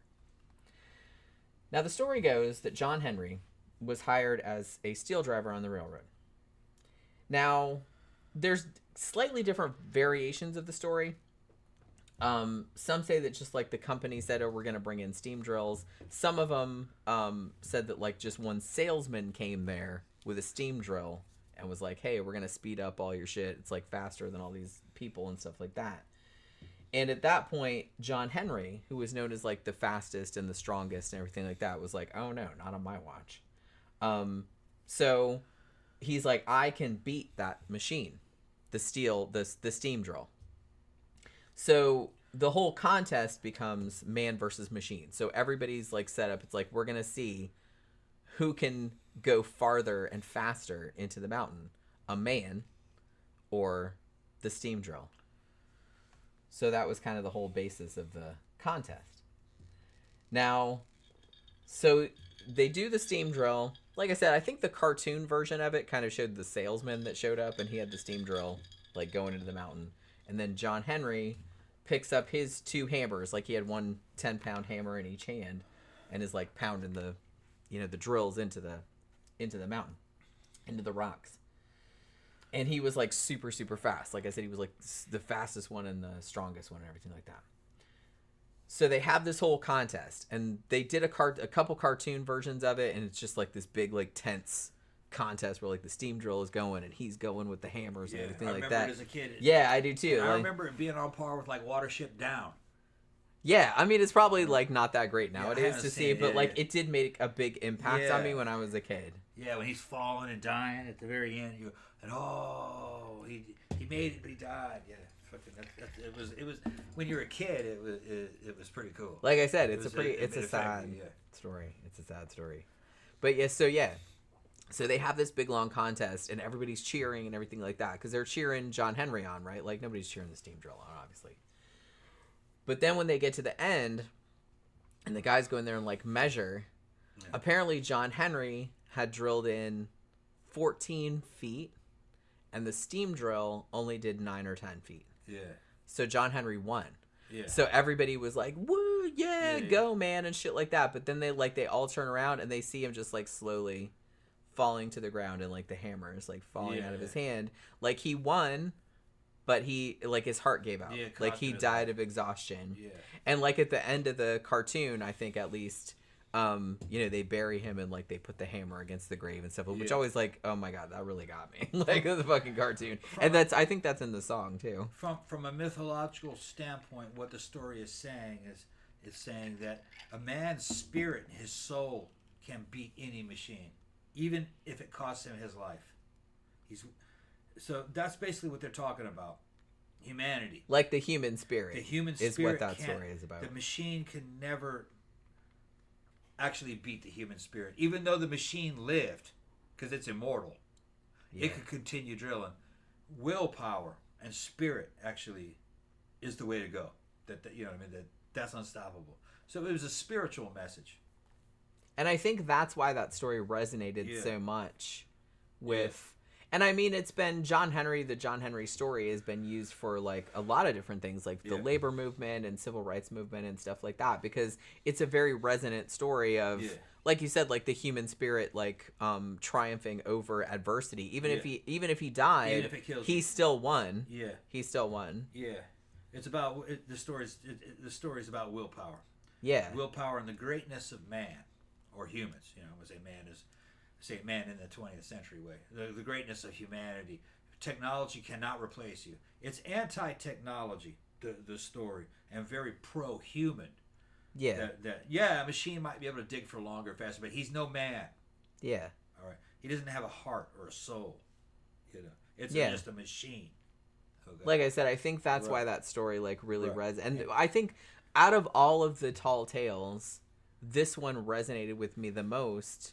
Not only because it was kind of tragic, but also for that reason. Yeah. Like the other ones were just kind of fun and goofy and stuff like that, but this one seemed to have like more of a it had more of a lesson and a message to it. A machine cannot replace you. And I think that really and I think that really like stuck with me. The modern version of the story would be a dude beating AI. He somehow beats AI. And it kills him, but he still beats AI because he's a human. Yeah, and I feel like that's a pretty common trope, like in a lot of movies, like sci-fi movies, like all kind of different movies. Like there's just how like there's something inherent in humans that make them better than inanimate machine objects. Yeah, like an indefinable something that makes them better. And I think that's kind of what this story is. Indicative of and I think that's why people really relate to it still.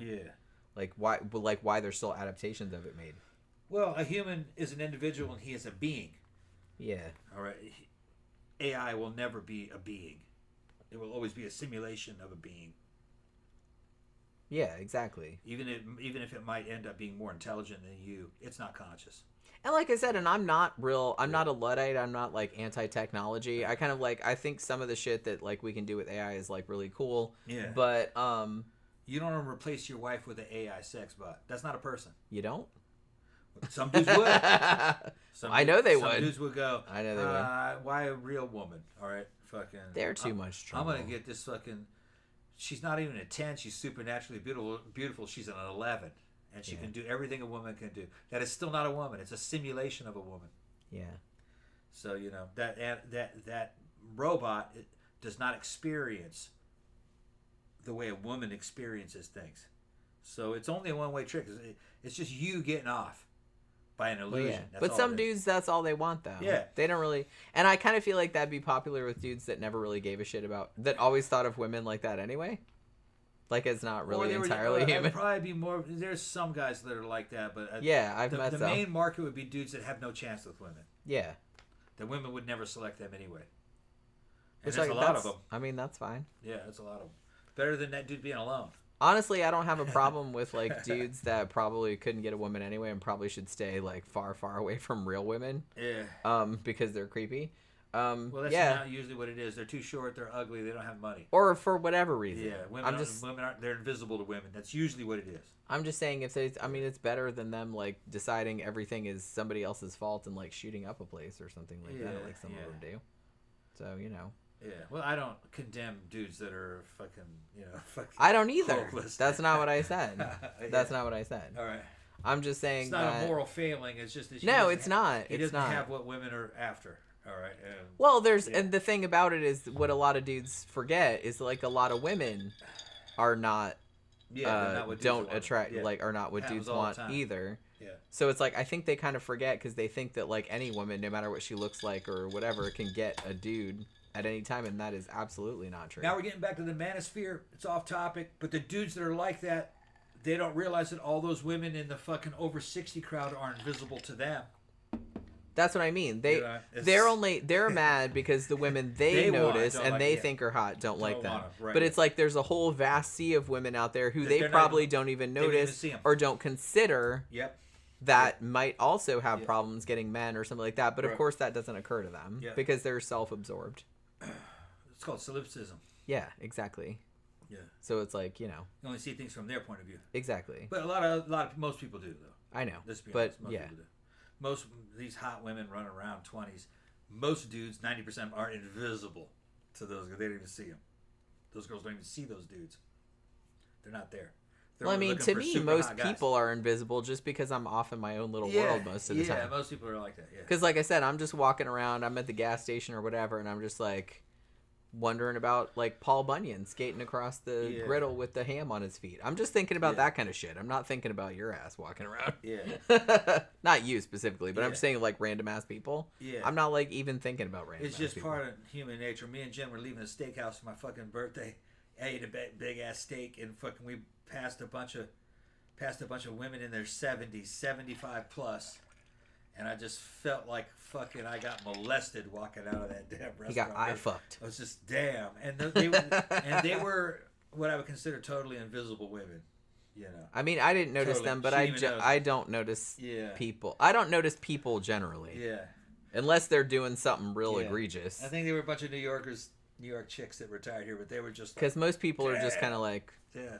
And I'm not being a butthole like I'm better. I'm just saying that usually I'm inside my own head most of the time. So it's like I'm not really like concentrating on what other people are doing. As soon as I walked past, I said to Jenny, "says man, I feel like I just got fucking sexually assaulted." Like by those old ladies. Yeah, they were like checking you out. Yeah, they were just like whoa, because they had that damn girl power going where it was a big fucking 5 fucking old ladies. And they were just like, whoa, look. Whoa, Tom got eye fucked. Yeah, I was getting eye fucked. I was like, okay, girls, I understand.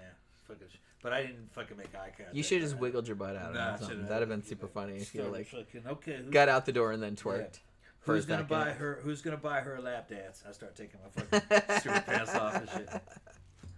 See, that's why you need the Velcro pants, just for those such occasions. We've already talked about it. Jen and I have already talked about it. I got some pants I'm going to convert to fucking Velcro when I get a chance. I got the Velcro, but I have to sew it. That'd have been so funny if we'd have walked out of the steakhouse and then they turned around and looked at you and you just went, whoosh! Pull my pants off. And then just walked to the car like nothing happened. Yeah. I would have laughed so fucking hard. I want a pair of those fucking when I go to the club. If I get really fucking drunk, I'll pull my fucking pants off. Like that. You Just probably in don't even underwear have and to be boots that drunk. and- what's that? Especially at Barbarella. It's Nah. like, because he'll totally like drop his pants. Oh, yeah. Like he has underwear on, but Yeah. he's not Well, I like pulled naked. things out in the club before Well, that's true. to show Dr. Michael. Yeah. No, that was Scott. Yeah. Yeah. I show men my shit. Well, Scott fucking- said something Scott about. said something. Said, yeah, but you're on all that shit. Yeah, your but balls don't really small." No, steroids he make wants your them balls small. really small? He's Yeah. like, no, see? I pulled them. Oh, I forgot to tell him. Dr. Michael bit my dick. That's right. I don't think you mentioned He that. didn't mention that, yeah.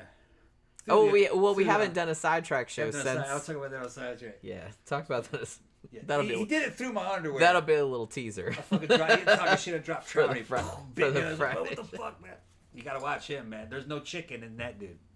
And then so Tom Try- said that to him too. He's like, "There's no playing chicken with you," and he's like, "You will always lose." Yeah, you will always lose. Yeah, that And I was motherfucker. like, "Yeah, you will always lose." Yeah, because I was- he has absolutely no. He'll just do anything. absolutely no shame. That Nope. boy. No, Nope. But it's funny though. he's It's hilarious. weird. It's weird to explain. Like he's hilarious. He's not creepy at all. He's not like fucking. It's just just old goth dude. he's just super funny. It's just super funny. Yeah, this old goth dude who's a fucking veterinarian. Yeah, he's a veterinarian. He's a really good veterinarian Yeah, too. yeah, he's awesome. He's a really good veterinarian. Yeah. But yeah, and he's like super smart. It's like Yeah. it's really funny. But he will just like absolutely do. And he looks like Riff Raff, basically. He does, Fucking but he Rocky will just Horror. absolutely do fucking anything. Bald with fucking real long hair on the side. He's bald on the You top can't of it. shame him. You can't shame- embarrass him. You can't embarrass can't- him. You can't- Nope. Nope. He will Fuck. just up it. He will I'll up be the talking ante. to Whatever s- you do, he I'll will be just in the up club the ante. talking to Jenny or some other people, and he'll fucking walk right up behind me and fucking put his hand in my pocket while I'm talking to someone. And just here the thing is that if you react to it, he's gonna be like, what happened? He'll make a huge scene. What are you scared? You know, that kind of shit. It's fucking crazy. Like I said, it sounds crazy, but it's like we've known him forever. Known him so- for fucking 20 and years. everybody knows him. Yeah, no dude fucking So it's 20 like years. everyone's. And honestly, he wears so much patchouli that you can smell him. before Yeah. you see him. We ought to have him on the show. He when smells he's- good though. I like that smell. Yeah. I like the patchouli smell. Yeah. I don't know if that's gauche to say that because I know it's like a Oh, dirty, good. like a dirty hippie smell, but I really like that. So yeah. So here's the thing, the John Henry story. Even though it's obviously a story, like nobody really fought a steam drill and died because of it. Not really. They do think that this was based on probably a real person. So there's a book that came out in 2006, and it was called Steel Driving Man. John Henry, The Untold Story of an American Legend. That was the whole name of the book. And so the guy that wrote it, who was a historian named Scott Reynolds Nelson, had done this research, and he actually found a dude, a 19-year-old guy, named John Henry. And he found him in, there was like prison records from the Virginia Penitentiary. And at this time period, much like nowadays, sometimes the inmates at the penitentiary were hired out to, various contractors to do labor at certain places. And it so happened that this 19-year-old named John Henry was indeed hired out as in the first group of prisoners who were assigned to dig a railway tunnel. And in fact, it was for the C&O Railroad, and his name was on the records. Now, it's possible that John Henry, the real John Henry, came to Virginia at this point. Like, there's a lot of cleanup going on, like for the battlefields after the Civil War and stuff like that. He was actually in the records of the penitentiary. He'd been arrested for burglary, and so he was hired out as a laborer, like on the C&O Railway.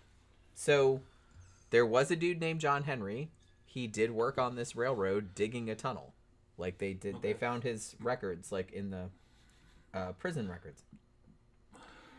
Now, the thing about it though was that the tunnel that's usually associated with the John Henry legend, which is Big Ben Tunnel, there are no records of a steam drill ever being used there. I'm not saying that it didn't happen one time or anything like that. However, some people have speculated that there were steam drills being used at another tunnel called the Lewis Tunnel, which is about 40 miles away. So some people have speculated that if this contest really did happen, which I don't know if it did, that it might have happened at the Lewis Tunnel instead, where there were actually steam tunnels in use and also, humans at the same time. So if it happened, it may have happened there. But I'm just saying that this was a real dude that did work in that area, that did do what the legend said he did. But I don't know if, the contest thing of him battling a steam drill, because they think that he did die probably in 1873, they think. That's when the records for him stop, at least. But they don't know. They think that he probably died of silicosis, which is it's a lung disease from the dust. Yeah. But you know what I mean? Yeah. They think he probably died of that, like a lot of them did. Kind of like black lung disease. Yeah, same kind of thing. Or rather than just right. working himself to death and dying of exhaustion, the story says. What's that thing that you get for breathing in asbestos? Yeah. What is that called? Shit, I'll remember it in a minute. But yeah. But it's a similar kind of thing. Mesothelioma or whatever it's called. Mesothelioma, I think is what it is. But yeah, so they think he died of that rather than, dying of exhaustion from the story. But like I said, there are some elements to the story that probably are true. There was a 19-year-old man named John Henry who was he was in prison for burglary, and he did get contracted out to work on that tunnel. And he was, a steel driver. Do the stories start off in that tunnel? That's the first time the oldest stories. Big Ben Tunnel is the one that's most often associated with it. Okay, but like I said, the dude that did the research said, well, the only reason we have to think that if it happened, it didn't happen at that tunnel was because they never used steam drills at that tunnel. Yeah. That they know of. Right. There are no records of it. It might be pure luck. Yeah, maybe. Because that's not a real common name, but you theoretically could guess. Well, okay, yeah. We know a dude was named that worked. Could be the dude that first made that story up. You knew him. Yeah, that's entirely possible. Right. Maybe he was on that job. And maybe he was impressed with that guy. Because the ballad or the song or the poem or whatever is old. Yeah. It kind of circulated a lot. It was kind of started with a song. Well, like a worker song. Yeah. With the guys that were doing the hammers and they were doing. How much you want to bet it's a black guy on that crew? Yeah. And he was impressed with this dude. Yeah. John Henry. John Henry. So he's now writes a song about fucking working on the railroad, and that John Henry, he's the shit. And he because he knows of John Henry. He might have been the biggest, baddest motherfucker on the crew. Might be that. I'm kind of feeling like that's probably what happened. Was. And then that fame then that song gets famous. Yeah. So the name John Henry kind of goes viral in that fucking genre. Just because the dude who wrote the song used his fucking friend's name. Yeah. Probably what it is. Because he thought he was badass. Because he thought he was a badass, yeah. He might have been like one of the baddest motherfuckers on the crew. Or it might have just been a dude he knew and liked. Yeah. Yeah, he was real big and strong or whatever. Yeah, or he may have been a regular guy, but he's retelling the story that he's big and strong. Probably, it was something like that. He might have just come up with the idea, I need a big and strong dude in this story. Working on. Oh, and I'm gonna make his name same name my friend. Yeah. Yeah. Call him John Henry. I kind of feel like that's probably something like that. I think the thing about the steam drill, whether or not that happened or not, it's like I said, that's not the thing about the John Henry story is that it could have happened like that. It probably didn't. I mean, but nothing about that story is like Paul Bunyan kind of stuff, like giant. Like I made the Grand Canyon. What I'm thinking is this dude is pretty gifted at writing songs. He worked on that tunnel. Later on, he sees this fucking steam drill and says, "Man, we would beat that motherfucking thing. We were good." And he starts going, "I'm gonna come up with a song about." Bet John Henry could have John kicked that Henry, steam my drill's fucking ass. buddy, he would beat that shit. And he starts writing a song about it. It's probably something like that. And then it just got around. And then it got around, and then they maybe tweaked the story, made it better, tweaked the song, and now it becomes a legend. Yeah, because as Yeah. the story went on, like they started, like they added details, like Yeah. he was born with a hammer in his hand. Yeah. Like, you know, he grew really big and Yeah. like busted out the roof of his house and stuff. Yeah. So he becomes Paul Bunyan. Yeah, so basically. they added more like big man tropes Yeah. to like his story, but that, you know, that's not like the main part of the story. The main part of the story is he was just a regular guy, but bigger and stronger and faster, and he could beat a machine. Dr. Price would also say probably, well, maybe the dude who wrote that song and was working on there, that may have been his name. That might have been his name might have been Paul Bunyan. John writing a Henry, song about John himself. Henry, you mean? John Henry, you mean? John Henry. Yeah, he's like, I'm gonna write a song I'm writing something about myself. What a badass it was. I got beat up. Saw that steam shovel. Fuck that. Let me write the song. He might have been retired by the time he's writing that song. Like, he doesn't work there anymore.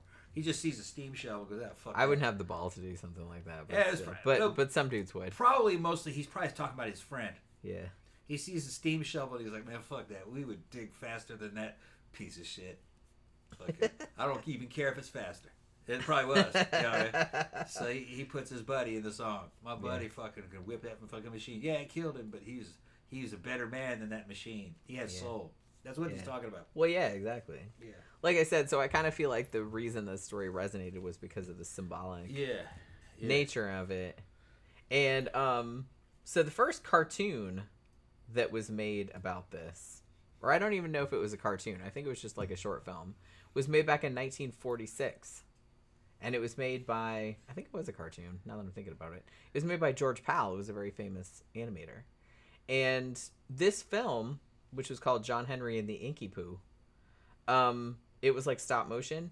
And this was a big deal because this was the first time in American cinema that had like a positive portrayal of African American folklore. And this was in the 40s. Yeah. So it was like pretty influential. The one that I saw came out in 1974. There was an 11-minute animated short about John Henry called The Legend of John Henry. Yeah. That was made for Paramount Pictures, and I know that I saw that one. Yeah, if you listen to fucking shit today, they're going to say that fucking African American history was just bad, that it was all bad. No, there was a lot of good stuff in there, man. Fucking, we had fucking black bounty hunters, like fucking Bass Reeves. You know, it wasn't bad for everybody. You know, they had black people. Well, it's just cool and I think the point they're trying to make though is that even the ones like Bass Reeves and stuff like that, but you don't really hear about it. Like nobody talks about it. I think a lot of that shit got fucking kind of like put on the back burner in the 50s and the 60s when television started to come in. They had to now market things to sell things in homes, and most people that owned those televisions in the 40s were white. Same with the theaters. So the market started to target market everything for white people because they had the money. So they kind of whitewashed everything. So what it is a lot of the black stuff that happened in the fucking 1800s got fucking erased. Like one of the first dude basically who got killed in the Revolutionary War was a black guy. Yeah. British soldiers shot him. He was in a crowd of people that were protesting. A lot of, and then that's kind of forgotten now, you know. But no, there was a lot more stories and shit about. And then some shit got basically erased because they thought it was insulting to black people or something. Like Disney's Song of the South. That was a fucking very good movie. You can see it for free on YouTube. It's a beautiful movie, and it includes Uncle Remus telling all of the Southern African American legends. You know, about Brer Rabbit and all that and the Tar Baby. That's African American. Disney didn't make that shit up. Yeah, those are all. That's all folklore. Yeah, and people say, "Well, it's about slavery's on the planet." No, it was after slavery. He opens the whole story. That's Reconstruction era. Yeah, it was Reconstruction. He opens the whole fucking movie. Uncle Remus says this place had a bad history. All right, a lot of people basically sings. A lot of people ran from this, but I'm not going to run because this is where the wound is. I'm going to heal the wound here, where it happened, at this plantation. As a free man, he stays on as a free man. Working on that plantation, and then he has all adventures with the little kids, you know, the plantation owner's daughter and son, and then I think there were some black kids also in there, and telling them African American stories of the South, you know, and singing songs about it. And in the end, he saves the little boy's life, you know, channels the power of God to fucking. That's how I interpreted the end of it. It is kind of religious. It's a religious, a supernatural event happens. and Remus saves the boy. It's a very good movie. Yeah, I haven't seen it in ages, but I remember really liking it. There were people in the comment section, black people going, "Why the hell is this banned? This is a fucking great movie." Well, they didn't really ban it. It's not bad. It's just that Disney won't sell it anymore. Yeah, I mean, you can still get it, obviously, but yeah, it's just they don't want to do it. If you guys remember, back in the 80s, Shelley Duvall had a series called Shelley Duvall's Tall Tales and Legends. I think it was on I want to say it was on HBO, but I could be wrong. Do you remember that? What was it called? Shelley Duvall's Tall Tales and Legends. No, I don't and they would remember. reenact. They were like an hour long, I think, and they would like reenact a lot of the stuff. And they did a John Henry one, and Danny Glover played John Henry in that one. And I think I saw that. But she did a lot of them. They were like super cool. I remember that show a lot. And so, as I mentioned earlier, DC Comics also has a superhero named Steel, and his real name is John Henry Irons. Yeah. So he's obviously inspired by John Henry. This character came about in 1993 in the Adventures of Superman number 500. That's when he was introduced, and he's obviously based on John Henry because his weapon is a hammer. And the artists have readily admitted that that's who they based it on. So lastly, let's talk about Pecos Bill.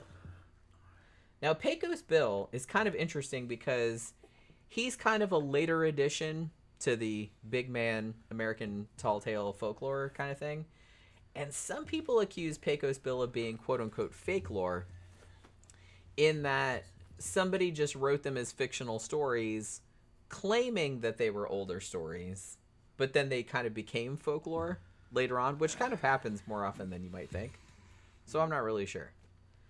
But Pecos Bill is basically, he's like the Western equivalent of all the other big men characters. So he's like a fictional cowboy. And supposedly, the stories about Pecos Bill came from oral tradition, stories told around campfires in New Mexico, Texas, Southern California, Arizona, shit like that. And supposedly, these stories were all compiled in the early 20th century by a dude named Tex O'Reilly, who put them all in a book. Now, some people would say that he just made those stories up and pulled them out of his ass in the early 10s, published them in a book, and said that they were from an older tradition. They really weren't, which would make them fake lore. But I don't really know. But that's what some people say. But at this point, it's folklore because that was a long time ago anyway. So the first known stories about Pecos Bill actually weren't published until 1917, like in a magazine. And he, again, claimed that they were older stories. But, some people said that he just made them up. Now, interestingly, after that book came out, though, like, people took that character and, like, ran with it. They actually did a cartoon strip, like, starting in the late 1920s. And it ran until 1938. And then for a while, they kind of kept the comic going, but under a different name called Pecos Pete. The lore was that Pecos Bill got amnesia and forgot what his name was. He remembered the Pecos part, but he didn't remember the Bill. So he's like, am I Pete? Okay, I'm Pete now. So I guess they had like a whole comic strip. And so then, like, after that, the character was so popular that they started like making little movies and other kind of shit about it. Like 1948, Disney started making some cartoons with him in it, which I remember seeing those. And there was actually like a live action one from 1995 that Disney made. And Patrick Swayze played Pecos Bill in that, which I think I've seen that actually. That one had Paul Bunyan in it too. So here's the thing. So Pecos Bill is basically like, the story about him is that he was supposedly born sometime in the 18th. He's a fictional character, but the stories say that he was born in the 1830s and that he was born in Texas. And he was supposedly the youngest of 18 children. Now, when he was a baby, people knew that there was something different about him because he actually used a knife as a teething ring and would also ride around on wild animals. So there was that too, like when he was little. Which, like I said, very, very common in any kind of big man, Hercules kind of stories, anything like that. It's like, even when he was a baby, he would do all this crazy shit. You know what I mean? He would wrestle alligators or whatever. It's a similar kind of thing. So early on in his life, when he was still a child, his family, his parents and his bajillion siblings, were going across the Pecos River in a covered wagon. And Bill fell out of the wagon and got swept away in the river. Now, his family were probably... I mean, to be honest, his parents had 18 kids. And so one falls out of the covered wagon. They're like, oh, no. Oh, well. You know what I mean? We've got 17 more. It's fine. They probably didn't even notice that he was gone. I'm just saying. But yeah, so the baby fall. I don't know how much of a baby he was, but he was like a little kid. So he falls out of the covered wagon and gets swept away by the river. Now, much like Mowgli in the Jungle Book, like he gets swept away by the river, and then he ends up like somewhere downstream and ends up getting raised by coyotes. So there's that. Like I said, very, very Jungle Book kind of story. You can tell there's an influence there. So he gets raised by coyotes, and by all accounts, thought he was a coyote. Now, his brother, one of his many brothers, ended up finding him by chance, I assume, and had to convince him that he wasn't actually a coyote because he thought he was one. So he gets brought back to human civilization and has to like relearn how to be a person because he thought he was a coyote, like I said. So not only did he come back and learn to be a person again, but he figured out how to be the best fucking cowboy that the world had ever seen. And like did all this fucking crazy ass shit, which we will get into. Now, one of the first things he did that a lot of people brought to, which is not way out there, but like shit gets weirder as it gets on. So there's this famous horse, supposedly, that was in this area. And the horse was named Widowmaker. And it was named Widowmaker because no one could tame it. Like every time somebody got on its back and tried to tame it, it would like buck them off and presumably kill them if it was called Widowmaker. So the horse also, the story went, was so badass that it ate dynamite. So there you go. So like I said, it's just the exaggeration. I love these kind of stories. So Pecos Bill, of course, was so badass, having been raised by coyotes and whatnot, that he just jumps on the horse and tamed it. And not only that, he also changed its name from Widowmaker to Lightning. Yeah, I think I like Widowmaker better, but okay. He also supposedly would ride around on a mountain lion sometimes too. But yeah. So his horse would eat dynamite. That's a bad one right there. Yeah. When your horse, does it make it faster though? See, that's what, yeah, did it That's just probably eat what they're dynamite talking about. because? Because Yeah. dynamite's delicious? Or? It makes it strong and fast. It's gotta be. It can kick the living shit out of you and it fucking run fast as fuck. I love it. It's internal combustion. Oh, I never thought of that. Yeah. That's what they're talking It's just he eats the dynamite and then it blows out his asshole and like Yeah. propels him forward. Yeah, it makes his legs go fast and everything. That makes total sense. Well, that's like fucking Thor. Thor's Yeah. fucking chariot was pulled by goats. Those goats fucking spat out lightning, and the lightning came out of their hooves and shit. So what the Norse are trying to say, that those fucking goats are faster than any horse. That's what they're talking about. Yeah. And for some reason, the Norse believed that goats could run faster than horses anyway.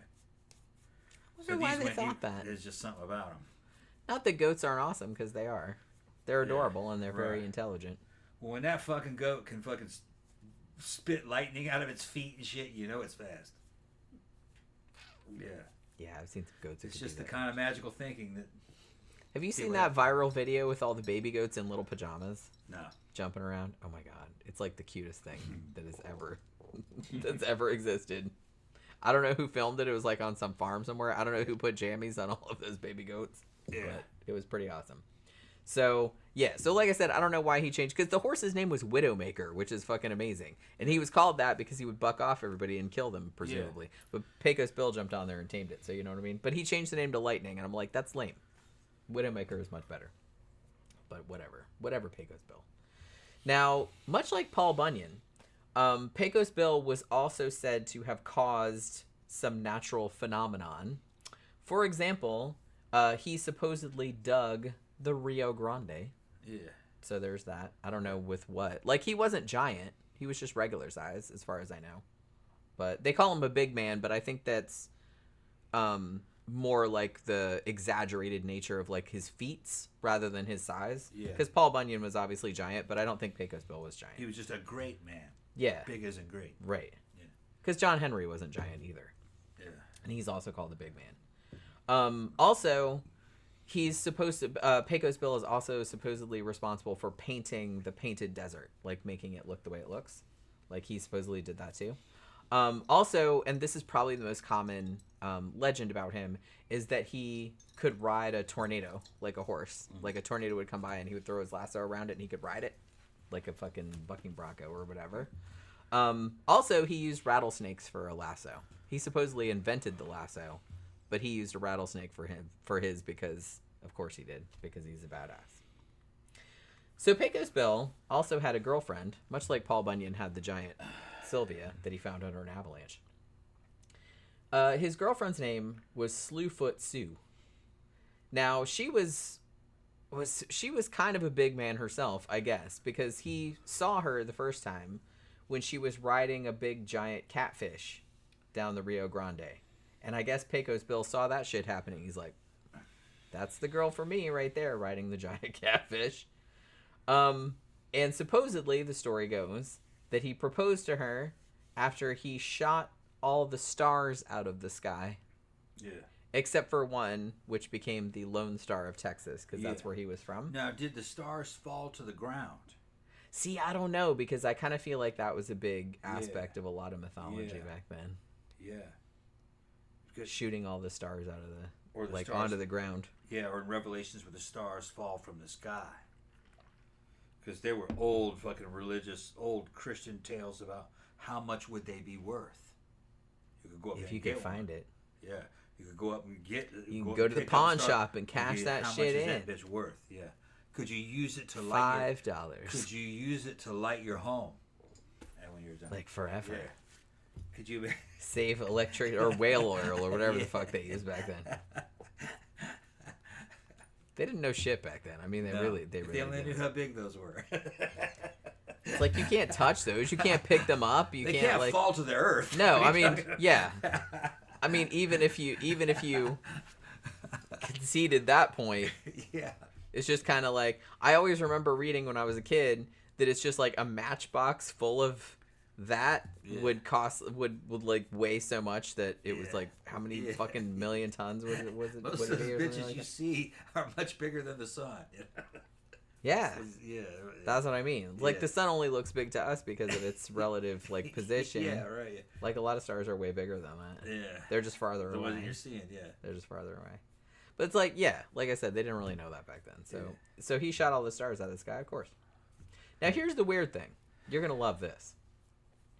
I feel like. So Pecos Bill falls in love with Slewfoot Sue and proposes to her. And his horse gets jealous. Then it got jealous of what? Of their relationship. Okay. Sus. What was going on with Pecos Bill and Widowmaker / Lightning? That the horse would get jealous.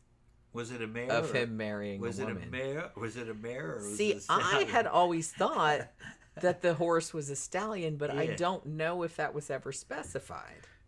Am I overthinking this? He's either a stallion or a gelding, but I would What's think going on? I would think that Pecos Bill would have a fucking stud if he was riding a male. You wouldn't want a gelding. That's what I see. Well, see, too low T, man. That's what I'm saying. I would have thought, thought, like in a story such as this, they had a fucking. It would be too yeah girly. You're reading to ride a female horse, so it would have to be a male horse with a big, huge schlong. Yeah. You're reading into this shit. It's just a typical bromance. It's just a bromance between a man and his horse. Yeah, it's an interspecies. It's an interspecies platonic bromance. Is it? It's platonic. Totally we don't know if it was platonic. There's probably Give it the benefit of the doubt. The fictional characters. There's probably some porn for this too. Pecos Bill on horse porn. Zach, you need to make some fucking porn. about that. Use some CG. Yeah. Put I that mean, shit- I read that and I was just kind of Yeah. like, wait, what? Okay. Put that shit up on Rule 34 video, where all Right. the CG porn is. So the Yeah. so the horse is jealous of Pecos Bill and Slewfoot Sue. So Slewfoot Sue tries to ride the horse, and the horse bucks her off, and she landed on the bustle of her dress, right? And she bounced so high that her head hit the moon. Okay. Yeah. There's also another variation of this where she bounced up and hit the moon, and then she got stuck up there somehow, and then Pecos Bill had to like use his lasso. I don't know if it was the rattlesnake one or the regular one, and to like bring her back down. Yeah. And apparently she'd been bouncing around up there for like a while, and she was gonna starve to death, Yeah. like because she was stuck. I don't know how that works, but yeah. So he had to like lasso her Hey, and it bring hits her the back. moon. Moon's only like the size of a fucking. Yeah. It's only the size of a fucking garbage can lid. You know? Sure, That's all it's just it- it's like right there. It's right there. Which is like, yeah. I mean, it was just like that silent movie, the George Méliès one, Yeah. The Trip to the Moon. Yeah. We're just gonna go They to the jumped moon off for a the second. edge. Yeah. They jumped off the edge to return to Earth. I love that they like crashed the spaceship into the face on the moon, like right into his eye, and they're just like, hey, whatever. And then they fart around on the moon for a little while, no spacesuits. You know, they just have like regular ass Victorian They kill suits on. Martian aliens. With They kill brooms. Martian aliens, and it's like, With and it's brooms. fine. Yeah. Everybody says yay when they Not- get back home. They're Not just like, brooms, umbrellas. hey, look, alien species. Yeah. They just kill them, and everybody's like, yeah, that's what you should do. So yeah, it's kind of messed up. And then they come back to Earth by jumping off the edge of the moon, because the moon has an edge, And they fall off. Of and it. then falling back onto the Earth, Yeah, which is yeah. just like right there. It's just Yeah. like, you know, They landed in the water though, so it's. Okay. it's just like, you know, jumping off the fucking balcony yeah. into the pool or Yeah, whatever. See, you try to jump off the edge of the Earth. Let's see what happens. Yeah, we did a flat Earth show, Yeah. so I would invite all the flat Earthers. Why don't you go jump Yeah. off the edge of the Earth? See how that Yeah. works out for you. Go float in space. Yeah. So yeah. So here's the story. The story about her hitting the moon, and him like having to get the lasso. Like I said, wouldn't it be funny? I don't know if this ever happened, but if he had the rattlesnake lasso, and he's like, "Here, honey, I'll save you from the moon," and gets the rattlesnake lasso though, and then like the rattlesnake bites her in the ass, presumably, Yeah. and then she dies, and then he's like, he pulls her back to Earth, and she's already dead. It's a tragic. She gets bit ending. in the ass. No, I just made that up. Okay. That's my own variation. But well, they did She say could that. just run up to somebody, and just suck the poison out. They're sure, fine. Yeah, You know, these guys So- lining up to help her suck the poison. that out. doesn't work though, you guys. No. They put that in like so many movies. It doesn't work Where you, like that though. the way they were supposed to do it, the Old West story is that you cut an X over it with your knife, deep, and let it bleed and suck it out. That might work. I might get It some might. of I that. mean, it won't hurt you. Yeah. Probably, but I don't know if it You're would. supposed to cut an Right. X over, I think, each fucking puncture wound. So, you know what I mean? And let it bleed out and squeeze it out, and you're sucking and squeezing. Like I said, it can't hurt, Yeah. but I don't know if it would save you or not. But like I said, it well, might lessen the amount of venom that's in there. yeah. I mean, depending on what kind of snake it was. I Yeah. mean, rattlesnake venom. It's usually not fatal. It's not gonna kill you. Yeah. I mean, it will. But it takes a long time. Like that is predicated upon you being like out in the bush and you can't Yeah. fucking get to anywhere. From what I remember, if you can get to a hospital, you're fine. from what I remember, a healthy person doesn't die from a rattlesnake. Not usually. It's No. just that it's a fucking vicious wound. It looks like somebody poured acid on you. Yeah. And it eats you up down to the bone. Yeah. Bad. I mean, you will need medical attention. Yeah. If you don't get medical attention, you might die. Yeah. But if you get medical attention in a reasonable amount of time, then you will be fine. Yeah. You'll be fine. It's not going to kill you. I've seen photographs of it. Some of them bites. It looks like a fucking third-degree burn down to the bone in some places. Yeah, it looks It's bad. nasty. It looks Yeah. bad. And now, like I said, some snake venom will kill you much quicker. Yeah. But Yeah. Some of them are deadly. yeah, Egyptian like cobra will will kill you. will kill you in minutes. Yeah, an Egyptian cobra will kill you, and I've seen them when I was in Egypt. But in the U.S., we have venomous snakes here. We have rattlesnake. We have coral snake. We have Yeah. water moccasin. What's the other one? There's one more. Diamondback rattlesnakes, fucking sidewinders, which is another rattlesnake. Well, that's out west. I'm talking mostly about Florida ones. Oh, Florida. There's 4 in Florida that are venomous. Coral snake, which snake. They basically can't bite you though. Yeah, they will just kind too little. of gum you. Yeah. Well, they can't sink fangs into you because their mouth don't open up wide. Yeah, they just kind of go. Yeah. Their mouths were built for biting real small things. I had one run across my foot in my grandmother's backyard one time. They're also not aggressive. Mm-mm. And then there's water moccasins. Water moccasin, yeah. Various rattlesnakes. What's the 4th one? Sea snake. That was supposed to be pretty No, fucking it's poisonous. not that. Shit, I can't remember what the other one was. It's the only thing I can think There's of. 4 of them. There's 4 venomous ones in Florida. Because, like I said, I grew up in Florida, so they always, like, when I was in school, they always... Cottonmouth? We already mentioned Yeah, that's it. Cottonmouth, That's it. That's the other one. Cottonmouth. Yeah. So they're always just like, hey, if you're... Don't fuck with these, because they're venomous. Like, you probably won't die, but don't risk it. You know what I mean? Like, most people get bitten just farting around in their garden, and the snake is, like, hiding in there, and they don't see it. Most people get bit by those snakes don't ever get any venom injected in them. Yeah. The snake doesn't usually inject venom for self-defense. They just bite. Yeah, they're just trying to get away from Yeah. you. You're big. Yeah, they inject venom to fucking kill prey. But usually a few drops goes in there anyway and fucking burn you up. Yeah, it's not fun. I've never been bit by a snake. Although I will say, my brother got bit by a brown recluse spider on his knee. Yeah. And that shit looked terrible. And actually, they told him he was out hiking, and he got bit, and he didn't realize it. And then, like, a few days later, you could see where the blood poisoning, it was going up his leg. You could see it going up his leg, like, through his skin. Yeah, you just reminded me that my dad got bit by a California diamondback. Yeah. Right on this side of his hand. I've seen them before, but I never got bit by one. He got bit right on this side of his hand. He was trying to catch it. I remember. Oh, we'll see. That happens a lot. I remember when it happened, but it was a dry bite. He said it burned like fucking crazy, but yeah, I remember that.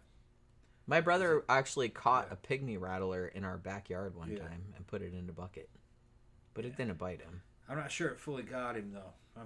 I was a little kid, but I remember him running it under the sink in the camper. Yeah, I don't know. It's just like, I guess growing up in Florida, you get kind of inured to there just being critters around everywhere. Yeah. Because there's just always creatures, lizards, snakes, bugs. I've heard that the black recluse spider, bobcats, and the brown alligators. The brown recluse spider is supposed. I've heard that it feels worse than a rattlesnake bite. Well, if it's a dry rattlesnake. Yeah, bite. my brother got bit on the knee. Like I said, he was out in the woods, like hiking or something, and he got bit by one and didn't realize it. And then he got alarmed a couple days later because he kept seeing, like I said, there was a vein, the vein in his leg. It was like turning red, and it was just like traveling. Yeah. And they told him, it's like, well, if that gets up to your heart, you'll die. Yeah. So it's just, so he had to go, and he had to walk on a cane. Yeah. For a while, and I remember. It was a rattlesnake? No, it was a brown recluse. Brown recluse, okay. Spider. Okay. Yeah. And because I specifically remember we went to Fern Park to see Bad Religion. Like at I don't remember what the station, was that the name of that place? Yeah. So we went to see Bad Religion, and he couldn't stand the whole time. He had like because he still had that fucking fucked up shit, because he didn't go to the hospital for like 2 or 3 days after, because he didn't know what it was. And then when he got there, they're like, you got bit by a brown recluse. If you had waited like several more days, you'd be dead right now, because you didn't like come here. Yeah. But yeah, it fucked up his leg for like a little while, because I remember him walking on a cane for a little while. Yeah, they were all in there, and it looked bad, saying fucking copperheads and copperheads and cottonmouth. It was a cottonmouth. Yeah, cottonmouth. That's the other one. I'm not sure a cottonmouth has a rattle on it, does it? No. Okay, yeah. So it's almost kind of like a. They call them a cottonmouth because the inside of their mouth is all. It looks like two white cotton balls. Yeah. Like I like snakes. Yeah. So I've seen like all of the venomous snakes around here, and there's a ton of like non-venomous snakes around here too, like rat snakes and stuff like that.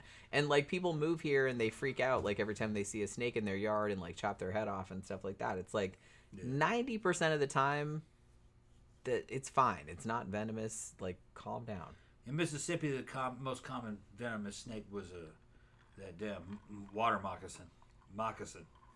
Just a brown snake. I don't think it had a rattle on it either.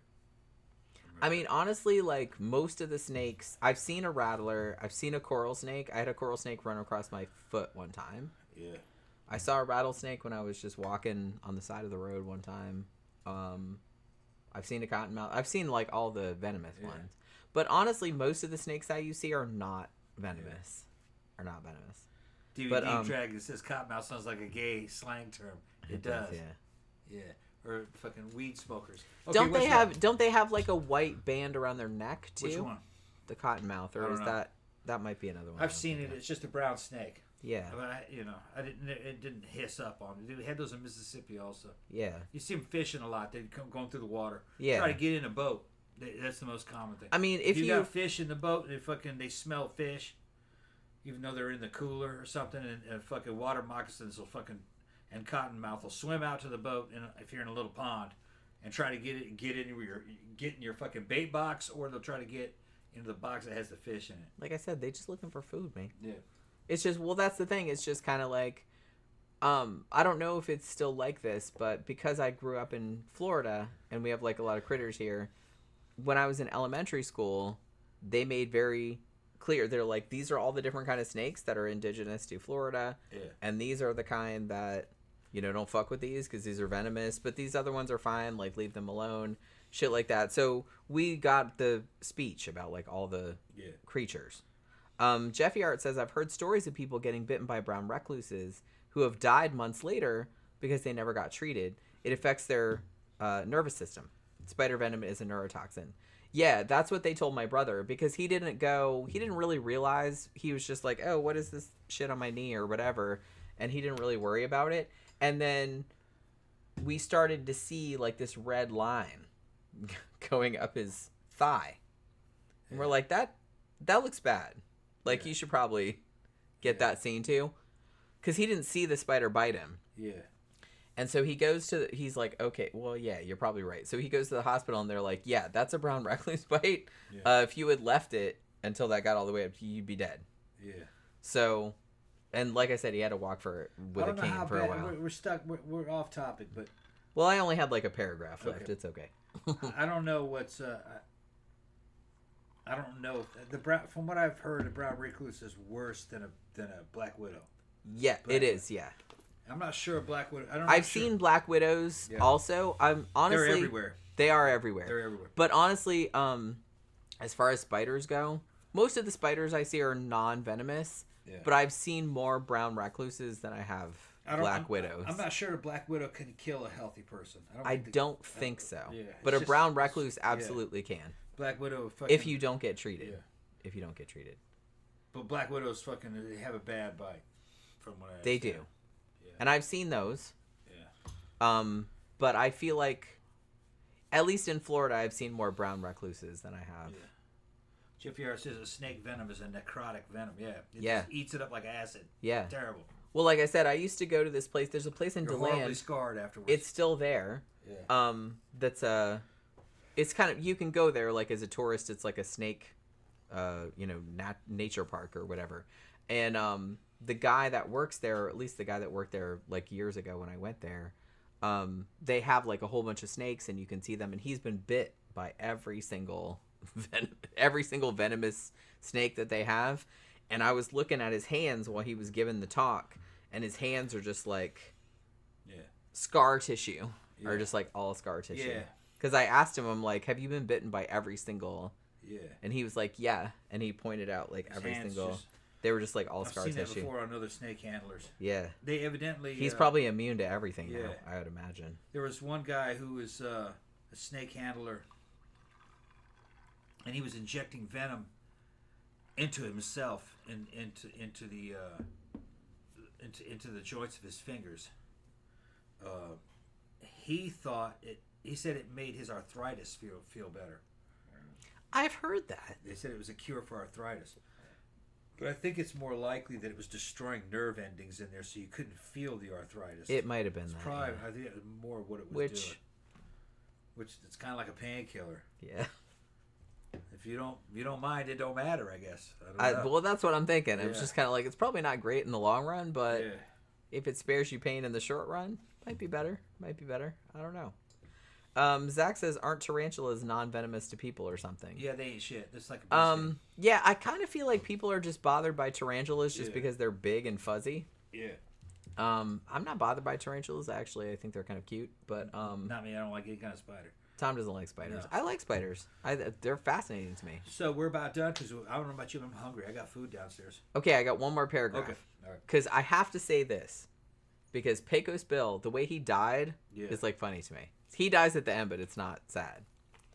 Because how he died was this. So Pecos Bill, he's, at least in this story. So he goes to, he's in New Mexico. And the story goes that this dude from Boston shows up in New Mexico. And he's trying to be a cowboy. And so he's trying to dress up like a cowboy. So he's like a cowboy poser, I guess. And the quote from the story was that the Boston guy was wearing lizard skin boots, a shiny brass belt buckle, a new pair of blue jeans, and a huge 10-gallon hat with no speck of dust on it. So he shows up in this, like, resplendent, in this outfit. Pecos Bill sees the dude and laughs so hard that he dies from the laughing. Okay. That's how fucking hilarious What was the guy wearing that again? dude looked. What was he Lizard. wearing? What did I say? Lizard skin boots, Yeah. a shiny brass belt buckle, new pair of blue jeans, and a huge 10-gallon hat with no speck of dust on it. Okay. So he was like in He was- cowboy cosplay. It's called Essentially. being duded out. Yeah. Uh, And he shows up Yeah. like he's from Boston, and he shows up in New Mexico looking like that. Yeah. And Says he looked too Pecos effeminate. Bill like looked at him and was just like he just couldn't take it. He See, couldn't take it, Too effeminate. and he laughed himself to death. He looked too fucking lame. That was most of the stories that Pecos Bill Yeah. laughed himself to death at somebody that he was got like killed by a fake poser. observing fake cowboy. Fake cowboy fucked him up. Death by fake cowboy. Yeah. I mean, Yeah. that's got to be Yeah. got to be some kind of like That's a good one. that's like I know that's what that's He had fashion sense. His own fashion sense killed him. You're not a Come real up here in that cowboy. fucking poser ass shit. I feel like That's a good story. Now see that I think told about you it. like I said I thought you would like that once you thought Yeah. about it. Yeah. Because there's got to be like a There's the only goth. way to kill him. There's a goth equivalent of that. That's the only way to kill Pecos Bill. He showed up looking fucked up. He laughs. He just couldn't take it. It was too much. It was too You much. look at your pussy ass wearing that. That was fucked just up that would outfit. be like okay that would be like the equivalent of me being Yeah. at the goth club Yeah. and some bitch showing up in like I don't know crow makeup and Yeah. like just every Yeah. like cliche Every thing cliche, yeah. like showing up in all of that Yeah. and I just laughed so hard that Yeah. I dropped dead. Every fucking piece of poser trope. and Yeah. all at I mean once, the all first thing I same thought person. of was crow makeup but Yeah, I'm sure yeah. there's other He's things. dressed like fucking Draven. What's his name? Yeah, Eric Draven. Eric Draven. God, I'm glad those days are over. Yeah, come up with a fucking. When Eric the Draven. fuck? Jesus.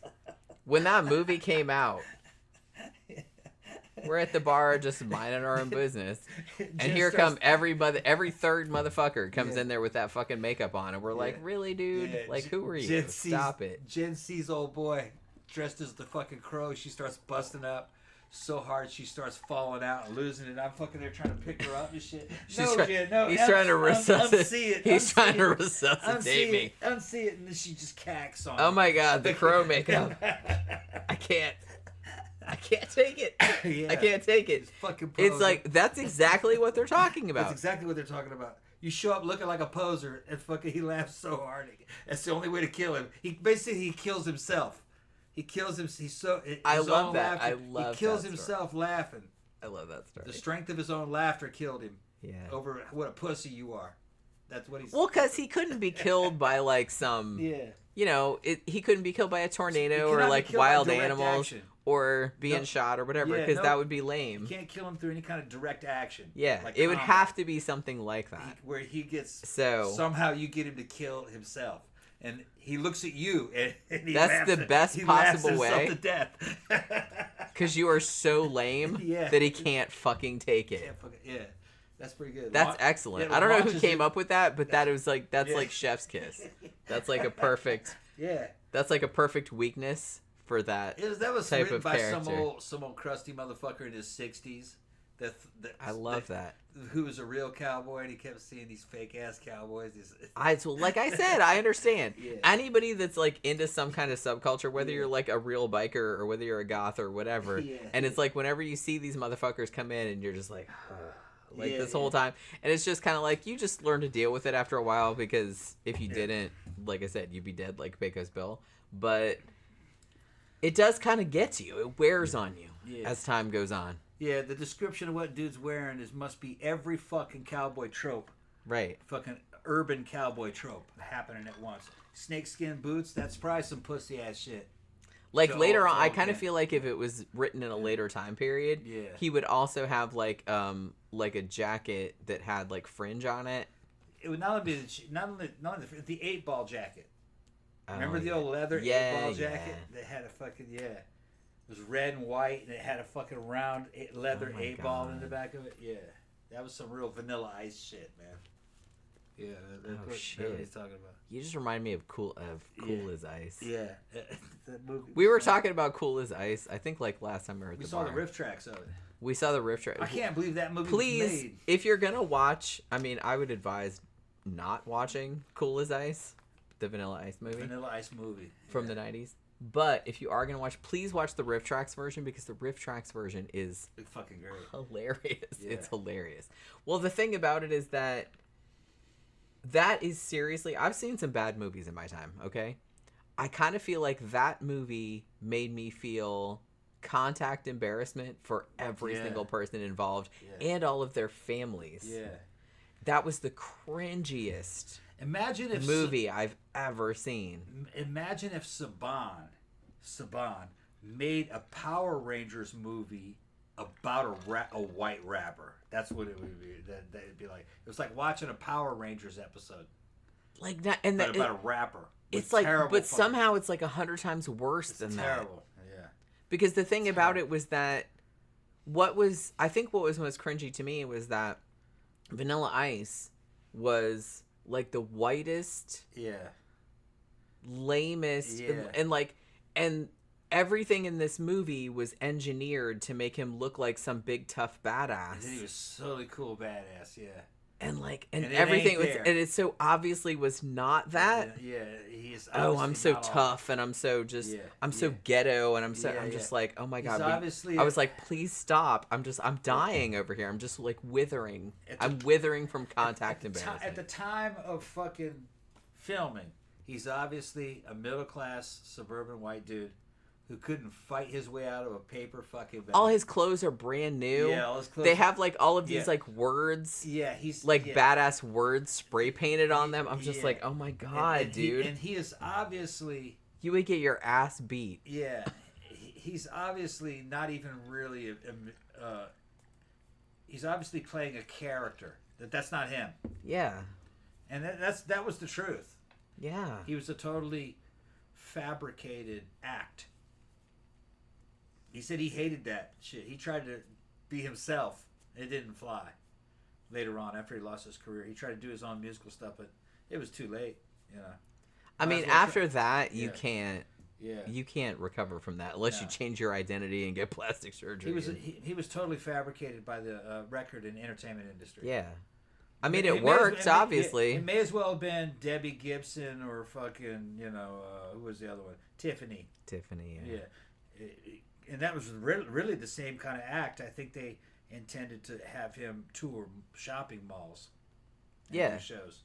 I think that's actually what it was. I mean, yeah, that was the thing. There ain't no way he's going to fucking stand and do a show with fucking Public Enemy. You know what I mean? Imagine him in Public Enemy.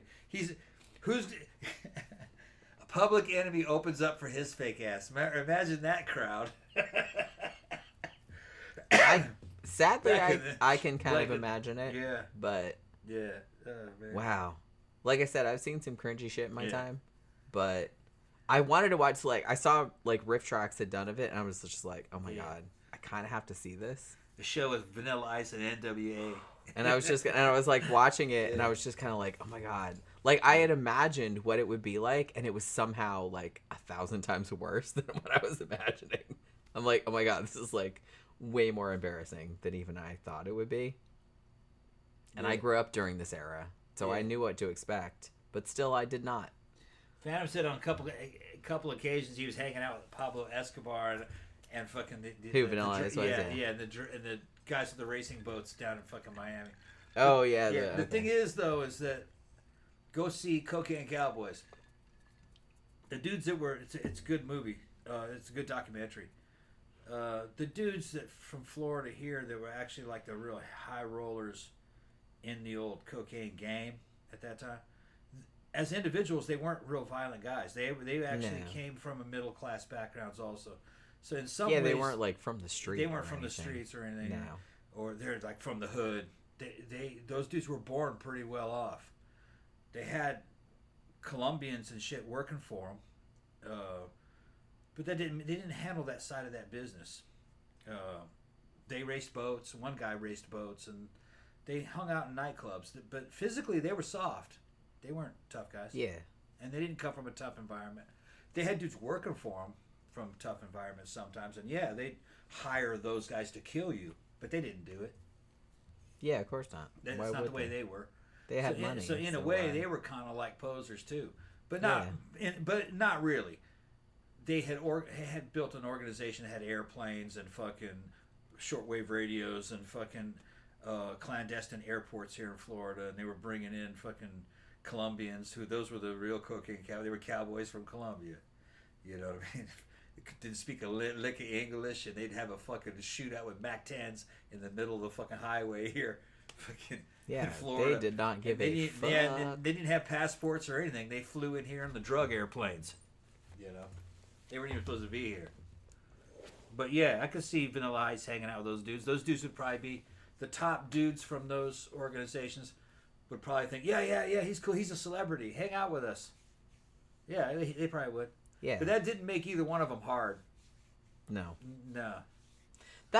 Like I said, that's the issue that I had, was that the image that they were trying to portray of him was that he was some tough, hard street kid. And I was just like, obviously not. No. Like, if they didn't do that, I don't think it would have been that. Yeah. I don't think I would have been as I wasn't offended by it, but it was just kind of like, I don't think it would have been as cringy. Just the white version of the Fresh Prince of Bel-Air. Yeah. What was that dude's name? Fucking that was Will Smith, actually. Will Smith. Yeah. Will Smith wasn't hard either. He came from money. Yeah. And like I said, nobody has a choice about where they came from. Okay? Like, you're born and your parents are a certain way. You don't have any control over that. So I don't hate on people because of that. But if you get famous, don't try to make your background something that it wasn't because of a narrative that you want to portray. Like, just be honest. Yeah. If you came from, like, some middle-class background, like, say that. You know what I mean? Don't try to be like, oh, I came from the streets. When obviously you didn't. You know what I mean? If I remember correctly, Will Smith came from lower upper class or fucking upper middle class. He came from a good private school and everything, I believe. Yeah, I mean, look, my dumbass grew up in a fucking trailer park, okay? It's just like... Yeah. But it doesn't matter to me one way or the other. I don't like dishonesty. I don't like... DVD Dragon says, straight out of the suburbs. Right, exactly. Yeah, it's just kind of... That's what bothers me. Like I said, if you came out and you got famous and you're just like, look, I'm from this background or whatever, but I like this and I'm doing this now, fine. But don't try to pretend you're something that you're not. Yeah. I think that's what bothers me about it. Yeah. That's the only thing that bothers me. Trying to sell that shit to the public. Yeah, okay. It's like, that's what I don't like. Wait a second. Jeff Yard says about tarantulas. Most tarantulas prefer not to bite humans. Yeah, they're nice and fuzzy.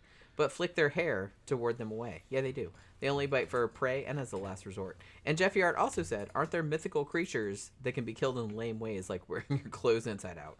Yeah, I kind of feel like that's kind of a trope in mythology, is that particularly monsters or mythical creatures or whatever that are like super, super powerful, they always have like one really lame weakness. Yeah, the Norse monsters are kind of like that, if I remember correctly. You know what I mean? It's just kind of like, oh, the dragon has this one scale. Yeah. that's like you can get his belly, and you know that's some J.R.R. Tolkien stuff. But you know what I mean? It's just always that it has to have a weakness, otherwise there's no conflict in the story. Like obviously, if it's a monster, it has to have a weakness so you can kill it. So it maybe has to be something that's not that you wouldn't necessarily think of, but it can't be anything that like impinges on its badassery, I guess. So it has to be something sideways that you wouldn't like think of. So I kind of feel like that's what's happening with the Pecos Bill story. Is like he's this larger than life cowboy character that can do all this stuff. He can ride tornadoes. He can, you know, he tamed this horse that killed everyone else and blah blah blah. So the way that he died would have to be like a sideways kind of way. So I can kind of see where they're coming out with that.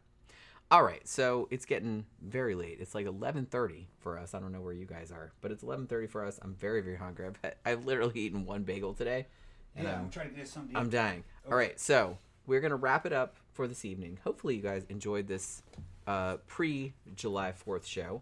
Have a good July 4th tomorrow if you're celebrating it in the United States. Have a good fire. Don't blow your fingers off or anything like that. And we'll be back on Friday night for the Sidetrack show. You'll hear all about the dick biting story, which we teased earlier on. I mean, it's not really much of a story. Yeah. It's just you already kind of told the whole thing. But yeah, we'll talk about that on Friday. So it should be fun. We always have fun on the Friday show. So hopefully you guys can join us for that. Thank you everybody for dropping by this evening. Thank you for your super chats, and we will see you again on Friday night. Good night.